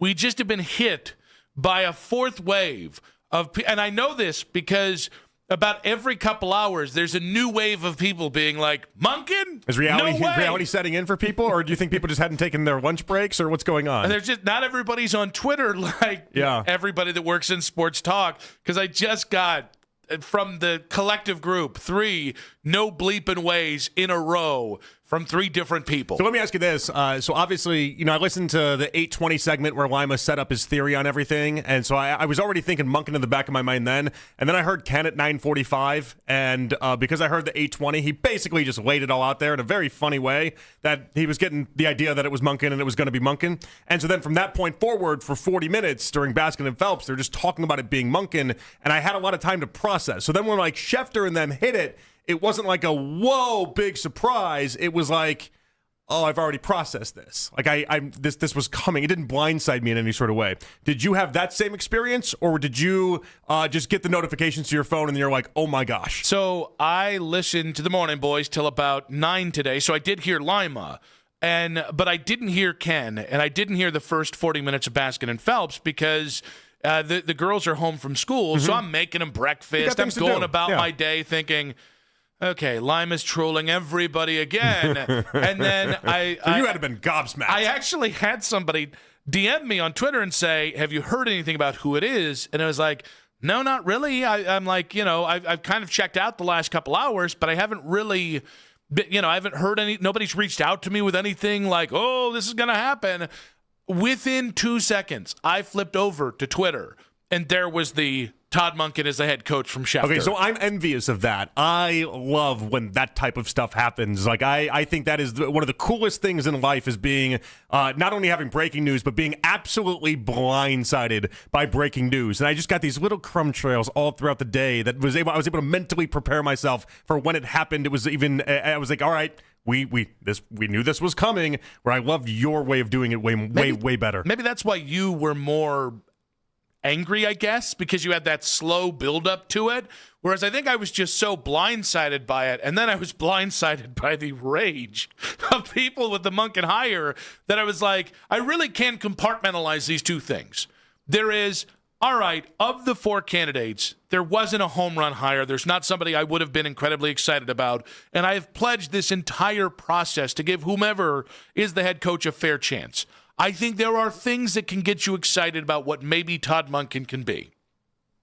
And then there's the process that led you to the final 4 candidates, and I think that's where the frustration does belong. But also and the hubris of Haslam and Andrew Berry. And losing, and I believe it, obviously nothing's official yet, but I believe they're losing Jim Schwartz as well, and so that component to it, that was, I mean, that was just piling on, is all it was at that point. That one, it started to bubble up and get more enraged around 12:30 or so when that came through. I will tell you, I don't love the comparisons to Freddie Kitchens. I think this is much closer to Mike Pettin. This feels like the 6th candidate Freddie's off wrong. The board. No, it's unfair. Freddie's wrong. Todd Monken has his resume of what he's done in his football life.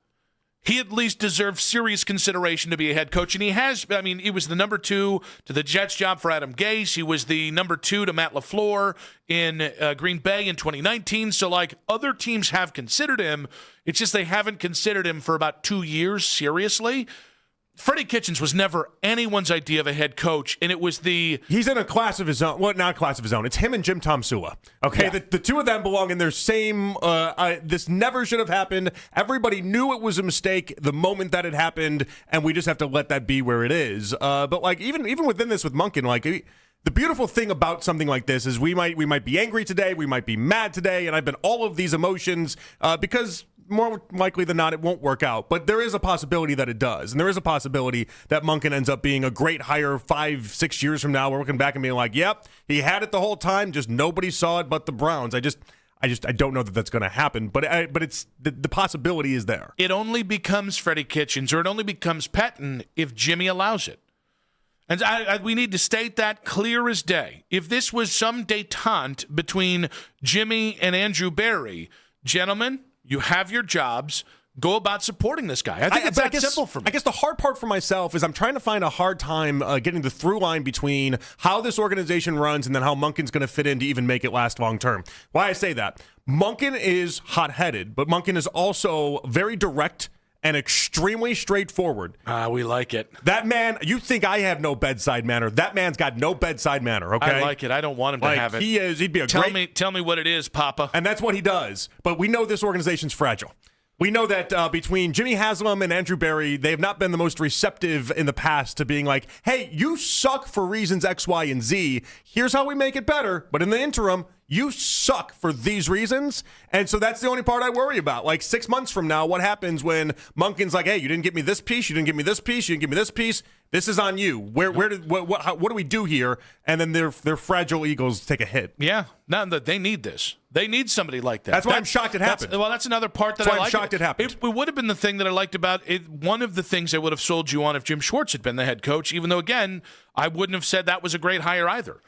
Jim's ability to be plain spoken and say, hey, I know we're all thought partners here, but here's what you can do with this thought. I mean, in a world where everyone basically bends over backwards to make sure Lamar Jackson feels as comfortable and as awesome at all times, to the point where we don't get down that road. But like the point is that he didn't. Monken didn't. Monken didn't care. Monken was going to be able to tell him exactly what he thought at any given time, and he was going to get under his skin at certain points if he thought it was necessary. But he is, the way I operate in the truth business, that is Monken. Monken is a truth broker as well. Ooh, are you guys the truth brokers? I respect that out of him, but I've never seen Haslam be open to the truth brokers. I've never seen him be accepting of the truth brokers, and that scares me a little bit. I don't hate this comparison. Jason from Twitter saying he hopes he's our Bruce Arians. I thought of that earlier. Honestly, personality-wise, like the scheme they want to run, and somebody that for a long time everyone's like he should be given a shot, be given an opportunity, but then he hadn't been, and then you watch him flourish. So I would like to know though. I think it was a Didi. Arians also got help with Tom Brady involved in this, but that's neither here nor there. Well, no, I mean before that. Remember, he's the guy that led the Colts on that run, and then he actually had a lot of success with Old Bones Carson Palmer in Arizona. Yeah, Thank you very much. I'm obviously thinking about the time he won a Super Bowl. Sure, there's that. I think it was Aditi that said, I can't remember where she said it, but Aditi said that basically Todd Monken sold the Browns brass on an offensive plan, and I think we're going to hear it in a week when he gets introduced as the Browns head coach, but I can't wait to hear what that plan is because I will tell you, I don't think this guy's going to rest on his laurels or allow a four-man quarterback room with Kenny Pickett, Joe Flacco, Shador, and Dylan Gabriel. I think he's going to be aggressive about this. Yeah, no, so that was Aditi. Aditi mentioned that this offensive plan, and it was like, did he tell him there's things about Shador that he likes? Did he tell him there's things about Deshaun that he likes? Like, I want to know what was the point for the Browns where they're like, light bulb went on, this is our guy. He can do this. I mean, listen, if those two guys are the most likely people to be starting for the Browns this year, then Todd Monken is a good hire for them. Because Todd Monken is one of the guys that got through to Jameis Winston, as you pointed out. He got through to Lamar for at least some amount of time, and he did adapt to each of their talent. I don't think the same offense that Deshaun is going to run best is going to be the one that Shador runs the best. But I'll tell you right now, if there's an ounce of talent left in Deshaun Watson's body. Todd Monken's the kind of coordinator who can get it out of him. And same thing with Shedeur. He was top 10 in points and yards in the last season he was there in OC as an OC with Jameis Winston. Like, he really did. He was able to get a lot out of him. And like, it's a weird situation for how he ended up getting fired. It wasn't really his fault, all things considered, but he's had success. It's just how much of it is going to translate. 216-474-0092. All right, Jim in Tennessee is here to dispute the rumors. Jim, can you confirm that you are not Jimmy Haslam? Well, I love orange, and I love stopping for gas at the Pilot Flying J's, but I am not the owner of the Cleveland Browns. Well, Jimmy Haslam's going to love hearing all this, especially the Pilot Flying J. We solved this one really quick. Or would it be right up Jimmy Haslam's sleeve to make a call to dispute the rumors that are out there? In fairness, Jim, I've never heard Bill Haslam talk. Can you also confirm or deny that you are or aren't Bill Haslam? Candidly, I can tell you that I am not related to the family one iota. You're not one of the many Haslams. Look at that. Jim, real quick, give us your elevator pitch. Are you in on Monken? I already did, and it's a slam dunk. That's a different show, friend. He's not wrong. He did. We Jim, played the clip. We played the clip. That was such a mic drop. I had to drop the mic for Jim. It was rude, is what it was. But no. It was really funny to me. No, it was funny as hell. I don't care if you're rude to me. If you're funny, we're good. You seemed like you were a little bothered by it. I already did. Well done, Jim. Kyle in Lakewood, are you keeping an open mind on Todd Monken? Guys, I'm old enough to remember we don't have to go back to Freddie Kitchens as our last coach we hired. When we hired Kevin, everyone wanted two names. It was McDaniels, it was Bieniemy. Look where those guys are now. They've utterly failed as coaches. Don't just go with the popular opinion. But the thing no one is really thinking about is, are we not concerned bringing a former Georgia coach in to coach guys like Miles and Shedeur with their driving histories? I'll hang up and listen. You know what? That's a really good point. That's a good point. Jalen Carter, what are we talking about here? That's a good point here. I'll just say it, steer clear of that stretch of 71. For the time being, until we get some sort of proof here that it wasn't Monken behind all of it, that it was Kirby Smart telling them, get out there and kick the tires and light the fires. Yeah, I've got nothing to add on that. Nothing? I mean, the through line, though, Georgia football, Browns football. Guys, if we're being clear, if Todd Monken gets Shedeur to being a nice starting quarterback in the NFL and they're in the playoffs next year, Shedeur can go 120 down that stretch. As long as he's driving safe. But he can go 120. We had Bernie on, remember? And Bernie's like, oh, yeah, I went 125. Like, I was doing this all the time. Nobody made a big deal about it. It was the 80s. It was a simpler time. He's like, I can't believe people are upset by this. And also in the 90s, which was a simpler time. Ashley Bastock, Cleveland.com will tell us her thoughts on the Todd Monken hire. More from you guys, 216-474-0092 in 5 minutes on 92.3 The Fan.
That would want to return and come back to Cleveland. It'll be his third stint with the Cavs. Cleveland.com Browns beat reporter Ashley Bastock joins Nick and JP next. Headline sports news every 20 minutes right here on 92.3 The Fan. From the University Hospital Sports Desk, I'm Matt Corrali. Whenever you need to talk about the Browns, we got you covered. We are Sports Radio 92.3 The Fan.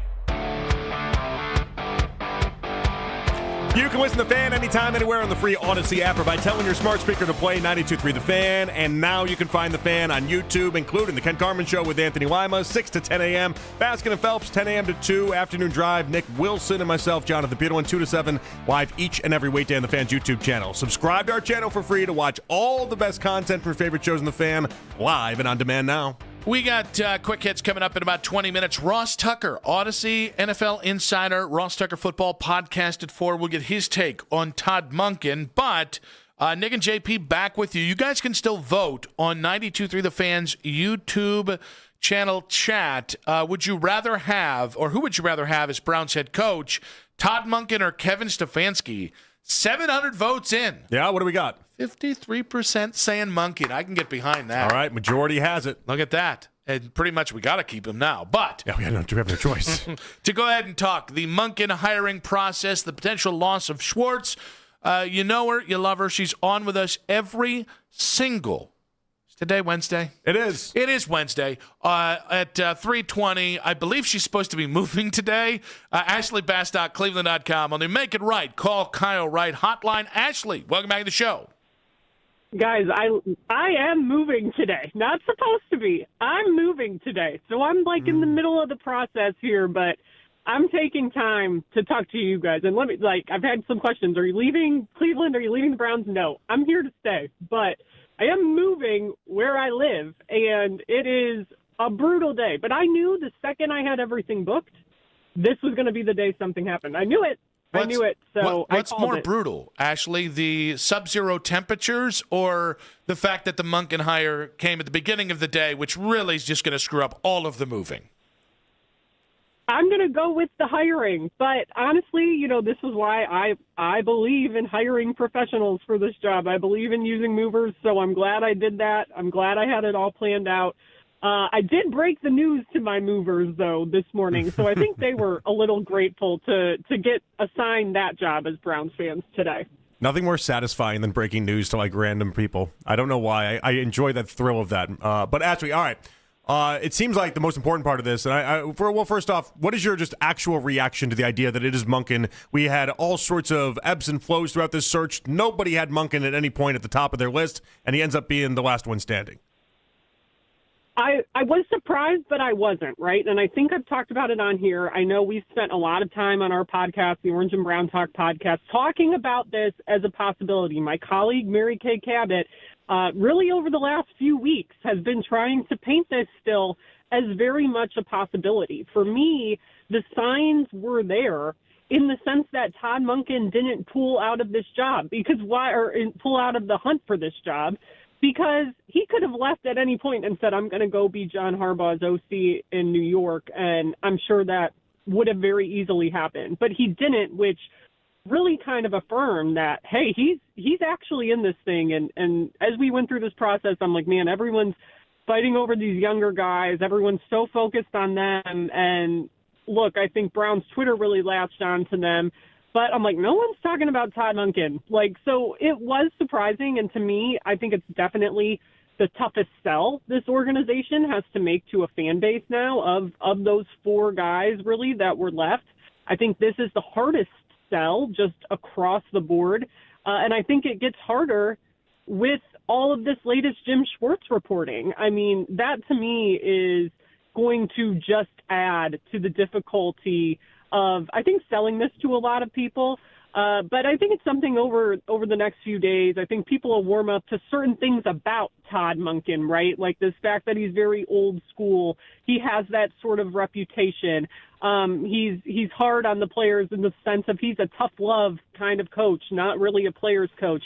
And I think a lot of Browns fans will like those things, but I think it's undeniable that for most people this is just a shock, but it's why we kind of just tried to repeatedly reiterate that he was still in play for this job. So I guess we'll get to the Schwartz part of this. You were the one that had the exclusive with Jim Schwartz after Kevin gets fired about, how Jim would like to be the head coach again and how he feels like he's ready for that. Actually, that was even before that. That was leading into the end of the season where Jim just said he wanted to be a head coach again. Do you think there's a path to Jim Schwartz coming back to Cleveland and being the defensive coordinator under Todd Monken?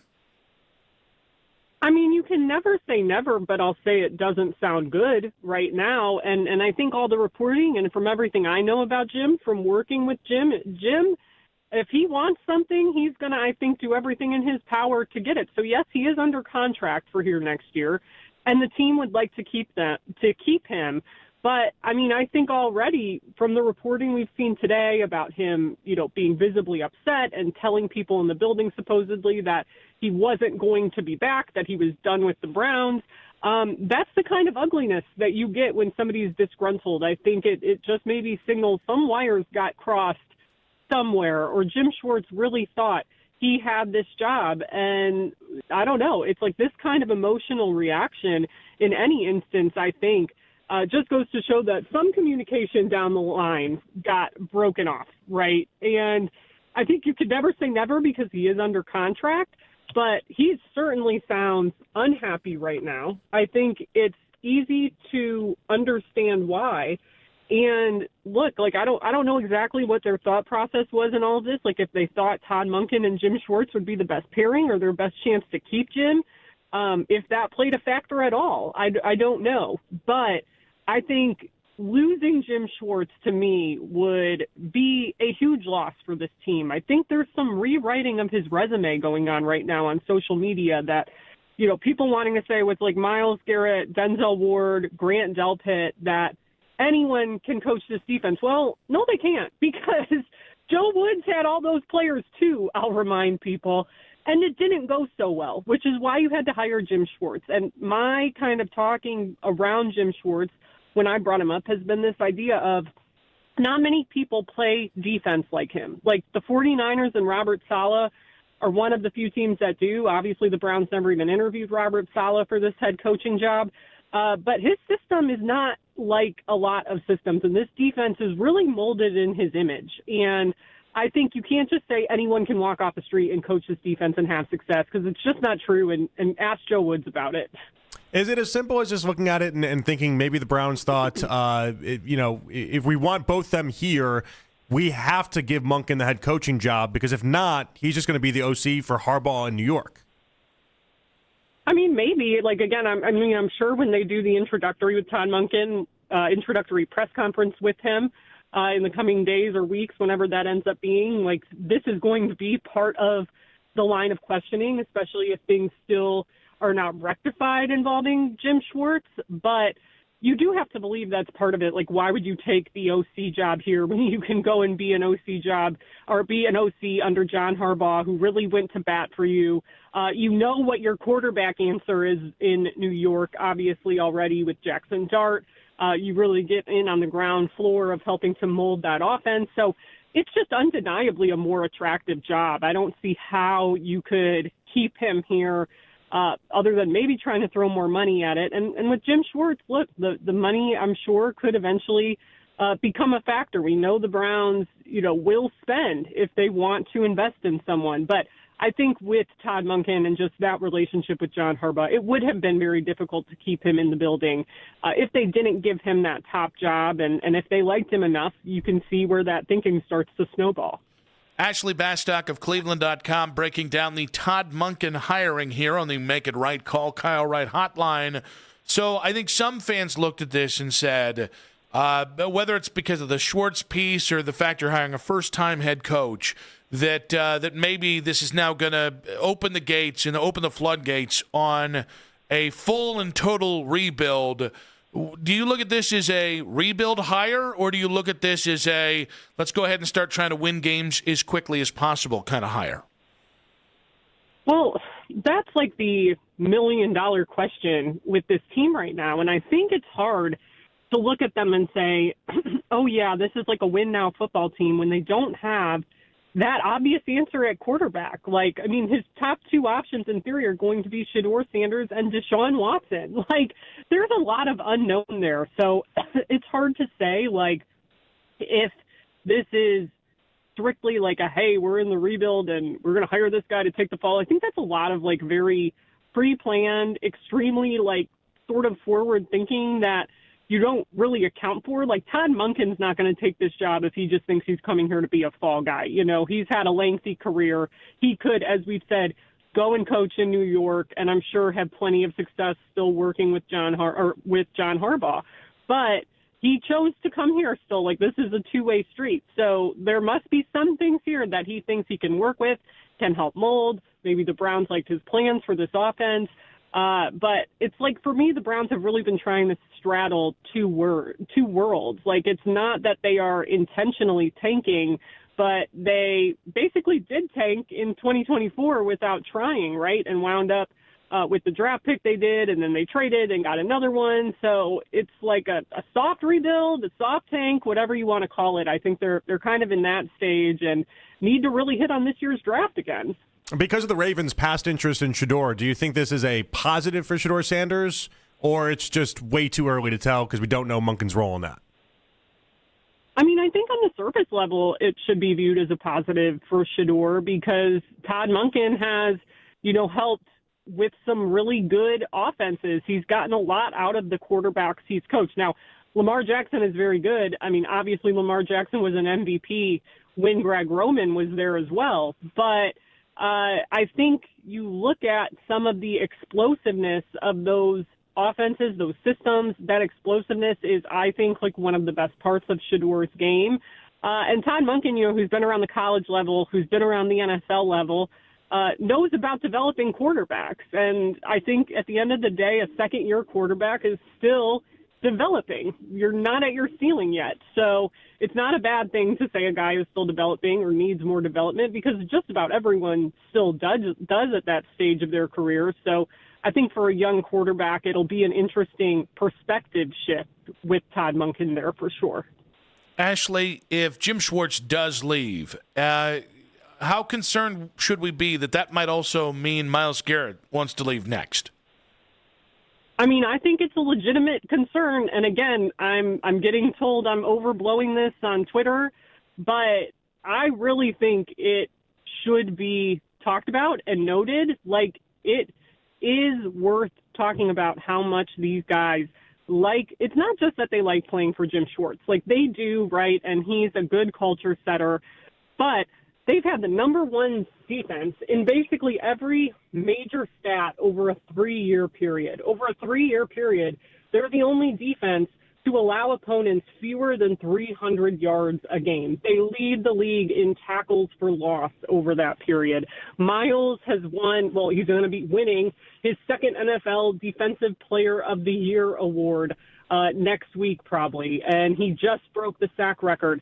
These guys, it's not just about Jim Schwartz, it's about this system, which a lot of teams don't run. So if you're suddenly telling Myles Garrett and these guys, oh, we're going back to more zone, which again, what they did with Joe Woods, we're going to 2 high safeties, we're only going to have 3 down linemen in our base. Now, granted, no one plays in their base anymore, but I think you're going to have some unhappy campers. And what I'll tell people who are like, oh, you can't do it because of the cap, I think you can always find workarounds around that. I was looking at some of the numbers for, like, in theory, a post-June 1st trade today, if it would get ugly or something. But I think it's something you have to worry about, given what happened last year with Myles Garrett, because even though this team hasn't won the way they've wanted to the last 2 years, some of these defenders have still had really good individual seasons.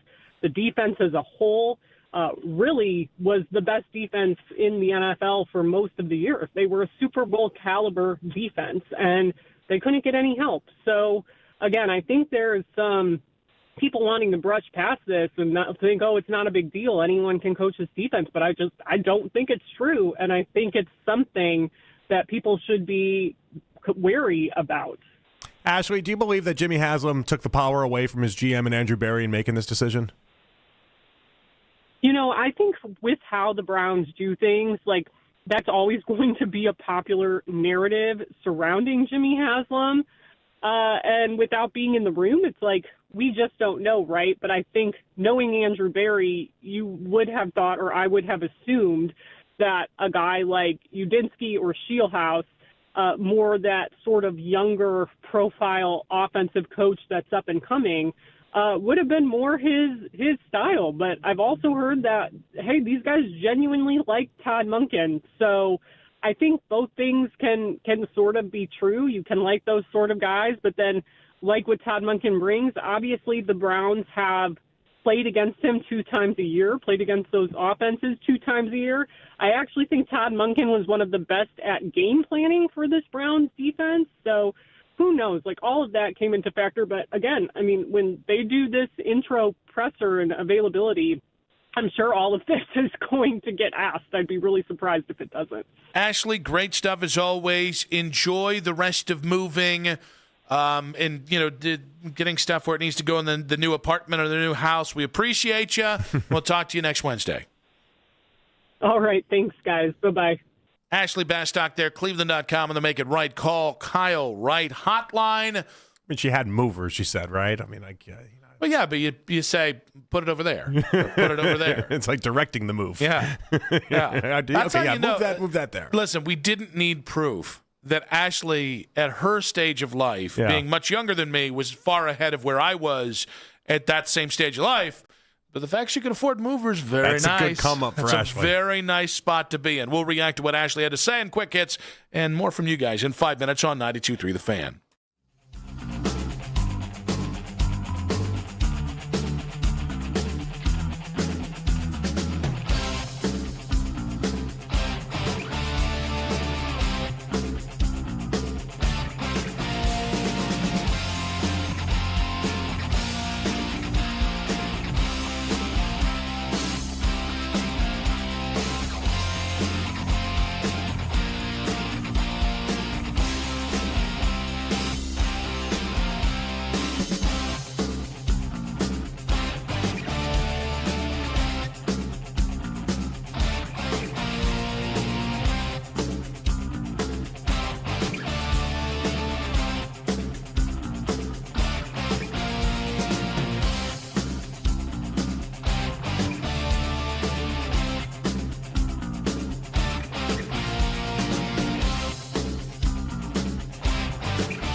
Drive, Nick Wilson, Jonathan Peterlin. No rejoin from Ashley there, Mac? No? Anybody? No. Bueller? Oh, man, I just bus-tossed him. That's all right. So apparently, Mac forgot his headphones before the show and ran up to get his headphones and was criticizing himself and called himself a space cadet in a whisper. Under your breath, you called yourself a space cadet. The only problem is... Now, who doesn't beat yourself up, you know? Like, I get it. The only problem is Keith heard it. Yeah. That's tough. Can you beat those charges, Mac, or is that exactly what happened? No, that's totally exactly what happened. I still think space cadet is a nice thing to call yourself, because you could call yourself an idiot. You can call yourself I definitely have problems with calling myself a idiot when I get really mad at myself if I make a mistake. Yeah. So space cadet's like a gentler way of holding yourself accountable with medium tough talk. It's an acknowledgement that obviously we weren't that bright in that moment. The weird part though is the saying it out loud. Oh gosh, I say that stuff out loud all the time. I never say that stuff out loud. It's all inside my brain. If there's no one around, I don't talk out loud at all. I think I would have a nervous breakdown if I didn't let out a "you're an idiot, Nick" at least once a week. No one around? You just don't care. The Pope can be around. You can have a crowd of 100 people. If I feel like I'm an idiot, I will say it out loud because I got to get that steam off as quickly as possible. If no one's around, it's always in my brain. It never gets vocalized. Good God, that makes it worse. If no one's around. Yeah, no one's one's around. Saying if people are around, you won't say it? No, I'm saying if no one's around, I won't. I mean, so there's no you circumstance. You never know who's going to be just right around the corner like Keith, I guess, just hearing you talk to yourself, and then all of a sudden you seem like a crazy person. Well, it also was at my locker and the door was open, so it's not like I'm really shocked by that. But, yeah, I was just more frustrated more than anything. Now, do we have a rejoin from Ashley? Doesn't seem like it. He's looking. Doesn't seem like it. He really thought you were getting the quick hits. Yeah, I think you really threw him for a curveball. Do we have one? Right now would have been a good comedic timing for him to whisper under his breath, not knowing his mic was on. Space cadet. Do we have one? Let's play that. I think it's definitely the toughest sell this organization has to make to a fan base now of those four guys really that were left. I think this is the hardest sell just across the board. And I think it gets harder with all of this latest Jim Schwartz reporting. I mean, that to me is going to just add to the difficulty of, I think, selling this to a lot of people. But I think it's something over the next few days. I think people will warm up to certain things about Todd Monken, right? Like this fact that he's very old school. He has that sort of reputation. He's hard on the players in the sense of he's a tough love kind of coach, not really a player's coach. And I think a lot of Browns fans will like those things, but I think it's undeniable that for most people this is just a shock, but it's why we kind of just tried to repeatedly reiterate that he was still in play for this job. It's definitely a tough sell. To Browns fans, here's how you sell it. Win next year. If you win in 2026, people will forget about what. The same thing with Sirianni. People will forget what they thought, especially if he bombs the press conference. I know we just got like 6 months until we get to that spot where you can start winning. Ooh, can I make that prediction? I bet you Monken loses the press conference. Oh, I am curious to find out how this all goes. And because I think he's already. I'm with you. I'm playing pushing with it. the sled uphill. Now you add to it, he's a little bit more plain spoken, and people are used to kind of boring droll of Kevin Stefanski. See, but I wonder if he comes across, he's going to come across, I think, like that leader of men type guy that people are now gravitating towards, and I wonder if that will play really well. He might be nervous, though. I'm hoping for a Nick Sirianni, just because if he loses the press conference... Tends to work out. I'll know it'll be a good Tends head to coach. work out. It's funny, at this point, we're rooting for them to just look awful in the press conference, then look good in the press conference. I don't know how he's going to age over the next 6 months in the fans' eyes. I really don't. Because there are some things to like about him, but also when you talk about him being straightforward, you talk about him being even grumpy, you talk about, like, he walks around in a very Belichick nature without the accomplishments, and that rubs people the wrong way typically. Yeah, give it to me. Come on. Come on, tell me I'm scum. If he had won a Super Bowl or something like that, I think people would look at him and be like, this is exactly what I need in my head coach. This guy he's a real straight shooter, no nonsense from him. I think people would love it. Win 10 games next year, Todd, you can smack me in the face the next time you see me after that. All right, we have that on audio. Yeah. Okay, but go to the playoffs. One smack, open, not just 10. Open face? I'd like to be a playful fist, smack. Maybe. What are we Close talking fist, about? That's a punch. Well, I mean, I just wanted to make sure we knew. Different thing. Just wanted to make sure we knew. Somebody on the 92.3 The Fan YouTube channel saying we have daddy issues. It's like, well, our dads are dead.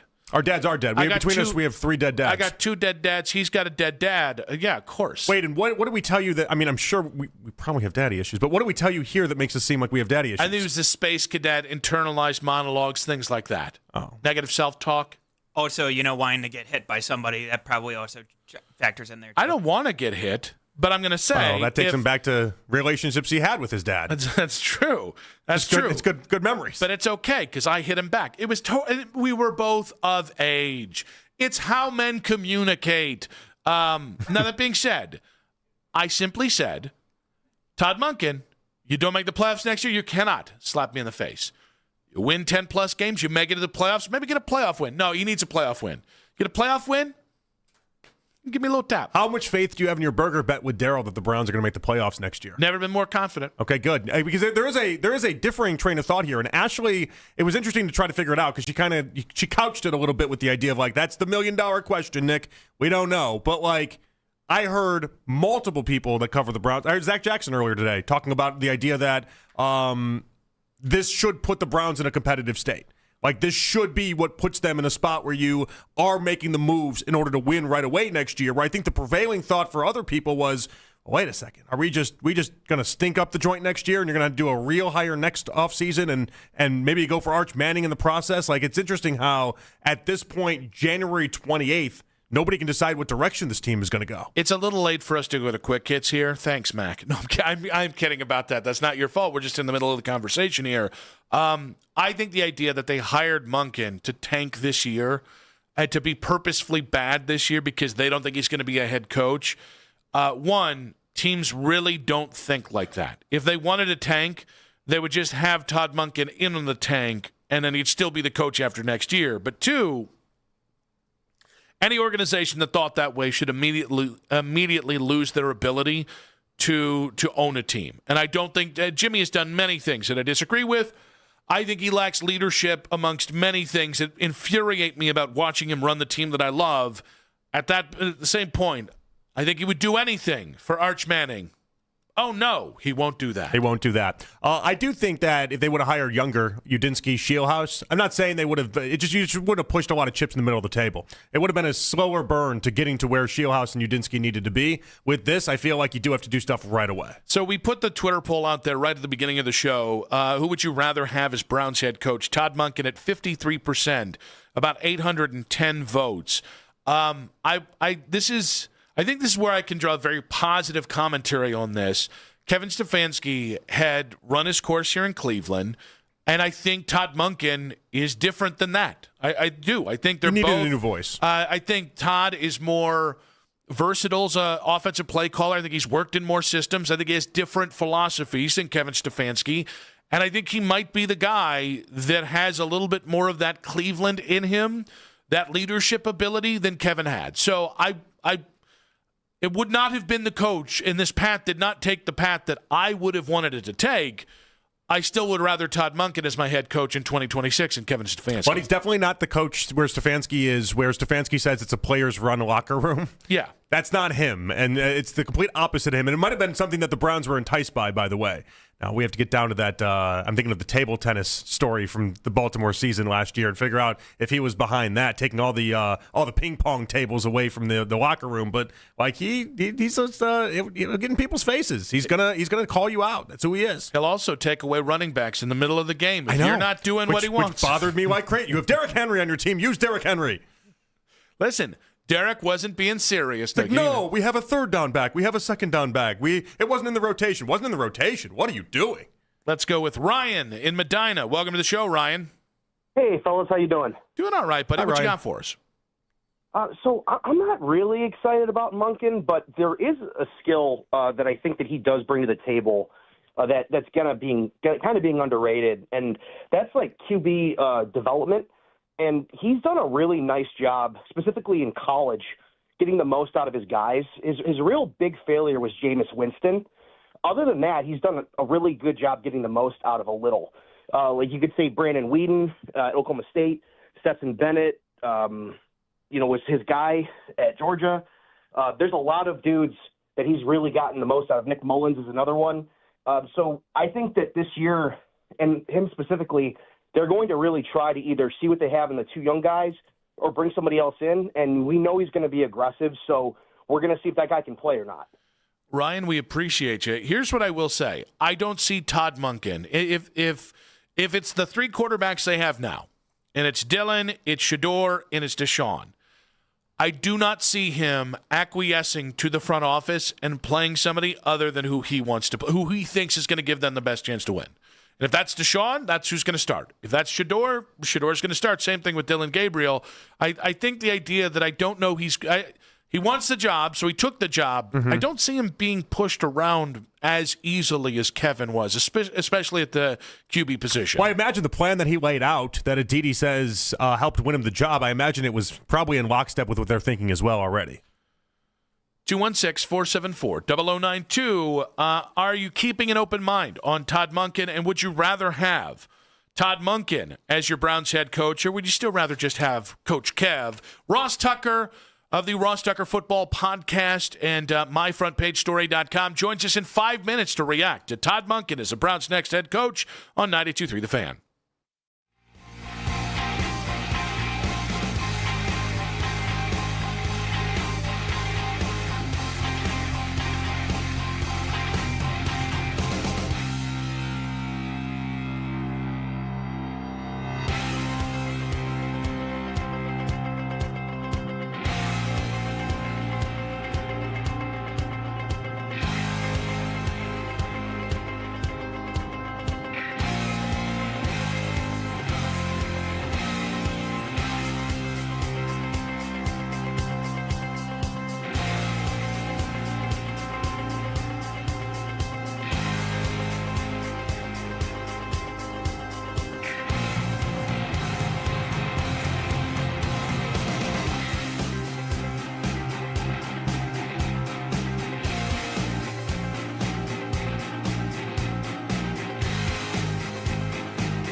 sports news every 20 minutes right here on 92.3 The Fan. From the University Hospital Sports Desk, I'm Matt Corrali. The only place for Browns news on your way into work. The Ken Carman Show with Anthony Lima. Weekday mornings starting at 6 a.m. 92.3 The Fan. It's the 4 o'clock hour on Afternoon Drive. Oh, boy. Nick and JP back on Afternoon Drive. At some point, we'll get to LeBron's maybe final game in Cleveland, maybe not the final game in Cleveland. But Todd Monken, welcome to Monken Land, as Todd Monken is the new head coach of the Cleveland Browns. And what does that mean for the Cleveland Browns? What does it mean for Todd Monken? What does it all mean? Let's get existential with our next guest, Ivy Leaguer, Man About Town, Ross Tucker Football Podcast. You can follow him at Ross Tucker, NFL on social media. And he also joins us courtesy of MyFrontPageStory.com, the elite Ross Tucker joining us now on the Make It Right, Call Kyle Wright hotline. Ross, welcome to the show. Yeah, man, good timing. I love when it works out like this. Let's do this. Well, I guess we got to rip the Band-Aid off right away. Todd Monken replacing Kevin Stefanski. Thoughts? Absolutely love the hire. Love it. I'll tell you why. First of all, having done a few Ravens games the last couple of years and talked with him in production meetings, he's just got a great way about him. You know, he's just an awesome guy and very much a straight shooter, at least with me. So I'll be very curious to see what he's like, you know, with the local media, if you will, you know, the beat writers and stuff, or at a press conference. But what I can tell you is the last time he was a head coach, and he does have 3 years of head coaching experience, his last year he was the Conference USA Coach of the Year. They were 0-12 the year before he got there. In 3 years, he got them 9 wins and was the Conference Coach of the Year. And you've either been a head coach before or you haven't, and he has. Then, to be able to go to Georgia was always just defense, defense, defense. They didn't win national championships until he went there and figured out how to use Brock Bowers, how to get Stetson Bennett to play at a higher level, and they win back-to-back national championships with a walk-on quarterback. Then he goes to Baltimore, and Lamar Jackson had already been an MVP once, had already been a good player. By any measure, he got Lamar as a passer to improve greatly, which is why he was the MVP in 23. A lot of people, Ravens fans especially, will tell you he played even better in 24. And, you know, they had a lot of issues this year, and we all know that.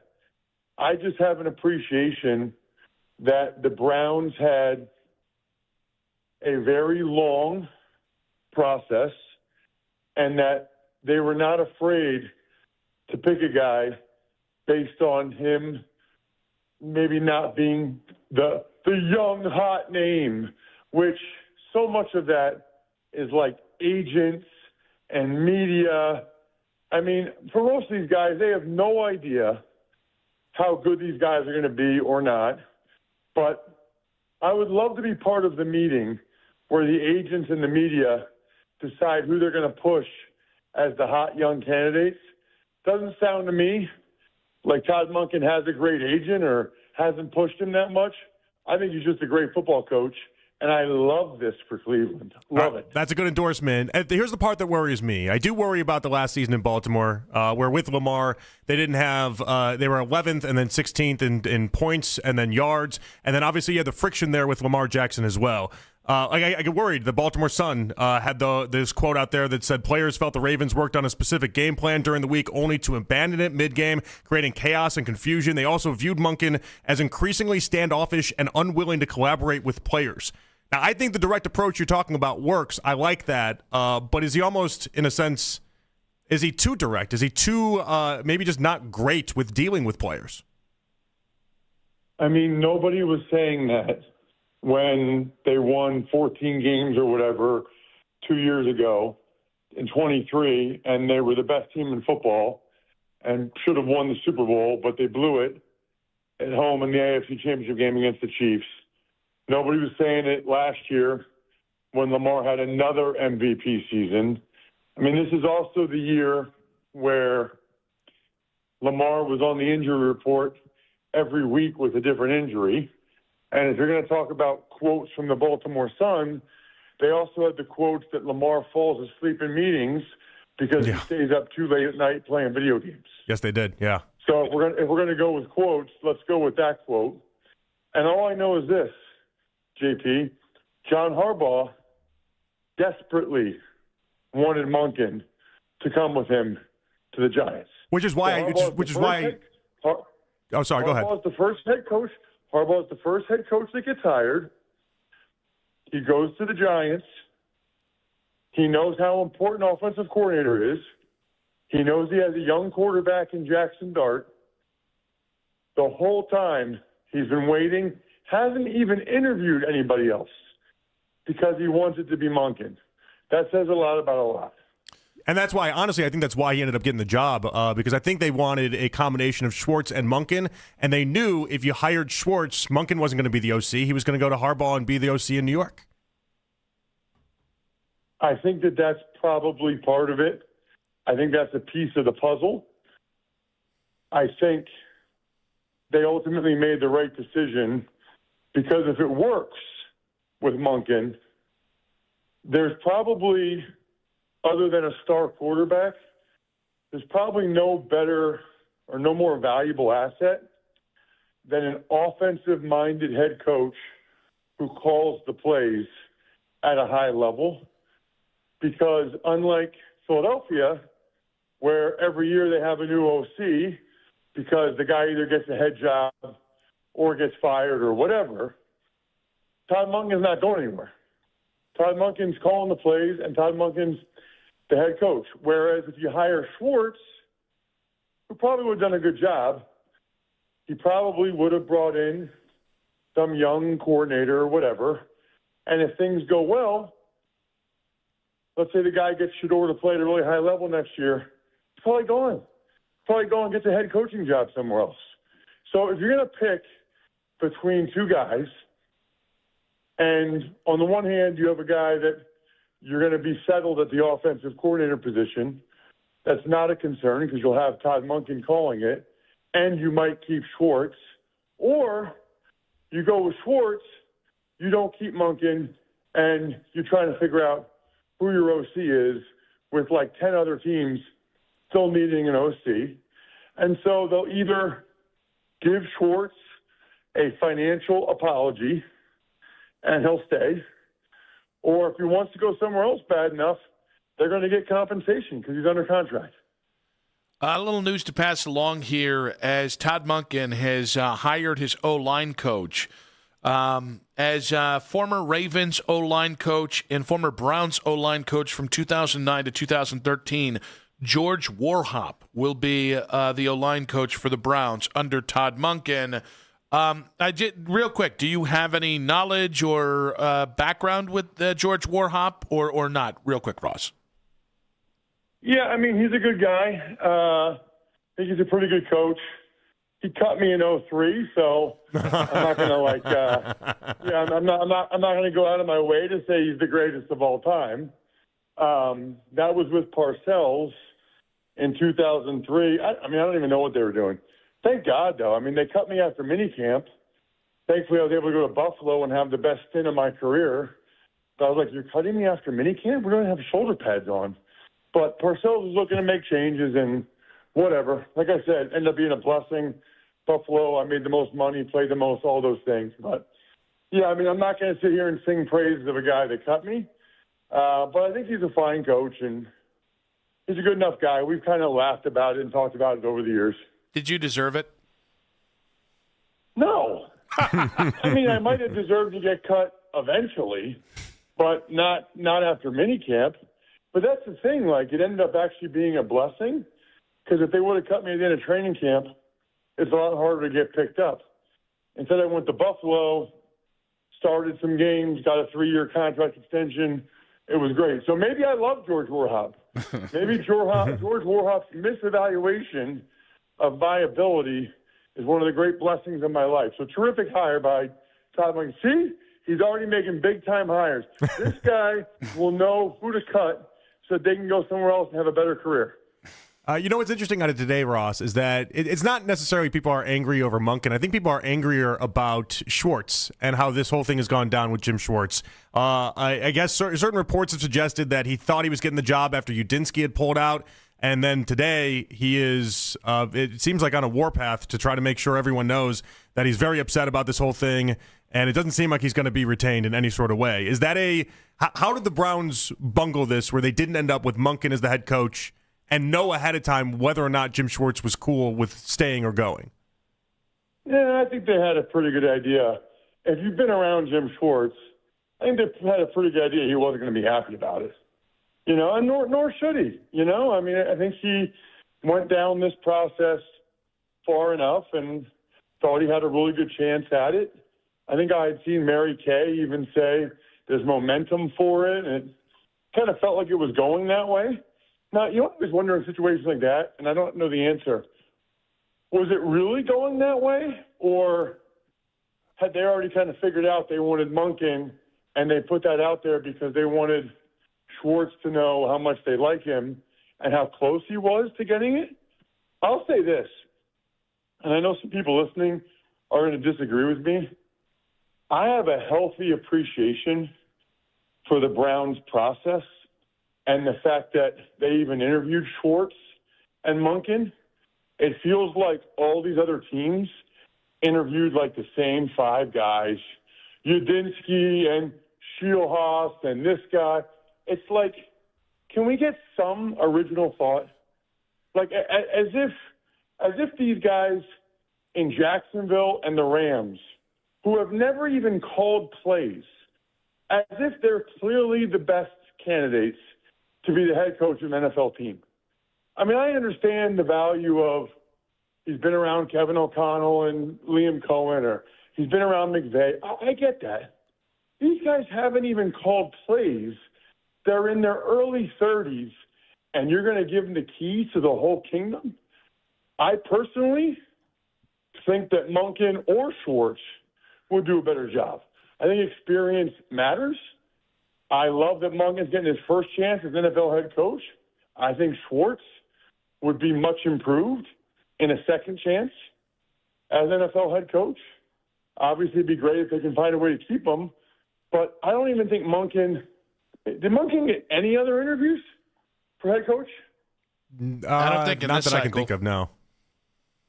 Yeah, so shout out to Jimmy Haslam and the Browns front office for not being followers, for actually being leaders, for not just like refreshing Twitter to see who Ian Rappaport or Tom Pelissero or Schefter say is the hot candidates. I think that there's like a whole underground ecosystem, it feels like there, where some influential agents really, really do a nice job of putting their young candidates in a position to succeed.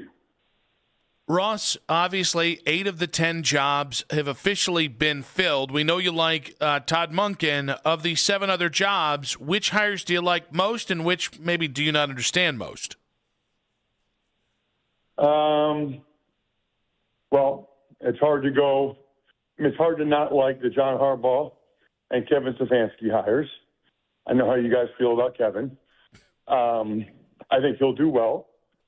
I think maybe the craziest part of this in my mind is what's going on with the Buffalo Bills, because it's like, first of all, if there was even a thought that you might get rid of McDermott if you lose to the Broncos, did they really not, give a heads up to John Harbaugh or Kevin Stefanski's agents?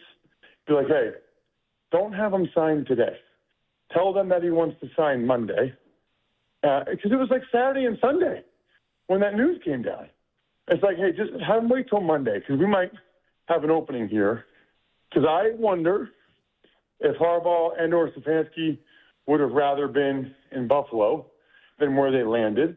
And I'd also tell you, if I'm the Bills, I would have rather hired one of those guys. The Bills process is fascinating. It's like we can't get over the hump. Status quo isn't working. We need somebody with new, fresh blood to come in here to shake things up to get us over the hump. And then next thing you know, they're promoting their offensive coordinator who they already have. I mean, that's even different than I know how Browns fans want Schwartz to stay. The Bills already had Joe Brady. He was already there as their offensive coordinator. And now their belief in the person that can get them over the hump is a 36-year-old first-time head coach who will also be calling the offensive plays still. That's a lot. I mean, you know, when they're going to get to those playoff games against whatever teams, Sean Payton, Mike Vrabel, you know, whoever, Andy Reid, you think your first-time head coach, 36-year-old, is ready for all those situational football situations that Vrabel excels at? I don't know. I understand why Bills fans are skeptical. What'd you make of Belichick being snubbed by the Hall of Fame? Surprised, but I talked to some people about it, and I guess I kind of get it now. I mean, I think everyone agrees by any metric or measure he should be a first-ballot Hall of Famer. He's one of the best coaches ever. He was one of my 9 head coaches in the NFL, and he's excellent. I mean, excellent. I felt like we had a schematic advantage in every game we played in New England. However, you hear about the process a little bit, where it's like you can only vote for 3 of these 5, and a lot of these people are like in their 60s and 70s, and they've been pushing for L.C. Greenwood and Kenny Anderson for years, and then they finally get them on the seniors ballot. Well, they're voting for those guys because they've been pushing for years to get them in. I think my guess is a few people probably thought he'll get in easily. I don't want to waste one of my votes on Belichick because he's going to get in. I'd rather vote for Roger Craig and L.C. Greenwood and Kenny Anderson and try to get them in. I'm sure some people just don't like that Belichick was a jerk to him. You know, how you treat people matters when you have those same people voting on the Hall of Fame. It probably shouldn't, but this is real life. And so if they don't like the guy, this is a little way they can get back at him. And I'm sure there's a few that, kind of like the baseball writers with steroids and bonds and whatever, I'm sure a few of them just want to at least punish him for 1 year for the 2 cheating scandals. And by the way, I talked to one guy who said, do you know in 11 years as an NFL head coach without Tom Brady as his starting quarterback that Bill Belichick has won 1 playoff game? And it was in Cleveland in the 90s. Look, I think we all agree he's one of the best coaches ever. But if that's how that person justified potentially not voting for him the first year, I can see, my guess is it's probably like 2 or 3 people didn't vote for him for all 4 of the reasons I just gave you. And that was enough for him to not get in. Ross, real quick before we go, what can you tell us about myfrontpagestory.com? Valentine's Day is coming up. You guys got your coach now. You don't need to worry about that. You need to worry about your significant other. Blow her mind away this year. Have a professional writer write a story about how amazing she is because she lets you on Sunday just sit there and drink beer and yell at the TV, and she doesn't get mad at you. She doesn't say anything mean to you. She lets you have those 3 hours every week to watch your beloved Brownies. This is how you can repay her. MyFrontPageStory.com. MyFrontPageStory.com. If it's not the best Valentine's Day gift she's ever gotten, Nick Wilson will give you your money back. MyFrontPageStory.com. Yes, Jonathan Peterlin will. Great stuff, Ross. Appreciate you, buddy. Later, dude. Ross Tucker there. of the Ross Tucker Football Podcast at Ross Tucker NFL on social media on the Make It Right. Call Kyle Wright hotline. Just to be clear, I will not give you your money back. If you want your money back, Ross Tucker, that's the one you go after. I don't have Ross Tucker money, okay? That being said, we'll react to what Ross had to say about the Todd Monken hire in 5 minutes on 92.3 The Fan.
Hooked on your smart speaker by telling Alexa to play 92.3 The Fan. Absolutely love the hire. Love it. What I can tell you is the last time he was a head coach, and he does have 3 years of head coaching experience, his last year he was the Conference USA Coach of the Year. They were 0-12 the year before he got there. Then, to be able to go to Georgia, Georgia was always just defense, defense, defense. They didn't win national championships until he went there and figured out how to use Brock Bowers, how to get Stetson Bennett to play at a higher level, and they win back-to-back national championships. Then he goes to Baltimore, and Lamar Jackson had already been an MVP once. By any measure, he got Lamar as a passer to improve greatly. I think he's just a great football coach, and I love this for Cleveland. Ross Tucker Football Podcast, giving us his take on Todd Monken. A lot of positivity there. He liked him a lot. Yeah. Liked him a lot. I think he was very anti-young head coach is kind of the vibe that I got off that as well. Yeah. And that's fine. I understand that. Ross has been around football for a very long time. Also, seemed like Ross had some very nice dealings and back and forths with Todd Monken as well. Also, I think Ross is right to be cynical about how agents push candidates to certain things. So I do think that's a fair thing to point out. You know me, I wasn't that wildly crazy about Nate Scheelhaus. I wasn't that wildly crazy about Jim Schwartz. It's probably why I didn't have the overwhelming mental breakdown that I think a lot of people did when this hiring was announced. But I think this is going to be a really fascinating hire. That there are two sides to this. There is the Monken hire, which is he's got plenty of experience. He has had a lot of success, both as a college head coach for those 3 years and as a coordinator in the NFL with a myriad of different quarterbacks, versus you can't tell me that the Browns, when they started this search, they really thought in the end they were going to hire a guy that they didn't let have the job that was in the building 6 years ago. There's no way they thought to themselves, Monken's our guy, let's go out there and get him. Yeah, so it's just not reality. Now, I tend to believe the Browns' best way of getting a head coach that's going to stop the madness in Berea is going to be by pure luck. And this would feel like that. We say the same thing with the quarterback all the time, too, right? They got to luck into this situation. Maybe they luck into it. Maybe this is exactly the right guy that they need to push all the right buttons and everything like that. I mean, we're going to give him time. We're going to see how this works. Hopefully, he takes some of that Lamar magic and moves it forward. But I do think it's fair to question what happened the final year in Baltimore. I do think it's fair to question and figure out where it went wrong and then try to identify it, because maybe he gets off to a great start here. Are we going to have something 3 years down the line where we have all sorts of players have issues with him? It's possible. I mean, everything's on the table. We just don't know. It's interesting. Like Torrey Smith, who is a former Ravens wide receiver, he sent out a tweet like, I know people are talking about this because the way it ended in Baltimore, trust me, there's a lot of guys that love Todd Monken here. I'm trying to think. There was another. Marlon Humphrey. I saw the Humphrey that one. Said that's my guy. So there, it's been interesting. Like Ravens fans have kind of knocked this. I think the Baltimore media outwardly has kind of been critical of this. I reached out to several people that I know in the Baltimore media on one level or another and just said, off the record, give me the quick hits. Mm-hmm. And it's a lot of what we've heard here, but it's a lot of people going, yeah, this is actually a good coach. Like, this isn't, and again, I know that this is I'm going to the worst situation here, but it's not Freddie Kitchens. Right, it's not that. Anyone thinking this is Freddie Kitchens isn't, I don't think you're playing in the right ballpark. And listen, is Monken the worst thing in the world? No. Obviously, there's worse that you could do. I think it's the culmination of everything today, though. I think that's what's really kind of hitting Browns fans. At least it's what's hitting me. The idea that Monken then obviously seems like he cost us Schwartz, but it also feels like they had no direction or clue of what they were doing, and at what point did they even think that Monken was the right call? Like, all of this just felt very haphazardly put together, and I think it's bugging people. Yeah, and I listen, I can't really defend the hiring process. The final four coaches, I would not have hired one of them myself. There were other coaches that I was much more interested in. The idea that Mike McDaniel got an understanding he wasn't getting the job, and then they didn't even have a clear candidate, or maybe it was Nate Scheelhaus, and then Nate Scheelhaus was just bad enough on that Monday interview. Well, but that's another side of this. There was no coming back from this. Like, you bring up McDaniel, you bring up even Udinsky and some of these other guys, and it's like, well, hold on, did they get told it was Schwartz as their DC, and that's why they pulled out of that, and then ultimately you end up with an offensive coordinator hire that turns into your head coach that doesn't have the DC anyway? I think it's much more like I think the Jim Schwartz thing has been made into. I thought the more valid concern is if you hire an offensive head coach, is Jim going to stay? I've always felt that was the valid conversation. The Jim being forced on any head coach, I don't think that's why Mike McDaniel or Grant Udinski is in the head coach. I wouldn't be surprised if two really intelligent guys in their process with the Browns got an inkling that Andrew Berry and Jimmy Haslam weren't on the same page. And ultimately, that's my biggest concern about this hire. My biggest concern is that somehow this long, exhaustive search left the two power players in this organization in different frames of mind. So even if they landed on Monken together, that there might be some fissure there that could be problematic going forward. Yeah, was Monken, when Ty goes to the Monken? Like, is that how this worked out? I don't love that. I don't love the idea of, I wanted Shieldhouse. Hey, no, I want Schwartz. And all right, let's meet in the middle and shake hands on Monken. Like, that doesn't seem great. I also don't think it's a coincidence that we're going to get a little time in between the hiring.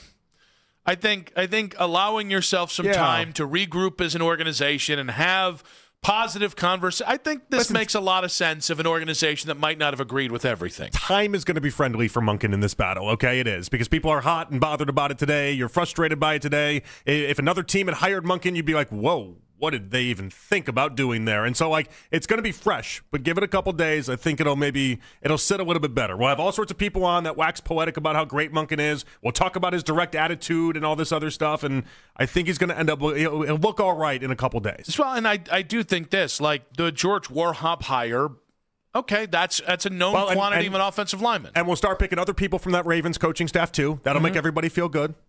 So, that now, and by the way, I think for a lot of people, if you find out a day from now Jim Schwartz is staying, it wouldn't surprise me if a lot of people also turn their messaging on this as well. Because that to me, like if Todd Monken can flip Jim Schwartz from flipping off the Browns to I want to be the DC again, or I respect Todd enough to do this, that's something that can certainly that would certainly show leadership from Todd to me. If you can take Jim Schwartz from storming out of the building, telling people I'm not coming back, to, I'll be your defensive coordinator. Yeah, and getting him from off the ledge, because right now, I mean, again, like 12:30, it really felt like Schwartz was gone. He's making it sure that he's gone. He's telling everybody and anybody that he's pissed off. He didn't like how this whole thing went down. He thought he was getting the job after Udinski pulled out, and he's mad as hell, and he's not going to take it anymore, Nick. Now, but we don't know. Sorry, buddy. I do want to hear from the Browns when they do the Jimmy Haslam, Andrew Berry press conference with Monken. Yeah. I am going to need to hear just how those conversations with Jim went, that he was blindsided by not getting the job today. Yeah, they're not going to be honest with you. Oh, no, but you still need to Haslam might. Haslam just might. He's a wild You're card. You're right about Berry, but Haslam might. He's a wild card of sorts. But, like, what's the right answer in that moment? Like, yeah, I led him on to thinking he was getting the job until he didn't. The right answer is Jimmy Haslam owning it. I talked to somebody at the last second, and that's why I changed my mind, and here we are. The right Haslam is the right Haslam. That's a different game show. I mean, it'd be strong, I guess, if he was just like, I think he's a better coach than Schwartz is going to be, and that's why we went with that. And if we lost Jim, we lost Jim. Oh, no, I think it's more, hey, I thought I communicated enough with Jim throughout this process. And Jim didn't get the memo. And it turns out that I didn't. Yeah, Jim didn't get the memo. That to me is, it's still Jim's decision. We tried to dissuade him, but at the same point, like, I thought I did a good enough job and I failed. I would accept that. If Jimmy came out and said that's why they lost Jim Schwartz, if that's what happens, I can deal with that a lot more than verticals and whatever the hell Andrew Berry's going to say. The idea that they're like sitting in their office is stunned by his reaction. I have a hard time thinking that. You had to have known this was part of the risk with Jim Schwartz in this setup. You had to know he was going to have a bad reaction to this. I've never seen somebody think they are the front runner for a job, get passed over, and take it well. Yeah, you usually need a day or two. You need some time. And so maybe give Jim Schwartz a little bit of time here. 216-474-0092. Did the Browns assume Schwartz would stay, or did they just not really care as much as we thought? More on this in a complicated night for Cavs fans in 5 minutes on 92.3 The Fan.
Protect your loved ones with Trust and Will, the most trusted name in online estate planning. Go to trustandwill.com/game to get 20% off. That's trustandwill.com/game for 20% off. trustandwill.com/GAME. There's only one place to hear breaking Browns news. This is the radio home of the Cleveland Browns, 92.3 The Fan. Back on Afternoon Drive, Nick Wilson, Jonathan Peterlin, reacting to Todd Monken as the Browns' next head coach. It's been a day. It's been a day. Yeah, no question about that. It's awkward. There's a TV crew here. I know. I just saw JP turn it on for the camera crew. No, we do YouTube. We have all this stuff all day long, but then you have someone actually in your face doing that. We're not TV people. We're radio people for a reason. The funniest thing is, this is an occupational hazard. As JP's answering the questions given to him, I'm asking myself, do I agree with what he's saying? Which, again, probably is how we end up doing 5 hours of this every day. Oh, so what do you disagree with? Do you feel like because I think I said something along the lines of we haven't taken a positive caller yet. I guess Ross Tucker is a positive caller. I think we had one more positive caller. I think we've had on the two. Spot, I couldn't think of one. I think there was two. Jim in Tennessee. Remember? Yeah. And then he told us to listen back to his previous call. Yeah, he just more talking about what happened in Basket and Phelps. I don't know. I feel like it has been a resounding just no across the boards for all of this. So Jim Schwartz being back, I think, can sway people maybe more to the positive. Jim Schwartz leaving does have the potential nightmare scenario if Miles asks out to swing this thing from an unpopular hire to it's all your fault, Todd Monken, whether that's the truth or not. Yeah, Monken's going to take some blowback out of all this. And if it ends up being Myles Garrett, that's going to be crushing for the fans. So we'll get to that more later. I just point blank, though. I think the frustration, because I feel like if Todd's family is listening, if this horse is being bussed in from I feel wherever like you're the TV interviewer now. I feel like this is what's happening now. Well, that's because there's a camera right there. Actually, there's a camera right there, You too. turned into what she was doing, though. You turned into that mode. Well, I saw how it's done, and I was like, that's how you're supposed to do it? I could tell. Very impressed. I've been doing it wrong this whole time. I do think I think the reaction that's negative is mostly to the hiring process and not necessarily the candidate, right? Yeah, I think that's why I think Monken in a couple of days, I think this is going to look a lot better for him. I think people are going to come back down to earth a little bit on him. Now, we're still going to talk about the Baltimore stuff that happened. We're still going to talk about how the season ended. But ultimately, yeah, I think that'll look better. But the process is going to be ridiculed. Yeah. For a long time. On one hand, I do understand that Todd Monken, that John Harbaugh refusing to fire Todd Monken is why John Harbaugh is not there and why Todd Monken was available. Yeah. Also, Giants fans should be sending us like edible arrangements. But at the same point, we are kind of just the royal we are kind of ignoring the fact that 2 years ago a lot of people thought a lot of really nice things about Todd Monken. Yeah, and again, especially coming off Georgia and the back-to-back national title games, and then if you take the first 2 years in Baltimore, and if you left it at that, it makes you almost wonder, and this is maybe what Ross was getting at in trying to give the Browns credit for thinking outside the box. Like if you were to tell me somebody won back-to-back national titles in college and then had the 2 seasons he had in Baltimore, he should have been the belle of the ball. He should have been somebody a lot of people discussed. But this last year was pretty damaging in a lot of people's eyes. Yeah, I would just say, and again, like I think the Monken stuff doesn't bug me because I wasn't in love with Shieldhouse. I wasn't in love with Jim Schwartz. I wasn't in love with Anthony Lynn is the head coaching candidates. The guys that I wanted very early in this process pieced out in one way or another. So the hire itself, it's like, well, any one of these, I was going to be making some sort of Faustian bargain with trying to see the positivity here. I think it's more Jimmy and Andrew in the fact that they're going to sell alignment and they're going to have to sell it really well because no one's going to buy it. I think that's the concern here, because if this thing doesn't have to be a disaster, it's only a disaster if this created a fissure, and then going forward, Jimmy and Andrew continue to not find common ground on things. Well, and a lot of people just don't trust the Browns to get that common ground and to find that. And I think the other part of this, too, is that, and we've differed on this, and that's why I keep asking everyone we have on, like, what do you think this means for the Browns next season? Does it mean that they're going to be a good team, or does it mean that they're going to be, well, all right, this is another year where we stink, and then ultimately Monken is out the door after a year? Yeah, like, I hate the idea of they're going to tank next year to get Arch Manning. One, I'm not that sold on Arch Manning as the presumptive heir to the NFL throne. 2, I don't want to lose next year. I mean, because that's how a lot of people took this hire. They looked at it and thought Monken's not a serious candidate. Monken's not a serious head coach. And so next year, you're going to then have to be back doing this whole thing all over again, as if the Browns didn't think that through when they fired Kevin Stefanski. 216-474-0092. Did the Browns assume Jim Schwartz would stay, or did they maybe not care as much as they let on? Let's go with Cameron. It could really Parma. help if you chose like the angriest caller right now. Yeah, Cameron, are you angry? We need you to be angry. Channel 3 is here. I need your anger. Yeah, sorry, not that angry, gentlemen. That's fine. No, I mean, first of all, I mean, kind of, touching on what you guys said about, Schwartz and sticking around. The first question that I would have for anybody that's upset about this hire is, did you really think that if Schwartz is not sticking around for Monken, that he was going to stick around for somebody 25, 30 years younger than him with no experience?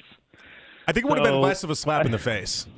How so? Well, I'm now curious to hear this one. Sure. Because I feel like if Monken's a peer, Monken's they're the same age, they've been through the same football life, so to speak, and that they know everyone around the league. Like I feel like you're looking at him and you're saying that could have easily been me. Where if it's Scheelhaus or Yurdinsky, you're like, wait, they give it to this guy with zero experience, but okay, I got what they're doing. This is a 3-4 year deal. They're investing in him, and they see some genius that we don't see yet, but maybe it's there. I think with Jim, he has to at least go, Todd Monken's at least earned it.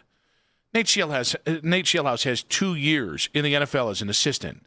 The Browns trying to sell that as the cure to all of our woes was going to be a dubious task. I feel like he would have left and been like, okay, they wanted to go young. I'm not young. I'm almost 60 years old at this point. Like the job wasn't for me because I don't fit their criteria, and I think he would have taken that in stride much better. Maybe he wouldn't have though. Couldn't you have also just said, "Oh, they wanted offense"? Well, I think that would be one way of dealing with it, but you still wouldn't have been able to do that if you had Monken anyway, though. Like Monken, you would have said, all right, the same story there. You're just going for offense. Clearly got mad. Now Mike in Streetsboro is going to give the kind of rage to our friends here on TV. Mike, welcome to the show, buddy. Yeah, I'm not happy about it. I think they did Schwartz wrong.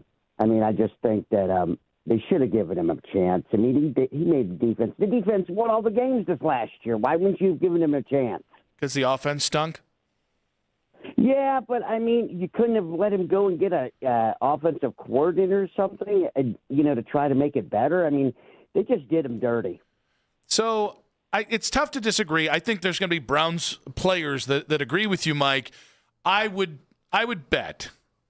I have no inside knowledge on this. I would bet that the Browns tried really hard to get Monken as the OC so Schwartz should be the head coach. Right. And that his agent maybe played the game just a little bit better than Jim's agent did. Well, or the idea that Monken was like, wait, why would I be the OC for the Browns? Yeah. I'm gonna be the OC for Harbaugh and the Giants. That's a much better job. Plus, I'm with the guy that literally just lost his job trying to protect me. There's got to be loyalty there, too. 216-474-0092. Let's go to Doug in Florida. Doug, welcome to the show. What you got for us?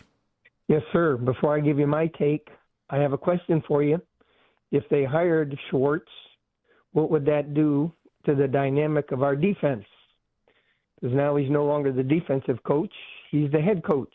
What happens to the defense if he takes over as head coach? Right. It's something I actually had worried about the entire time. Nick, you know this. Like, you're going to be different as a head coach than you are as a defensive coordinator. That was always part of the risk. All right. What else do you have there, Doug? Well, the point is, you got offense, defense, and special teams. The Browns' defense was top in the league, and who did they irritate? That guy. And now he's going to be gone. So leave it to the Browns. Opportunity to do something positive, and we get it right in the mug once again. It's only been 60 years, though. We got to be patient. Doug, we appreciate you. So we at least got something there, a little sarcasm. Yeah. It was like the most restrained anger you could possibly have. There was anger there. Yeah. If we had let him go on, we could have got him frothing pretty quickly. I don't know. I mean, it took you about 5 minutes in the show to break down my facade of, it's fine. What are we talking about? I couldn't believe it. You threw me for a curveball, but I knew it wasn't going to last. Well, no, because I'm not all that perturbed about the Monken hire. I think it's the process that looks at it and goes, at some point, I need Andrew Berry and I need Jimmy Haslam to just be the adult in the rooms and stop getting in their own way and quite frankly, getting in Browns fans' way and you're in my way most days. I just think it was a combination of things for myself. And then we just get on the mic and then we're just able to go after it. I think in a couple days I'm going to feel much better about Monken than I do right now. But as of right now, I don't feel great about Monken. I don't feel great about how this is going down with Schwartz. And I really don't feel great about the Haslam-Barrett connection. See, now I think you're doing the professional radio talk thing. What was that? Oh, no, you kind of turned it on there for a second. But, maybe in a couple days. But let me tell you, there was like some campaign moment there. No, I'm trying to give myself an out. So a couple days from now, I'm like, you know what? Monken doesn't sound that bad. And then I don't seem like the idiot that 3 days prior was like, guys, come on. I don't know about this. I'm going to be, as you said, open-minded in the beginning portion of this. I'm going to be a little open-minded here. I'm going to have to try to be a little open-minded to Monken. To land the plane. Got no other choice. I have to. They have to, for the good of Todd Monken, they have to put every resource they can into winning this year. And that starts with, but maybe isn't limited to, build that offensive line as well as you can in free agency, and then making sure to get a number one wide receiver here. You have to give him a chance because he's not the kind of candidate, with how people have reacted, he's not the kind of candidate that if you're a 5-win team again next year, people are going to be patient, and some of those people include probably Jimmy Haslam. It's funny. I was reading online trying to find out different wide receivers and such with Monken, because quarterback obviously dominates the conversation, which is that's a plus for Monken. It should. And then I read this thing about Justin Blackmon, and he got all the credit for Justin Blackmon at Oklahoma State, and it was like this whole big long thing, and I'm like, oh, in hindsight, I don't know that I like that. Well, in fairness, he was really good in college. Justin Blackmon didn't become a problem. He was really good in college. Until Jacksonville. Yeah. Till after he left Todd Monken. And if Monken was by his side, who knows? That's true. Maybe who knows what would have happened. He'd still be playing in the NFL these days. We do have The Lead coming up in 5 minutes on 92.3 The Fan.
Headline Sports News every 20 minutes right here on 92.3 The Fan. From the University Hospital Sports Desk, I'm Matt Corrali. Tide is the official sponsor of Odyssey's big game coverage. Tune in for nonstop previews and analysis leading up to kickoff on February 8th. If it's got to be clean, it's got to be Tide. It's 5 o'clock on The Fan, and it's time for The Lead with Nick Wilson and Jonathan Peterlin on Afternoon Drive. But first, win a pair of tickets to the 26th Greater Cleveland Sports Awards at Rocket Arena on Thursday, February 5th. Get tickets at clevelandsportsawards.com. Enter the word TEAMS, TEAMS, by the end of this hour at 923thefan.com to get registered to win. Back on Afternoon Drive, Nick Wilson, Jonathan Peterlin. We do have Daryl Ryder coming up in 1 hour's time. We'll see if he's simmered down a little bit about this hire and the coaching process here for the Cleveland Browns. George Warhop is in as the O-line coach. Still TBD on Jim Schwartz. I feel like I remember how to do this with just you and me. There's no camera in our face. Feels much nicer, doesn't it? I was like, good Lord. They were so nice, though. They were very, very nice. I think that's what it is. It's like, I'm so used to making an ass out of myself. When you're there and he's there and, our guys are in the back, when there are people who I'm like, you don't know how abrasive of a human being I can be.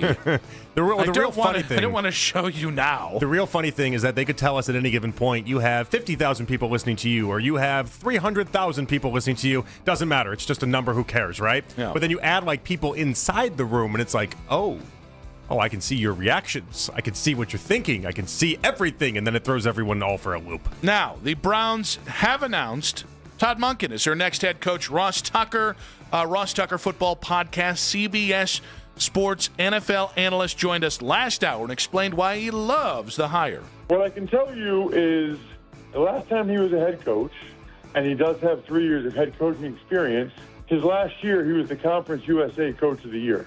They were 0-12 the year before he got there. Then, to be able to go to Georgia was always just defense. They didn't win national championships until he went there and figured out how to use Brock Bowers, how to get Stetson Bennett to play at a higher level, and they win back-to-back national championships. Then he goes to Baltimore, and Lamar Jackson had already been an MVP once. By any measure, he got Lamar as a passer to improve greatly. I think he's just a great football coach, and I love this for Cleveland. Obviously, Ross is very high on this. If he was that great of a football coach, it wouldn't have taken him to 59 to become a head coach, is one response I would have. I think there's a lot of positives that he offers, but in trying to figure out how he can be that good of a football coach and not get a job until he's 59, I think a lot of that leads towards how aggressive he is, how grumpy he is, how direct he is with people, and that's a turnoff for a lot of people. There's a lot of great people in life that don't get the highest gig imaginable because they're not great at the other parts of the game. So the bet the Browns would have to be making here is that Monken is every bit as good as all of these other coaches. He just was not very good at playing the game of the NFL in order to get in front of the right people and in order to have people basically look past the idea that he's very straightforward and direct. It's funny that the narrative on Monken has changed from this guy helped resurrect and take Lamar's career to the next level, or at least get it back to where it was, to the MVP level, because of what happened this last year. But Lamar's two of Lamar's three best seasons came under Todd Monken as a passer. He's as experienced as he gets. He knows the building. He wanted this job. And I actually look at his communication style as kind of tough love and being direct. I look at that as a good thing. So to me, this puts the pressure on Andrew Berry and Jimmy Haslam. I don't care who wanted who didn't want who. Both feet in, make this work. Because, quite frankly, he's a first-time head coach. He's 59 years old. He doesn't have time to sit here and wait to do the tank for a year and see if he can get Arch Manning crap. I'm with you. You got to get just hit the ground running right away. You got to get after this thing immediately. And if you're Andrew Berry, by the way, you cannot treat this thing like it's a lazy river ride. Yeah. You have to have some urgency at some point. From the guy that said we can't wait 5 years to figure this whole thing out because this isn't baseball, seems like he's waiting a long time to figure this thing out. I never bought that he was going to this year. Clearly last year he took the long route to productivity this last year. I would be shocked as all get out if he slow plays this offseason the way he did last offseason. According to Tom Pelissero, Jim Schwartz visibly upset, said goodbyes in the building, told other coaches he's not coming back after they decided to hire Monken. Ashley Bastock, Cleveland.com. She joined us today at 3:20. She said this would be a big loss for the Browns. I think you could never say never because he is under contract, but he certainly sounds unhappy right now. I think it's easy to understand why. And look, like I don't know exactly what their thought process was in all of this. Like if they thought Todd Monken and Jim Schwartz would be the best pairing or their best chance to keep Jim. If that played a factor at all, I don't know. But I think losing Jim Schwartz to me would be a huge loss for this team. I think there's some rewriting of his resume going on right now on social media that, you know, people wanting to say with like Myles Garrett, Denzel Ward, Grant Delpit, that anyone can coach this defense. Well, no, they can't, because Joe Woods had all those players too, I'll remind people, and it didn't go so well. Yeah, I think Ashley kind of perfectly splits where I think you need to be on this. They need to do everything they can to keep Jim Schwartz. And if that's give him a little bit of time and then give him a buttload of money, try that and see if it works. At the same point, like, you can go find other good coordinators. But I think for the best foot forward with Todd Monken, you have to do everything you can to see if you can salvage this with Jim, because I don't think it should surprise anyone that him not getting the job made him upset. That his reaction today should not be seen as anything more than, of course, he's a proud guy who got very upset at a job he thought he should have. That makes sense. Now, whether it's Todd Monken, Jimmy Haslam, Andrew Berry, can somebody help put the genie back in the bottle with maybe a nice new fancy 3-year deal at maybe $6 million a year? I know. I feel like in trying to think about like defensive coordinators that would end up replacing Jim Schwartz, the list doesn't appear to be great off the top of my head. Like for instance, a name that I think will pop up in this, if this does go down this way, like Steve Wilks is going to be one of the top guys. You know what I mean? Like it's not, we're going to bring the whole 2019 gang back together. I don't know. But like Freddie, come coach tight ends, we're just trying buddy. to find the connections between anybody to make this thing work. And so it's going to be interesting to see. You got to find a way to get Schwartz to stay. But right now it doesn't feel very likely. Mike Florio of Pro Football Talk was on with Baskin and Phelps today. He thinks that Todd Monken would be better off if Jim Schwartz actually leaves. If I'm Todd Monken, I'd rather he go. Think about the potential for divided loyalty in the locker room, offense versus defense. When you've made it clear that Schwartz was either number 2 or number 3, you're going to have certain players aligned with Schwartz, other players aligned with Monken. It's going to be harder for Monken to get his message across. He's far better off finding a good defensive coordinator to replace Schwartz. And by picking Monken over Schwartz, it could be an implicit acknowledgement by ownership that it's not about the scheme, it's about the players. So we'll find someone else to come draw up the plays. But we've got Myles Garrett, Carson Washington, Denzel Ward, plenty of other competent players. Will still be a very good defense, but you can't deny Schwartz's results. Yeah, I don't love this by Florio. I feel like if you're a good enough coach, you're not concerned about whether or not Jim Schwartz is stealing the locker room from you.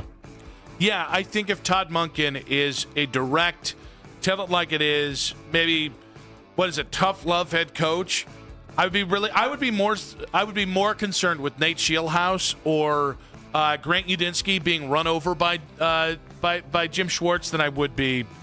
Like I don't think you can spin Jim Schwartz leaving as a good thing for Todd Monken. That's hogwash. No, and I don't mean this in any sort of unhealthy way or anything like that. But the arguments the two of them would get into would be legendary.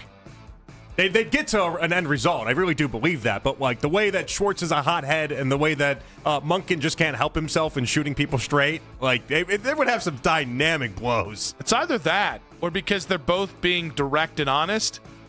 They'd be like best friends. That's my hope. Well, no, that's the other part of that, right? Like they might end up just becoming best friends or being real best thought friends. Partners. Well, I mean, what's a thought partner if you can't shoot them straight? That's true. You know, like that's how we thought partner. See, like were we just describing us? Is that all that is? Is that all that was? Are we Jim Schwartz and Todd Monken? Many people have said it. Many people have thought it. Maybe this explains why we both hate ourselves as much as we do. But we love each other. That's right. Cavs host LeBron and the Lakers tonight at Rocket Arena. Donovan Mitchell talked about playing in what could be LeBron's last game in Cleveland. Trying to replicate what they did here, right? What he did here, win a championship, bring a championship back to the city, and then to be a part of possibly his last game here. You know it's going to be a spectacle. It's going to be everything that it deserves to be.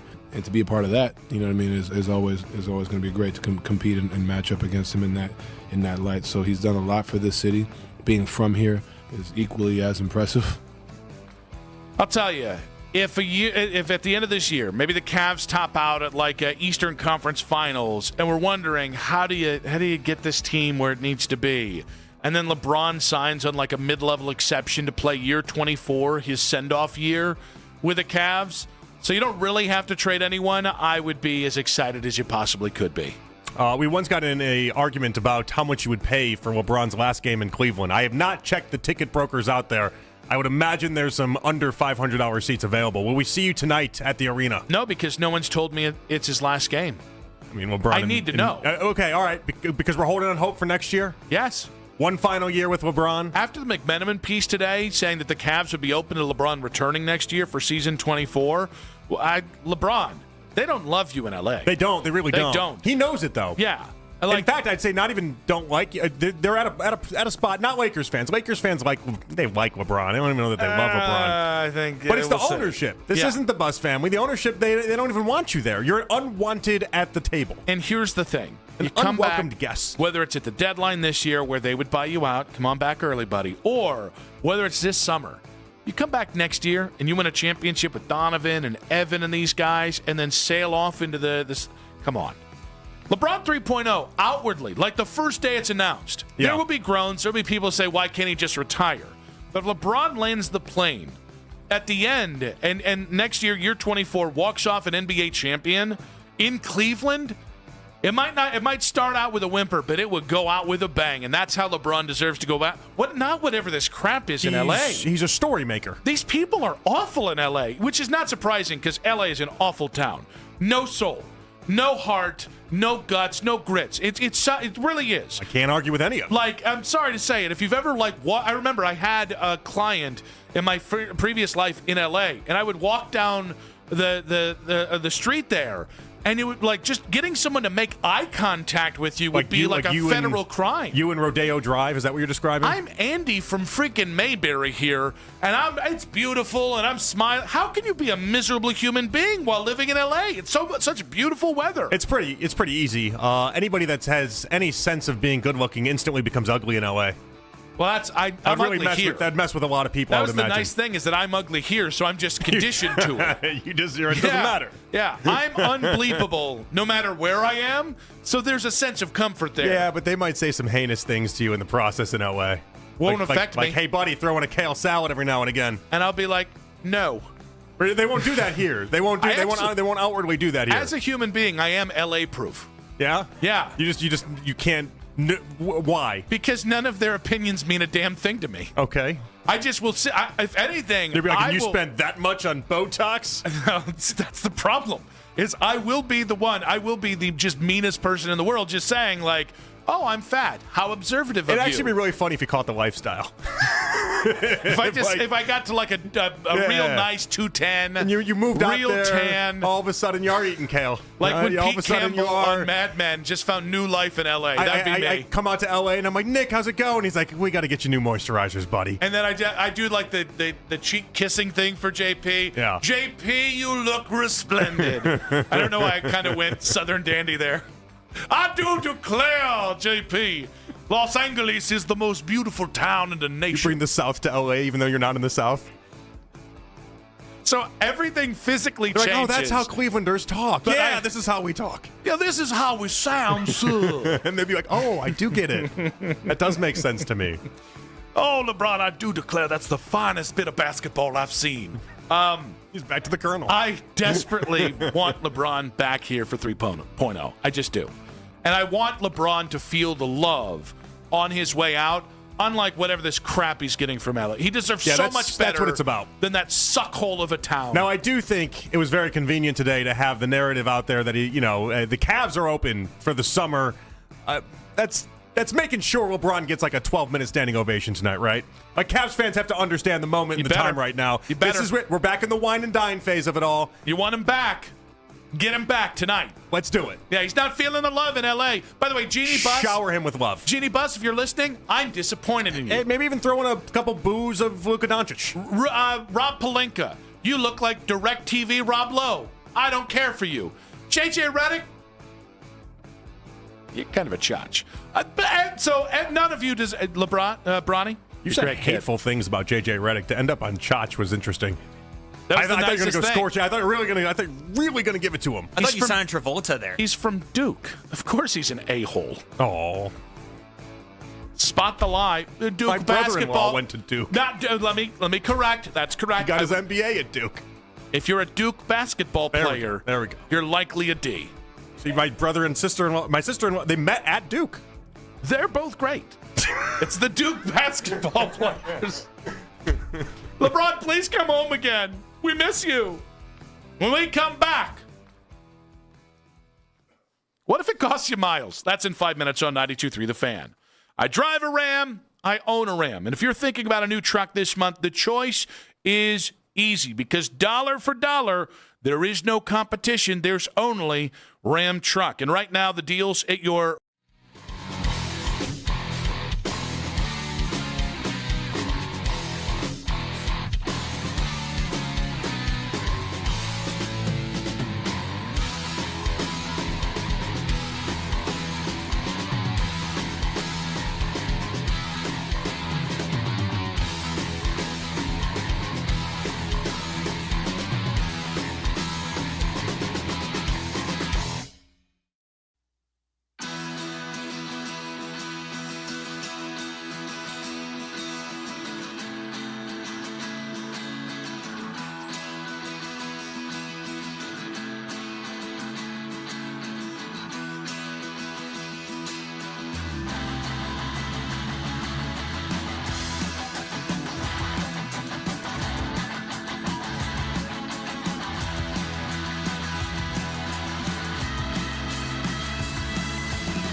questions that make it possible for me to provide unconventional and, I hope, entertaining insights on your money and, more importantly, on your life. Follow and listen to Jill on Money wherever you get your podcasts.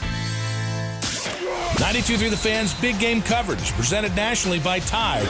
It's got to be clean. It's got to be Tide.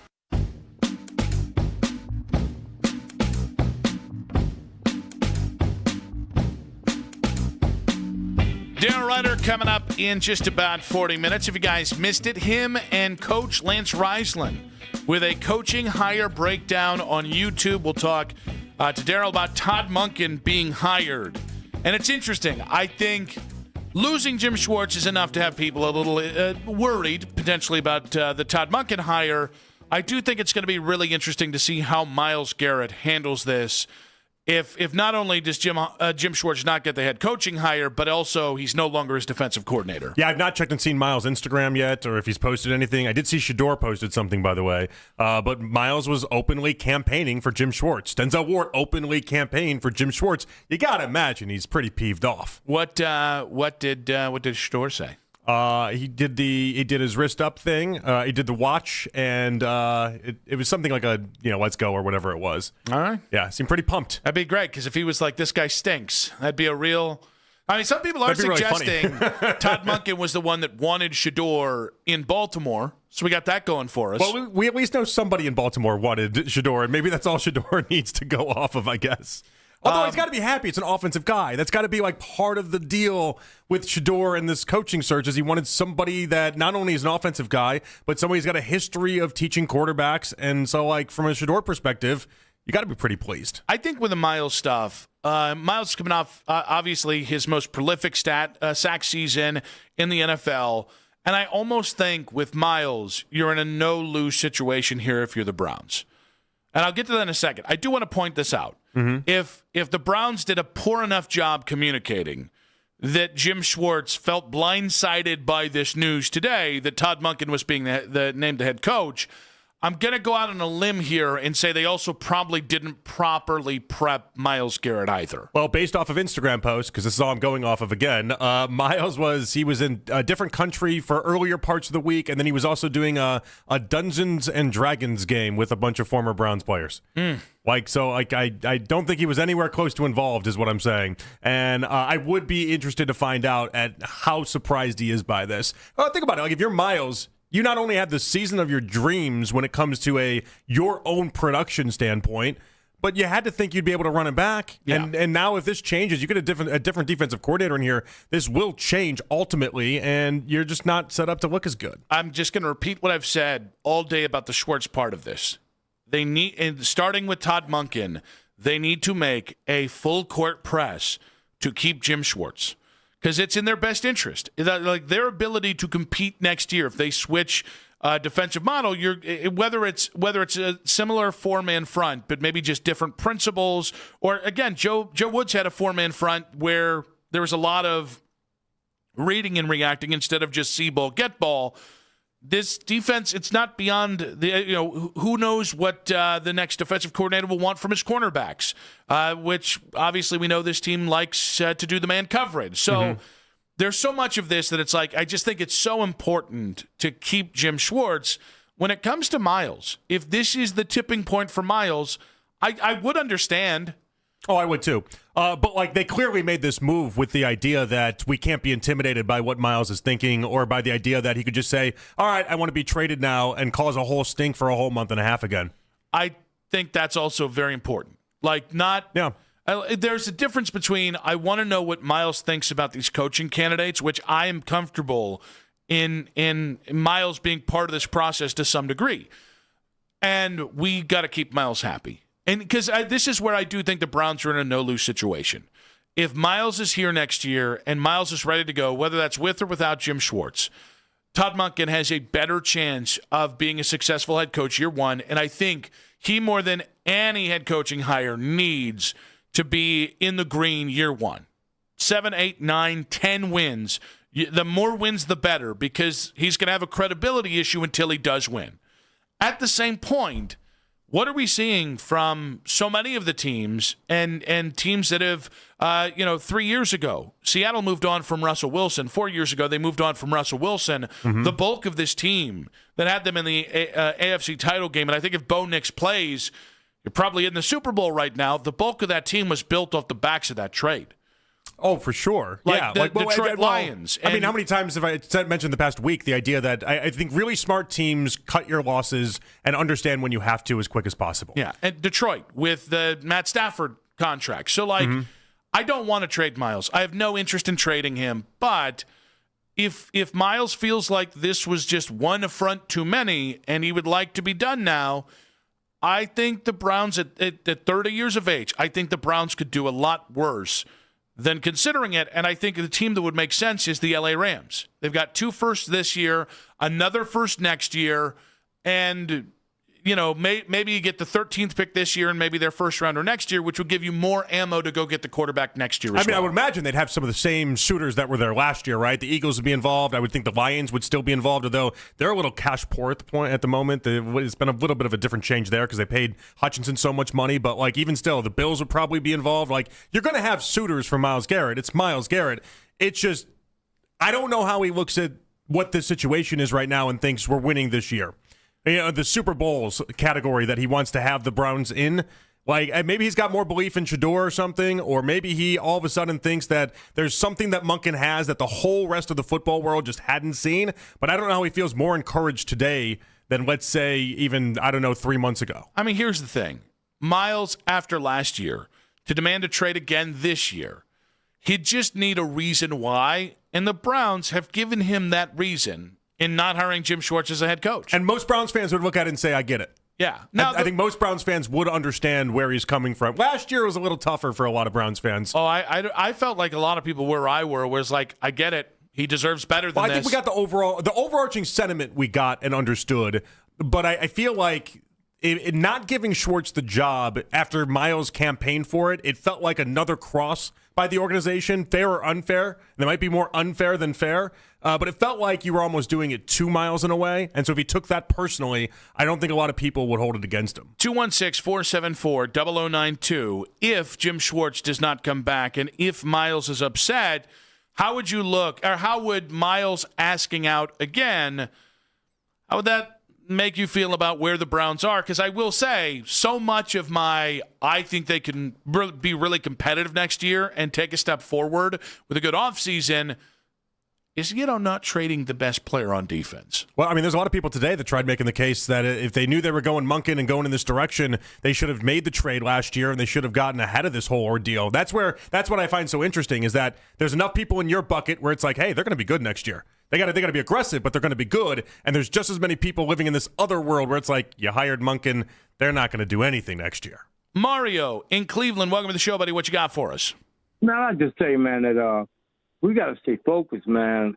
I thought Schwartz was going to move because he's in the house. He knows what we need to keep it winning, man. And most of all, keep competitive, and he know how to bring players together.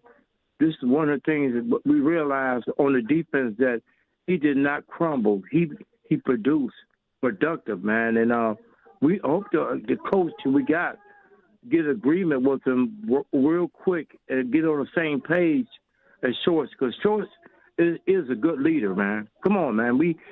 Even though we lost a lot of games, but if we would have played and made some different changes quick, it would have been different results. We'd be talking something different, man.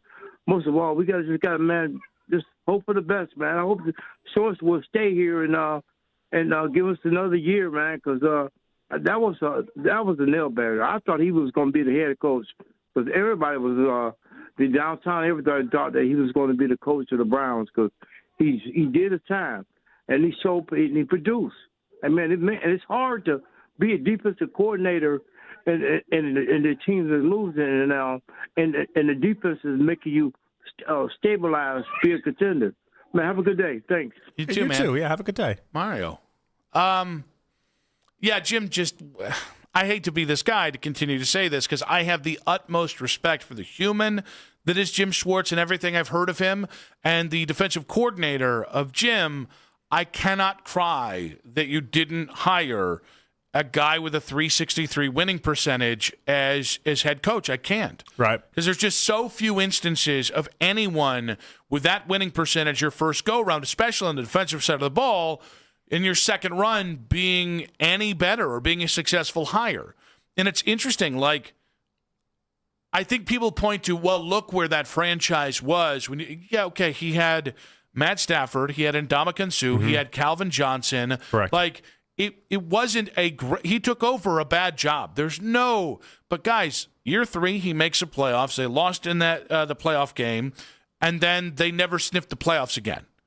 To me, it's year for the 3. Cowboys, I think, yeah. Year 3, 4, and 5, he finally had built the team to where they were a playoff caliber team, and then they didn't make it back to the playoffs. And then 2 of the next 3 years with Jim Caldwell, they made the playoffs. I think that's telling for Jim as a head coach, not as a person or as a defensive coordinator. Right, and who knows what he would have learned or something like that in the whole time. I think that's why Jim, I think he looked at this as the only chance he's going to get, and I think that's why he took it so personally when he didn't get it. He realized his redemption, the second opportunity, was just never going to come for him, and that does stink. There's a part of me that feels for him. I also hate the idea that we had an identity, and now we really don't have an identity if Schwartz leaves. That'll be changed, I would imagine. But I also want to move to the offensive side of the ball, so I guess I'm okay with that. Emos on the Super Chat. Pitching in with a Super Chat. This is a big one. Sports fan. This is a big one. Saying, Monken is legit. I'm a Ravens fan. Lamar was a 2-time All-Pro under him. Should have been 2-time MVP. He elevated everyone on offense. He's creative and a great leader. If you draft well, Cleveland may have something. No BS. Yeah, I mean, I think a lot of people tend to like Monken, at least in the more recent stops. Now, there were a lot of Ravens people I read about today, and I brought up the quotes already from the Baltimore Sun, but there were a lot of people that were angry about how it went down with Lamar. There are a lot of people even in the AFC title game that talked about how basically he blew the 17-10 part of that game into the fourth quarter, and his play calling and the way he did that game ruined their opportunity to go to the Super Bowl. So, like, I think there are some feelings that a lot of Baltimore fans still have that are not all positive towards Monken. But, yeah, a lot of people are going to talk to you. I think thinks he's a good coach. I'm just trying to figure out, did he not get an opportunity until he's 59 because he's not some sort of great coach? Or was it just all attitude that kept him back? And if it's all attitude, I can work with that. I think that's going to be an interesting storyline with this. I think if you look at the jobs that he took coming out of college back in 2015, Tampa Bay was not a good OC job. It's the one he got, but it wasn't good. The Browns job that he took was with Freddie Kitchens. Like, I think it took him a minute. That was supposed to be a good job, though. Yeah, but it was Freddie Kitchens as a head Mayfield. coach. I know, but it's Baker Mayfield year 2. You had Nick Chubb entering and being in his prime. You had one of the best offensive lines in the game at that point. You had Odell. You had Jarvis. Like, that's supposed to be a good offense. Yeah, but it's with Freddie Kitchens and a team that still had too much dysfunction. I think it took him until he was 56, 55 to get a job with a quality organization. I don't know that that's as much on him because getting jobs is so much on your connections. Yeah, I think you bring a valid point. So I don't want to dismiss it out of hand. I'm rooting for it. By the way, I'm rooting for the idea that it was just his temperament and being grumpy and then being direct with people holding him back, because there's a real chance the Browns have some sort of hidden gem here that the whole rest of the football world just casted off because he basically is Belichick without the Super Bowls. And like you can find real value in that if that's true, if that ends up being the case. I really like the Arians comparison. I think that's closer personality. Bill just has no. Bill's just a miserable something. That's the idea with Monken in many ways. Oh no, I think we'll have to agree to disagree. I think Monken's closer to Arians, who is I think Zach Jackson called him Grumpy Stefanski. Well, that we can't go with that branding. 216-474-0092. Will this hire cost the Browns Myles Garrett? More on Monken. And LeBron return in 5 minutes on 92.3 The Fan.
Actually, there's no hack for COVID-19. But if you test positive, prescription medications for COVID exist. Ask your doctor if they're right for you. Visit PfizerForAll.com to learn more. Sponsored by Pfizer. Browns beat reporter Daryl Ryder has the very latest at 923thefan.com and the Odyssey app.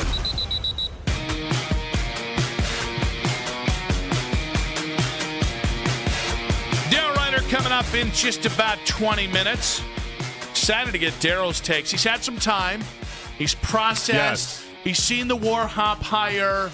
Maybe much like Jim Schwartz. Maybe Jim's calmed down. Maybe Daryl's calmed down. I like Daryl best when he doesn't have time. I like him coming in hot. He annoys me sometimes that way, though. Yeah, I know. It's a real chance of that. It's a real chance of that. It's going to make me full-blown Monken. It is. I mean, we've had a lot of convos with Daryl over the whole stretch of the head coaching hiring, and then even after the head coaching hiring. I would hope he comes in a very humbled human. I don't think that's going to happen. No, I don't think he's got that capability. No. I am saying yes, and oh, yes. The one thing he can't do is flip-flop today, because he said on Baskin and Phelps he was surprised by it. If he flip-flops to, the more I thought about it, I'm not surprised about it. Which is very much on the table and probably the expected response we should have. I'm going to have to jam him up a bit. All right, I'm waiting for you to jam him up. I might just jam him up because I'm bored. I mean, I don't know anybody that...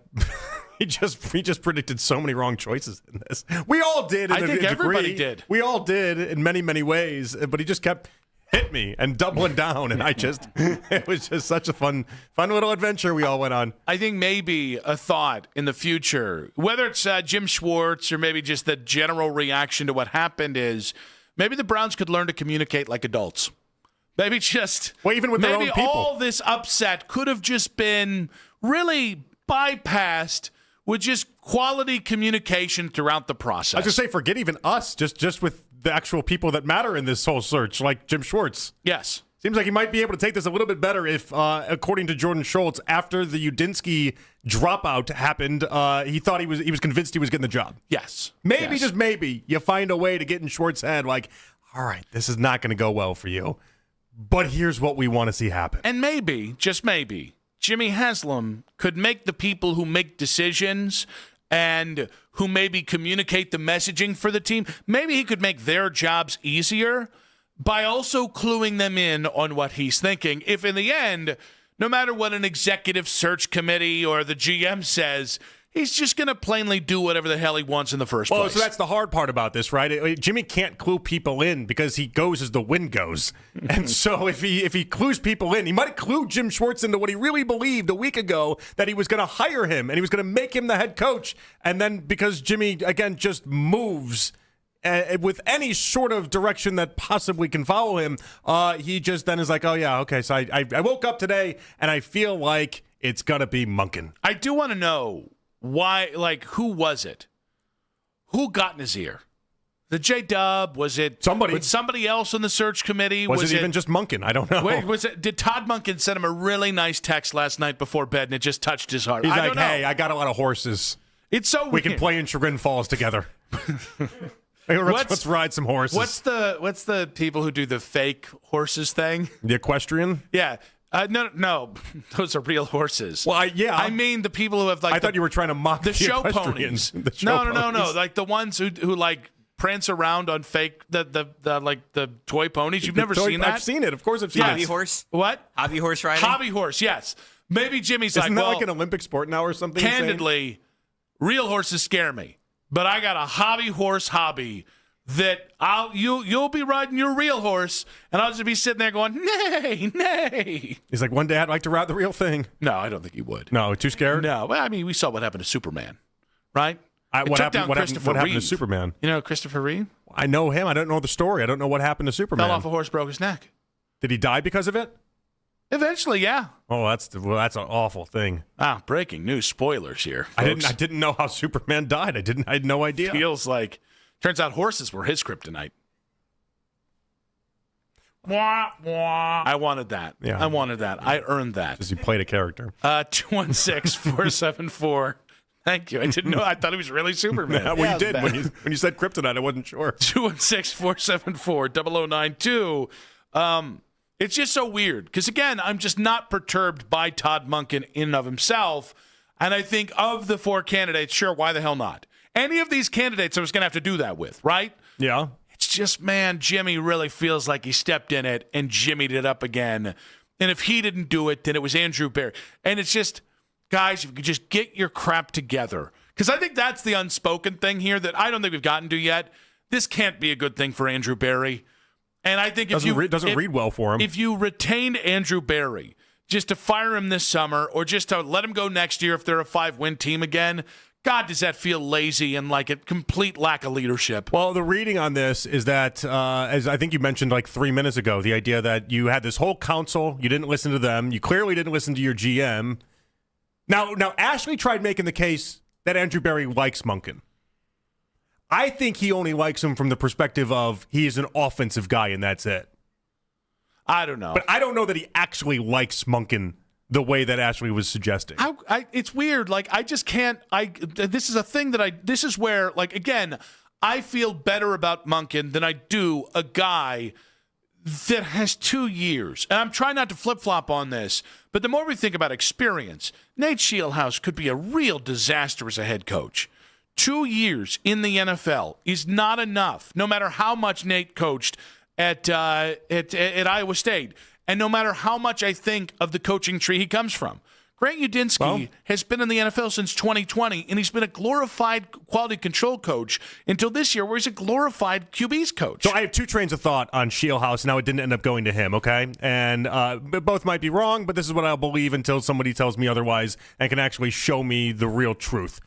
First one, they tried to put Schwartz on him, and he didn't want that. For some unknown reason, he wanted to build out his own staff, and he was turned off of it. The other one, though, is that he was just as bad as everybody in Pittsburgh told us he was in those Steelers interviews. Mm-hmm. And they left feeling like, we can't do it with this guy. He's too far away from being a head coach. He doesn't know what he's doing yet. Doesn't mean he'll never get there, but we don't believe that he knows what he's doing, and he interviewed horribly. Could you have not, and maybe, I'm thinking out loud here, could you have not pushed Scheelhaus to Tuesday?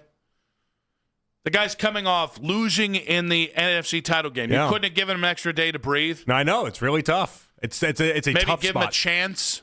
Well, that's why I joked about him going to the Bills interview. It's like, what's he going to say? He studied for the Browns interview after losing the NFC title game. He's going to be like, Josh Allen's good at football? Like, what else you got here? He just pulls out a cigarette, lights it, takes a drag, and goes, what do you want to know? I mean, it is a ridiculous ask that they have all these coaches that are coaching for games of their lives, different than days of our lives, games of our lives. So it's like a soap opera that nobody asked for or wanted. It'd be the male version of Days of Our Lives. But it is ridiculous. They then ask these guys to do these full-on interviews and try to nail them in the process. No, I mean, it's no shock. Scheelhaus didn't impress the Steelers. I would imagine he didn't impress the Browns either. That's how we got here. 216-474-0092. Want to hear from you guys. Nelson in Avon Lake. Welcome to the show, buddy. What's up, boys? Any squalls out your way today? Dude, it's like no squalls, but it's cold as you know what, and the roads are a hot mess. No what? So, yeah. I'll reserve my. I don't want to get run here. That's fair. Plus, That's you have fair. you have the FCC watching you, so that's true. It's a family show. It's a family show. They're hot on us. But anyways, yeah, I know. But JP, I think you've been making this comment, and I happen to agree.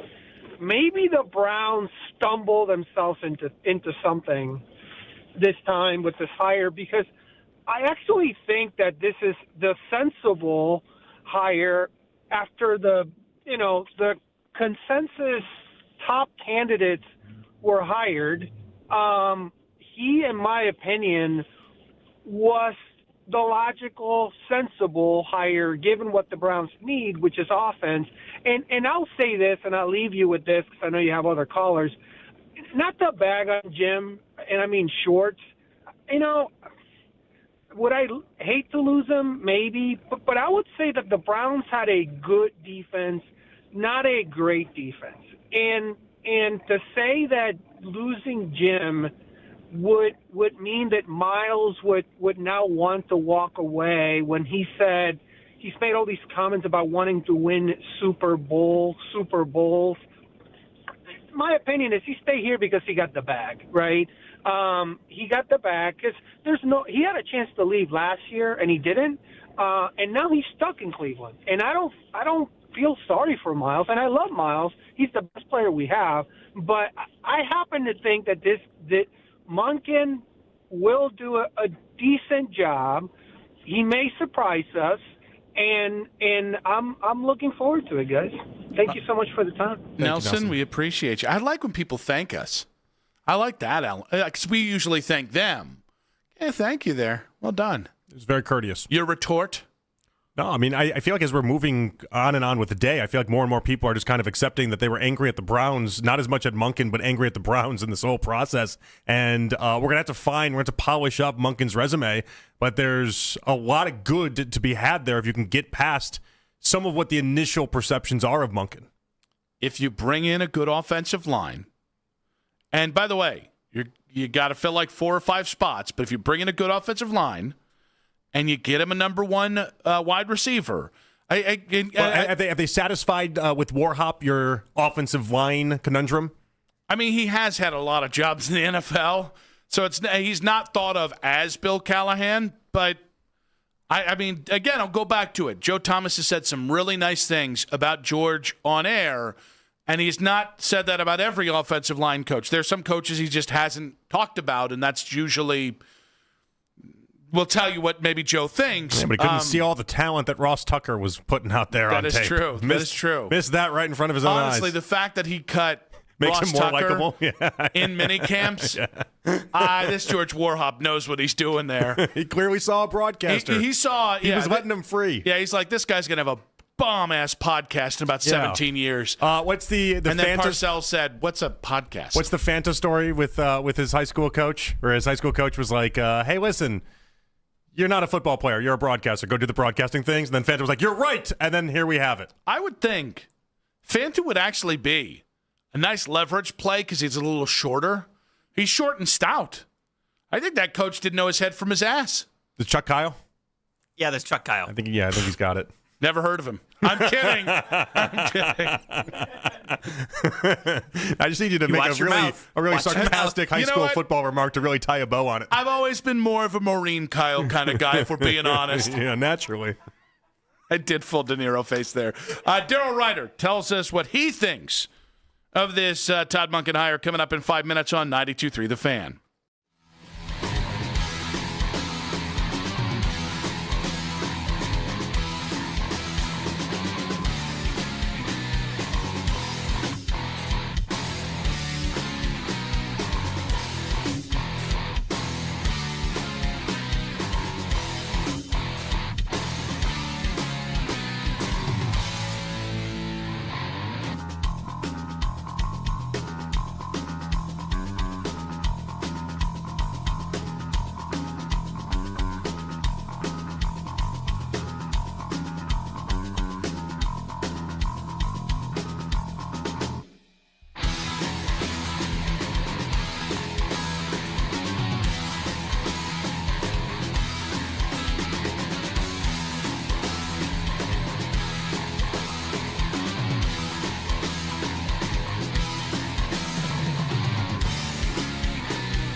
openly admitted that he did not do a good enough job with Lamar Jackson in Baltimore. A guy who talked about what a mess the Browns were in 2019, and they're bringing him back to be the head coach. I give him 2 years. Listen to his reports on the station with the most local sports talk in town. We are Sports Radio 92.3 The Fan. It's the 6 o'clock hour. Someone step on a duck. On Afternoon Drive. As always, you can listen to this show and all of our local shows on The Fan on Apple Podcasts, Spotify, or wherever you get your podcasts. 1 hour to go. Nick Wilson, Jonathan Peterlin, LeBron's homecoming. Is it the last one? That's coming up in about 20 minutes. We've also got, in case we missed it, at 6:40 today. But Todd Monken is the new Browns head coach. What do we think about it? You just heard a promo involving our next guest, and if you missed it, there is a coaching hire breakdown with Daryl Ryder and Lance Reisland on YouTube that they put up there on the 92.3 The Fan YouTube. So to get his thoughts on Todd Monken, Jim Schwartz, the state of the Browns, and so much more, we head out to the Make It Right Call Kyle Wright hotline and welcome on Daryl Ryder, brought to you by Scheiben Jewelers, Cleveland's premier jewelry store. Daryl, welcome to the show. Hello, boys. So we did just just hear the promo of you saying, I give it 2 years. Have you come back down to reality on this? Come back down to earth on this, or are you still feeling like this is a bad hire by the Browns? No, the reality is this is a bridge hire. Todd Monken's not going to be here when they open that dome in Brook Park. I wasn't excited about any of these candidates. We've had those conversations. I have seen a lot of Browns left turns before. This one certainly was one of the more surprising ones. I really felt that it was coming down between Nate Scheelhaase and Jim Schwartz. But taking some time to think about it, and just the uproar from fans about the potential of losing Jim Schwartz, who clearly is unhappy he's been passed up for this job. There's part of me that thinks that maybe that was kind of, something that the Browns were more than willing to accept in this whole thing. I mean, he's been in that building for 3 years. He's gone through this process for 3 weeks. They had to know that if he wasn't going to be promoted, that he might not want to stick around for this thing. I mean, say what you want about Andrew Berry and Jimmy Haslam and, the Browns' processes. They do have a method to their madness. And, I don't think that a lot of noise surrounding this head coaching search came from within the building, which is exactly how Andrew Berry likes to operate. But, within seconds of us learning that Todd Monken had been hired and Jim Schwartz was passed up, the whole world knew that Jim Schwartz was very angry and saying goodbye to people in the building. All right, let me ask you, there's a million different things we got to touch, but you said bridge head coach in there. Yeah. What does this look like to you? Because clearly you're in the camp of next year's not going to be very pretty for the Browns then. Yeah, no, I don't think it's going to be very pretty. I anticipate the defense will take a little step back. I anticipate that the offense will take a step forward under Monken. But to what degree, I have no idea. I don't even know what the offense looks like. Coach Riz and I were having this conversation on YouTube today. Like, it's really hard to make any definitive projections. I guess one of the positives you could say about Todd Monken, he's not one of those set in his ways type of head coaches. He's able to morph into whatever is necessary with whatever personnel that he's given. And considering that we don't know what personnel really he's going to be given this year on the offensive side of the ball, I'm kind of in a wait and see there. But I do think a big part of this search was the result of this search. It kind of has a little Kevin Stefanski feel to it, in that, maybe Nate Scheelhaase and Grant Uditsky weren't ready just yet. They need another year or two of seasoning, and then, the Browns have all the information that they have gathered on these guys, and then I'm sure they'll probably kind of keep an eye on things over the next year or two here. But I don't think that that's the last you've heard of those two names when it comes to the Browns and potentially being a head coach. It would not surprise me in the least if they circle back with one of those guys in the future. So with all of this, I'm just curious for you. Is this more about the process that led to Todd Monken being anointed, potential concerns about Haslam and Berry being on the same page, or is this more about the candidate himself? No, I didn't like the pool of candidates. It was not an appealing group by any stretch of the imagination. Certainly understood why the Browns were looking in the directions they were looking.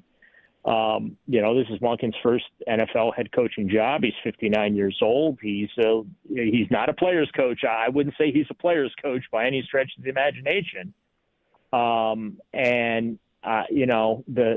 are some red flags here. I will give him credit for his honesty after the season when he talked about he and Lamar didn't have as good of a relationship as they could.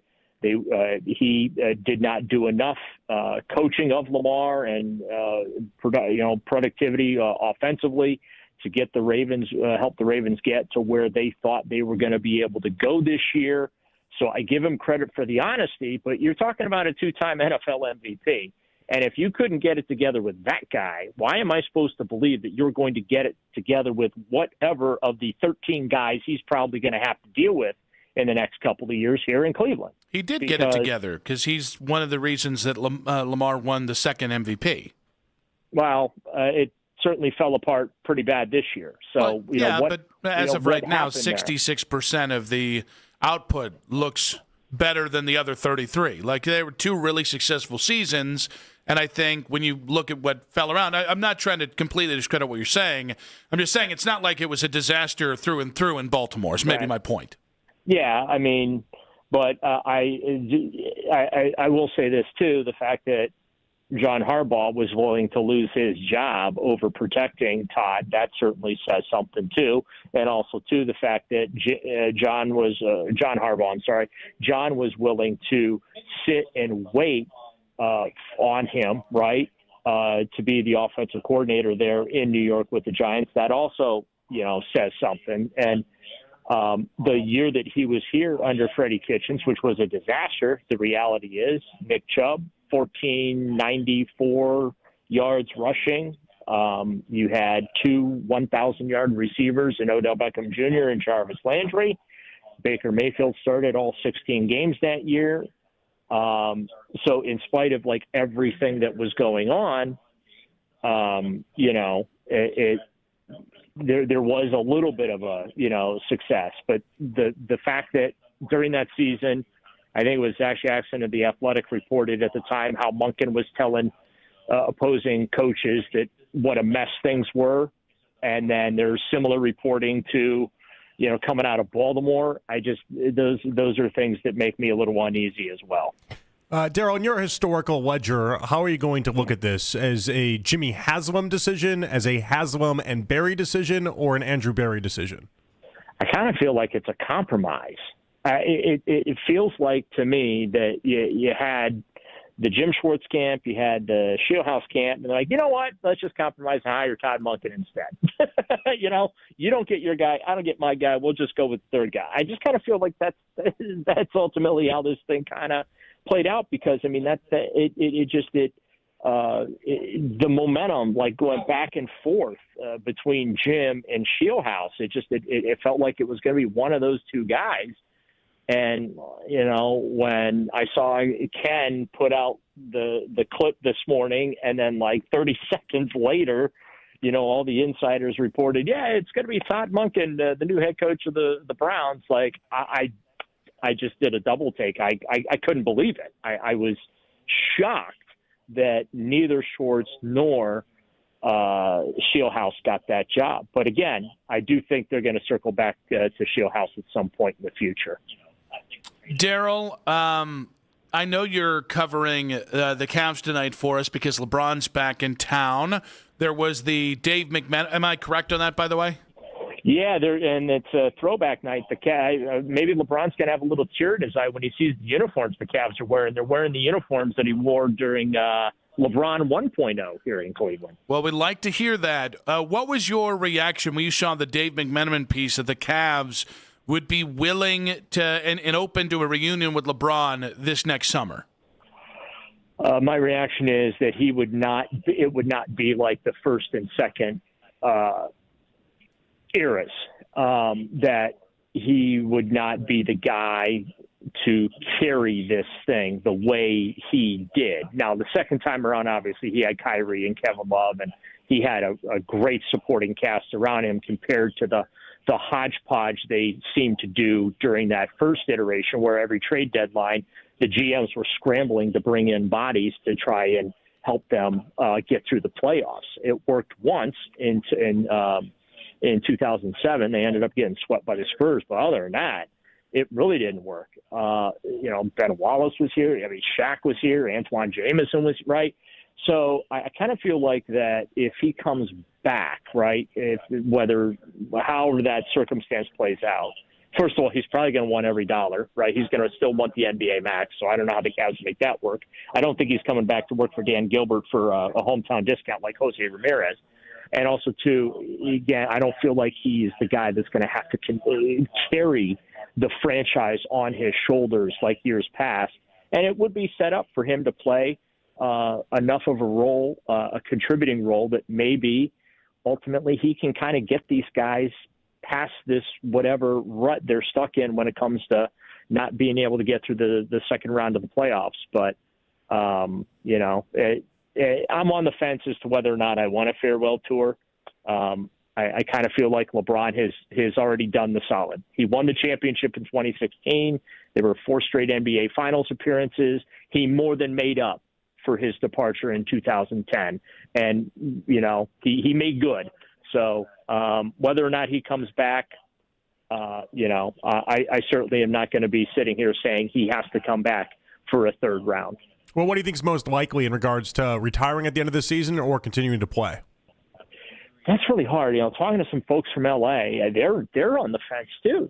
There's a segment that feel like, hey, maybe this is LeBron's swan song, and he's just gonna, ride off into retirement. And then there's, others that think, hey, he still got that competitor in him, and he wants to give it another go and help somebody win an NBA championship. And certainly with the Cavs. This is different too from when he came back, right? I mean, they weren't serious contenders when he came back in 2014. It took the Kevin Love trade, his return, and a couple other pieces they brought in to really make them a legitimate contender from a lottery team. This is a little different. This is a team that's a contender, and it's just about they need a piece to get them over the top. And, well, maybe LeBron ultimately is that piece to be able to do that. But, again, he ain't playing 38 minutes a night to do it. That's not and shouldn't be required of him. Not at 41 years old, soon to be 42, if he ends up here next year. So just to be clear here, your take is LeBron at 41 going on 42, not the same guy he was when he was 27. I know, stepping out on that limb, I am. Yes, I'm very confident that branch isn't going to break. It's just an astute observation is all, Darryl. Hey, wasn't there a story today he stopped drinking? That was part of the story, yeah. He cut off alcohol. Well, Darryl, his wine days used to be a big thing for LeBron. I know. And you know what? He was big in the wine. No. I know that. Why did he stop drinking?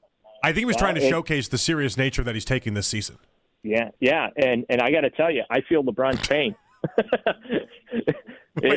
Hold on, Nick. You think is this like a Aaron Rodgers' wife situation here? Yeah, no. Just the wine was helping you, LeBron. What happened was it was basically there's a very chemical process, very too scientific for you guys. Yeah, naturally. But it was pickling him. He was pickling himself. What? And it was part of the preservation method that kept LeBron. Guys, again, you guys are not in the weeds enough with this. If I start explaining it to you, your eyes would glaze over.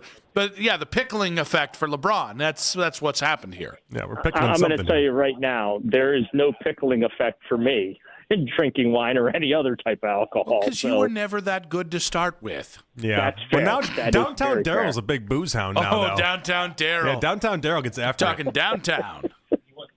Daryl, enjoy the game, buddy. You bet, guys. Talk to you soon. Thank you, Daryl. It was Daryl Reiner there, brought to you by Scheiben Jewelers, Cleveland's premier jewelry store. He's replaced alcohol with the golf videos. That's what LeBron's done. Oh, I thought you meant Daryl. Okay, No, yeah. Daryl's just a booze hound now. Yeah.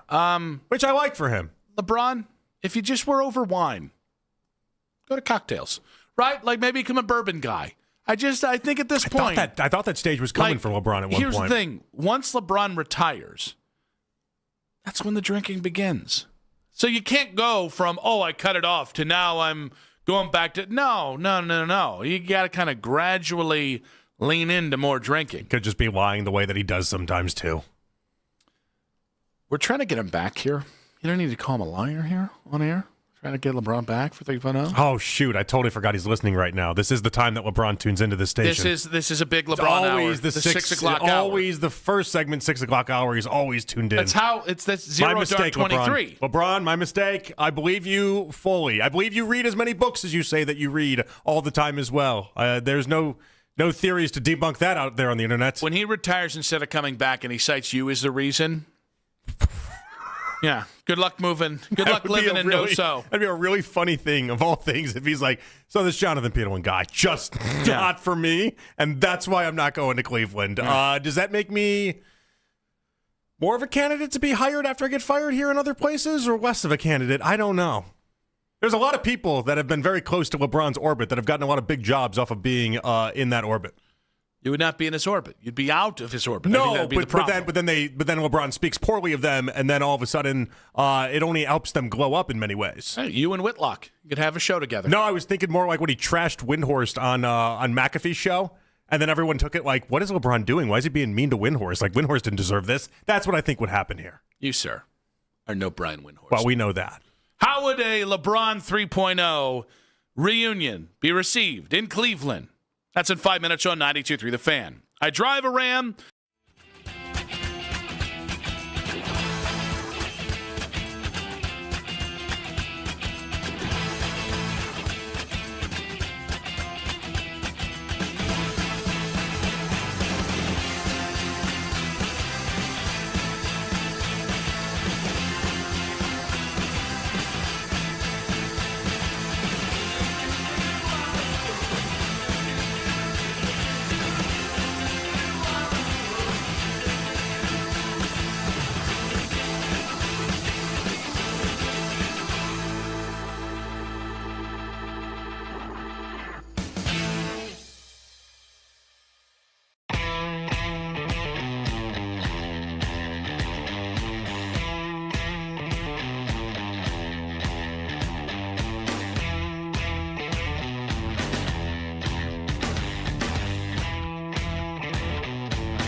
effectiveness, and success? Visit our website at Amanet.org. If you're in need of a website that provides an unparalleled consumer experience, I highly recommend AmericanEagle.com.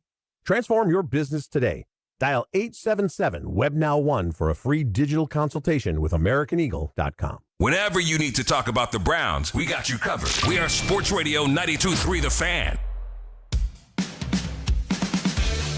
In case you missed it, coming up in about 20 minutes, Nick and JP back on Afternoon Drive. I do want to get to the LeBron stuff in just a moment here. But Josina Anderson sent out maybe the funniest tweet in all of the reaction to Todd Monken getting hired. This is about 11 minutes ago. It's got to be Shedeur related. Please tell me it's Shedeur related. It is not. Oh. It is. I think her source is messing with her because she had said, one league source told me, in his opinion, the Browns should do something different. Make Todd Monken and Jim Schwartz co-head coaches to assuage this conundrum. Monken, co-head of head coach of offense. Schwartz, co-head coach of defense. Thoughts? Okay, I want to know if this is even, like, by the rule books, if you can have co-head coaches. Is that my first response is it's bat bleep crazy, obviously. Yeah. And would never work. And it's like, who would go to the podium on certain days? Do they go up like a Bert and Ernie type thing after games? Is it a combo? Todd do we take one and then we take the other? Offensive questions. Jim only answers the defensive questions, and nobody talks special teams. I'm very concerned about the media presentation of this all. Like, I do think there's a world where it could work in theory. The way that, Stefanski only did the offensive side of the ball for the most part, and then Schwartz just does the defensive side of the ball and it takes care of itself, but, you have to have a head coach. But I want to see if it's actually something you can do. Is this a legal move that the NFL can do? I've never heard of them doing it before. It's the dumbest idea I've ever heard in my life. For sure it is. But, can we entertain if it's actually something legally you can do? No. Okay. No, it's that dumb. Okay. Even if you could legally do it, if you did I also think it's still insulting to Schwartz. I think it's insulting to everyone. But it becomes insulting to Monken, but it starts as an insult to Schwartz that he didn't get the job. It's almost as insulting to offer up a co-head coaching position. So this is basically the extension of the thought that Andrew Berry really wanted Nate Scheelhaus. Jimmy Haslam really wanted Jim Schwartz, and they said, let's neither of us be happy and call Monken. I don't even buy that because that idea tells me that in some world Jimmy Haslam didn't get what he wanted, and I don't believe that to be true. You're the owner of a football team. You've made a bunch of decisions before. You consistently make every decision you want ever. Look at what's going on in Milwaukee right now, by the way. You're not going to let a dispute with Andrew Berry then make you. It's a settling, is what it would be. We come to the compromise that will go with Monken. Nobody wins in that equation. How it happened is, all right, we're both going to put our settled candidate. We're going to write it down on a piece of paper. We're going to give it to J-Dub. And if it says the same thing, that's who we're going to hire. It's an insane way. Just as insane as the two-head coaching thing is, that's as insane of an idea. Okay, but again. And also, here's the part that bothers me about it, though. It leaves everything open to both parties being like, that wasn't my guy. Well, then who the hell's making the decisions? Who's the one that's being responsible for all of this? Oh, that would bother me. That'd bother me a great deal. As you know, I like to be able to point fingers at who was responsible at the end of the day. Yes, you're very aware of this with me. I like to be like, hey, Andrew Berry, that was your decision. I get to hold you accountable for that. I get to talk about that as being your decision. And in this instance, what you're throwing out here, and we've asked basically every guest we've had on today if this is something and how this could go down. But in this instance, it is basically just saying Andrew Berry gets off scot-free because it wasn't directly his decision. And then Haslam gets off scot-free as well because it wasn't directly his decision. Now, and they're both just trying to make each other happy. You ready for the good news? There's good news? Yes. I think the thought partners be dead. I think when somebody screws up, I think we're going to know about it now. I think this hiding behind, hey, we're here. We're a unit. If one of us makes a mistake, we all make a mistake. Oh, I think that's gone the way of the dodo. Or maybe, I've been thinking about this as well, and this falls in the thought partner side of things, the idea that they want to be lockstep and they want to have all the cracks sealed up. How many people do you know heard something about Jim Schwartz potentially being the head coach or Scheelhaus potentially being the head coach or some sort of leak in the past, 3, 4, 5 days? 152. 152. I had about the same. Yeah. And people that I know that aren't even really connected to the media in a strong way also had a bunch of different things that were fed to them and told to them. I wonder if Schwartz was out there just running his mouth, and then eventually at one point they just came to the conclusion, we can't have that. We can't operate with that way. We're not gonna. We had a tight ship around here. No leaks were getting out, and all of a sudden everyone's talking about everything. And then maybe that's what burned Schwartz at the end of it. That gives way too much credit to the Browns. That puts a little too much thought. Maybe it's just. that. I mean, I'm trying to figure out how we haven't had nearly as many leaks in the past few years with Stefanski and Barry and all these people in charge. They had it like pretty much tight-lipped, and then in the matter of the past 3-4 days, we both have gotten a million different tips, a million different sources have come out, and all these type of things, and I just don't think that's an accident. 216-474-0092. Co-head coaches. What do we think about this plan? Let's go ahead and go to Greg in Kent. All right, Greg, how do we feel about co-head coaches? Offensive head coach Todd Monken, defensive head coach Jim Schwartz. Guys, it's going to work out. This has actually worked out before. Coach Boone in Alexandria High School in Virginia. They ended up winning the state championship. Remember the Titans. So let's do it. Remember the Browns, baby. Remember the Browns. Let's go. Here's the only thing, Greg. I love the enthusiasm. I do. You're bringing it. Herman Boone was a head coach. Remember? Like when the other coach, when Will Patton, whatever that coach's name was, okay, when he suggested offensive plays to Coach Boone, it did not go well. I'm the head coach. You're the defensive coordinator.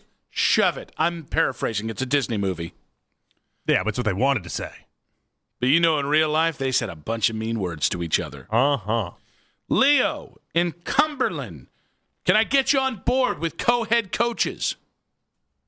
Yes, I got a question for you.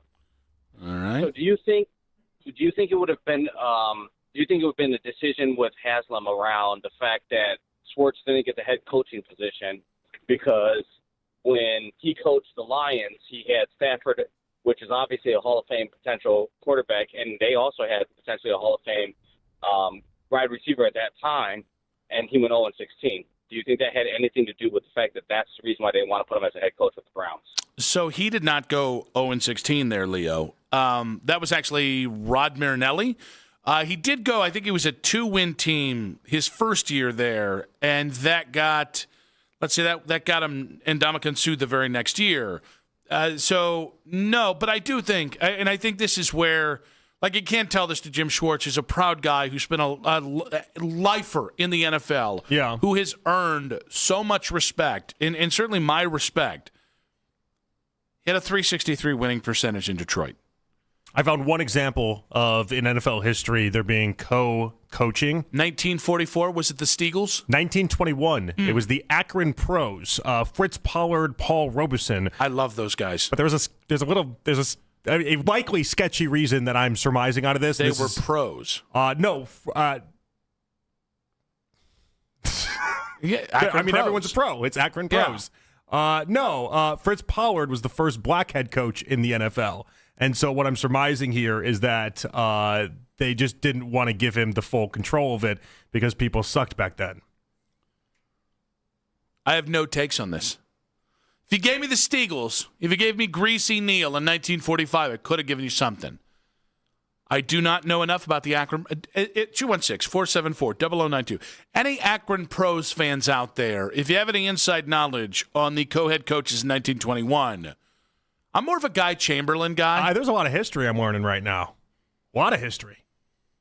Fritz Pollard, first African-American to play in the Rose Bowl, 1916. Look at that. What a real trailblazer we have here. First black quarterback and head coach in what became the NFL. Four different teams. You know that's why it's called the Fritz Pollard Alliance? You know what? Didn't connect those dots as we were talking about this at all. I was too focused in and trying to balance so much there. This guy's a real trailblazer. Did not connect. I'm like, why? How did history lose this guy? Somebody they didn't. They very much did not put together they an very alliance. Much did. My bad. about minority head coaches. I'm they should name it after this really guy. impressive human right here. I'm like going through this. I'm like, look at all the things he did. Look at all he accomplished. Yep. Nope. They've recognized him in many ways. In many, many ways. Let's go with Chris Real on trailblazer. I-71. Co-head coaches. Is it too late for this, Chris? Hey, guys, I hate that I'm even about to do this and waste my breath talking about Josina Anderson, but here we are. If this is from a source, this seems like the old ninth green at 9. You know, it's an old pros trick. I feel like she might need to reassess her reassess her relationship with this source. I think she just got strung along, but thanks, guys. All right, Chris, coming in strong there. We like that. I'm going to go ahead and say it. I hate when people say this. I don't think I want to say it. Never mind. I got blocked by Josina somewhere in the last couple weeks. Was it my fault? I don't know. What did I do? I guarantee you. Oh, I bet you I already got blocked for that. What did I do? I'm blocked by Josina. She asked for thoughts, and I gave her thoughts. Oh, yeah, you don't want to give her thoughts, apparently. But she asked for thoughts. But I'm like, if she asked for thoughts and I gave you thoughts. How does this work? I can view public posts, but I'm blocked from engaging with them? Since when has this been a thing? You're on a list. I cannot follow or message Josina Anderson, but I'm blocked from engaging, but I can view the public posts. She heard your thoughts about Fritz Pollard. What have I ever done? I gave him his credit. Trailblazer. It's incredible stuff. What did I do, Josina? All I do is tweet positive about. Do you look too much like Zach Jackson? What did I? Is that it? Did she confuse me for Jason Lloyd? If anybody looks like Jason Lloyd in this media, you're getting blocked. His first name begins with a J. Close enough. What did I do? I'm as harmless as it gets on this stuff. Not Clearly on the not. radio necessarily. Clearly but not. in like the social media world, I'm as harmless as it gets. Yeah. Are you blocked? Go ahead and check if you're blocked. I am not blocked. You sure about that? I actually had to scroll down a little bit to see if I was blocked. You got to go below the pinned tweet. It's been so long, I feel like, since I've gone to a person's page and just seen that you're blocked. I didn't even recognize it.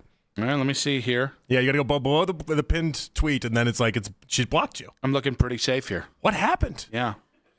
Make a reputation, proceed yourself. This is like the time that I told Baker Mayfield that he was going to be basically the second coming of football Jesus, and then I ended up getting blocked. Cody Kessler did it to me.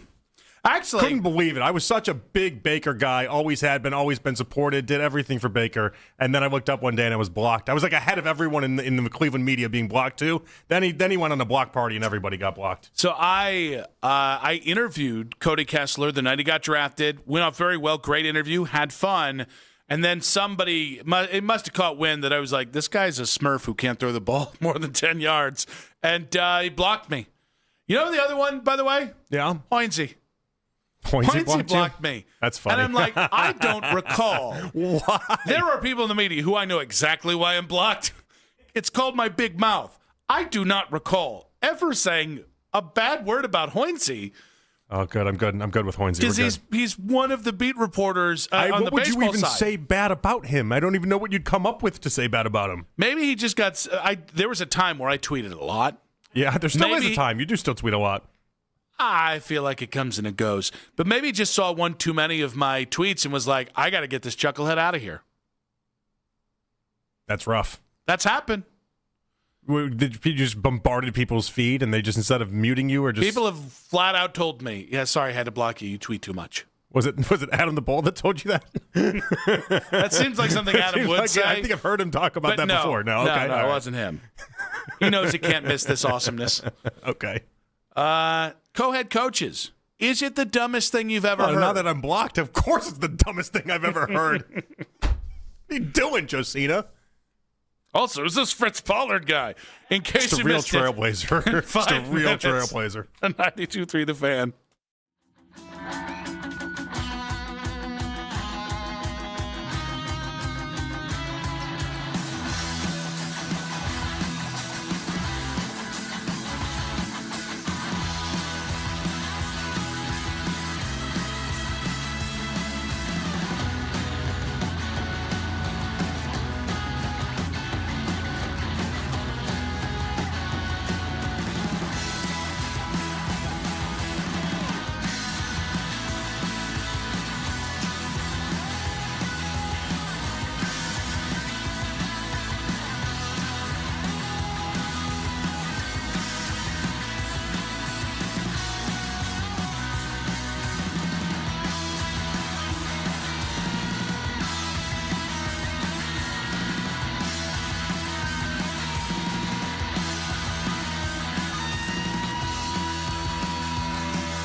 $35 device connection charge. Credits end and balance due if you pay off early or cancel. Contact us. Finance agreement 128 gigabytes, $599.99 required. Best mobile network in the U.S. based on analysis by Ookla of Speed Test Intelligence data 1H 2025. Visit T-Mobile.com.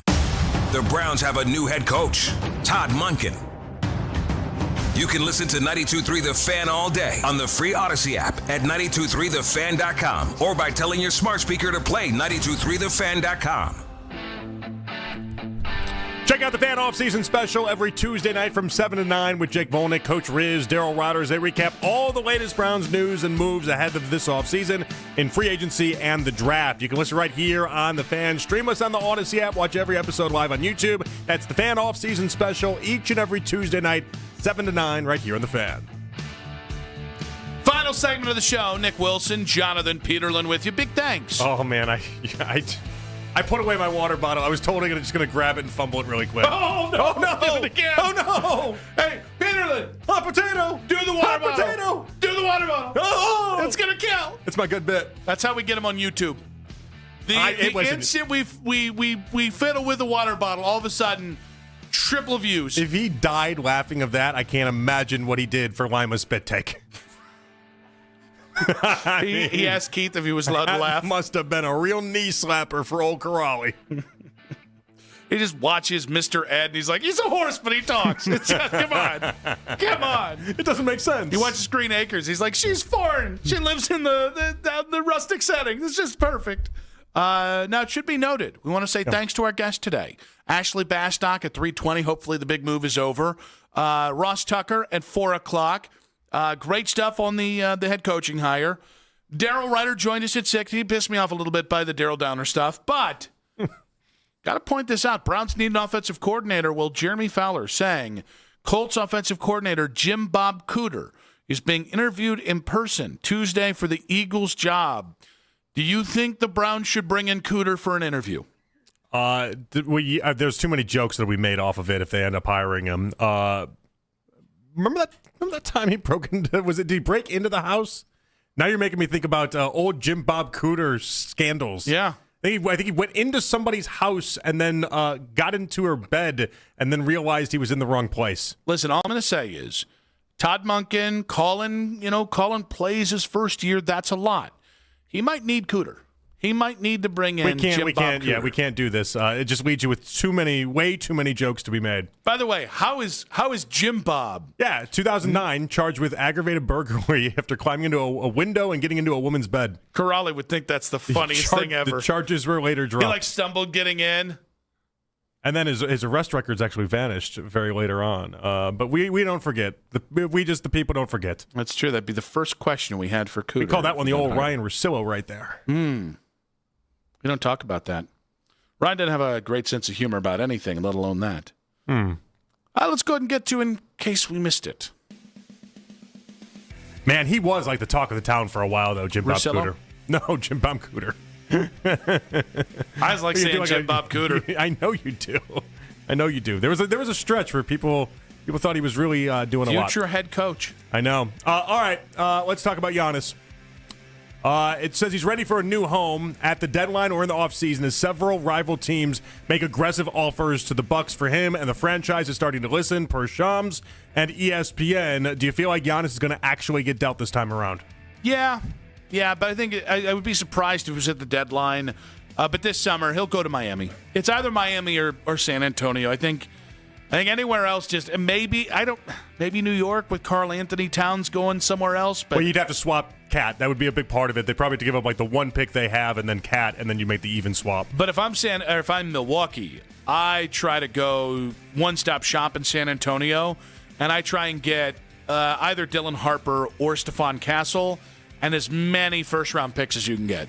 All right, let's see. The Spurs, yeah, I mean, it'd be centered around some of the young pieces. That's going to be their big deal. Draft assets they have. They got a 2026, 2027, 2028, and 2030 first round. There's some swaps in there, obviously, but they have the ammo. They got the picks, and then obviously they got the young talent to do so. They also have the Hawks first rounders in a couple of those years as well. We like this. Yeah, that's actually the 26 and the 27. Those are both with the Hawks. Giannis and Wemby together would be quite. Do you break up your young roster before you can even evaluate Victor in the postseason at all? Oh, aren't they in a position to go this year? I'm Or are still you talking about the deadline. Yeah, I'm still talking deadline. Yeah, because it's Wemby. Sorry, yes, because it's Giannis. Like a team that I think is interesting that a lot of people have discussed now that's gotten in the mix of the Pistons. I don't think he's violent enough to play on that team. Yeah, the old beef stew wouldn't be able to figure that out. Beef stew. Jalen they Duren can is trade up to 4 first-round picks. You used Tobias Harris to get there. You'd have to give up, obviously, like a Jaden Ivey type or someone like that as well. I mean, I'd do it if I was the Pistons, but if I'm Giannis, imagine Bickerstaff walking into Giannis. Maybe go south. Giannis, Cade Cunningham. By the way, Giannis would get JB Bickerstaff fired by March. So ESPN came out with a whole article about like all the different hey, we give an optimistic view or a viewpoint on all the teams involved and not involved, like every team in the NBA and what their chances are of getting Giannis. And so they did it for every single team, and every single team they wrote like something. They put them all in a category, and the Cavs got the dead last spot, and we're in the waiting on the sidelines category. I mean, here's the thing. We are in the it's not going to happen category. I think I might have finally flip-flopped and said I would trade Evan Mobley. I think you'd have to trade another like $10 million. It'd have to be a 3-way trade to make it happen. But I think I would trade Evan Mobley for Giannis. Giannis and Donovan would guarantee you a championship. The problem is this would all be over in 3 years. Well, also, we only got one tradable first-round pick in 2031 or 2032. So I got to get Giannis on board here. But you got Mobley. Mobley's as good as pretty much anything anyone can offer. Like Mobley would automatically become the centerpiece of their situation there. It's not going to happen for us. That's okay. Iowa offensive lineman Jennings Dunker is the talk of the Senior Bowl. One of the big topics for Ginger Thor is where he'll play on the offensive line in the NFL, something Dunker spoke on today. I'd be down to play any position, whatever they need, whatever position they're lacking in. Yeah, I mean, I think I can play guard and tackle. I've been repping both during the Senior Bowl. I've been working on snapping a little bit with like training for the combine and whatnot. So, yeah, whatever they need. Probably not catching the ball, but other than that. Football player right there. Ginger Thor, is that your nickname? I like Ginger Thor, Ginger Stallion. The man is guaranteed to be a 10-year starter in the NFL. He makes Cody Mauch look like a bum. Yeah, hair alone. He's in a different class than everybody else. I mean, he's got the stash. He's a guy. He plays football. Yeah. Future Browns left guard. That's my pick number 37 or 39. I can't remember. He's going to replace Petonio. Yeah. And Joel's going to be like, I can't go. Oh, he's here? All right. I'm going to drop some weight, do the Joe Thomas thing, get down on some weight, and live the rest of my life. Wait till Warhop gets his hands on him. But I badly want Jennings Dunker here, guys. Especially because... Well, what would you want more? Jennings or Jim Bob Cooter? Don't make me choose between endless this Ginger Stallion and Cooter. Endless jokes with Cooter. That's true. But a pretty big badass. That's true. In the other equation. I'll choose both. That wasn't the question. Yeah, but I'm now subverting your question. Okay. Also, we should say... Yeah? Todd Monken's here. George Warhop is here. Todd Monken's here, baby. Tyler Linderbaum, come on down. Yeah, I do wonder, I not only with the coaching staff of the Ravens, but I do wonder the domino effect and what we can and cannot get off of this. Give me Tyler Linderbaum. Then give me Jennings Dunker at left guard. Jordan Schultz said last hour they're not done, by the way. They're not poaching. They're not done poaching from the Ravens. And by the way, and it's jamming up John Harbaugh. Stealing guys that Harbaugh wanted and thought he was going to get with the Giants. Yeah, should have chose better there, John. Well, I mean, John only showed the loyalty of losing his job for you, but that's fine. Yeah. Oh, you got a raise out of it, John. Actually, You're okay. I like this cutthroat mentality from Monken. Yeah. All of a sudden, he's rising. He's rising. Just like, adequate job out of Mac Robinson on the board. Yes. Good job, Jake Murrin on the 2020. Macarelli. Sorry, I was just thinking about when he with the thing. No, a good job out of Jake Murrin. Good job out of Matt Corrali. Raleigh. Good stuff there, JP. We had fun. We'll do it tomorrow. We'll see you guys tomorrow. More on Todd Monken. More on that Ginger Stallion Jennings Dunker. See you guys tomorrow. Keep it spicy, baby. Let's go. I love you. Have a great day. Take care, Nick. Take care of him. He needs help.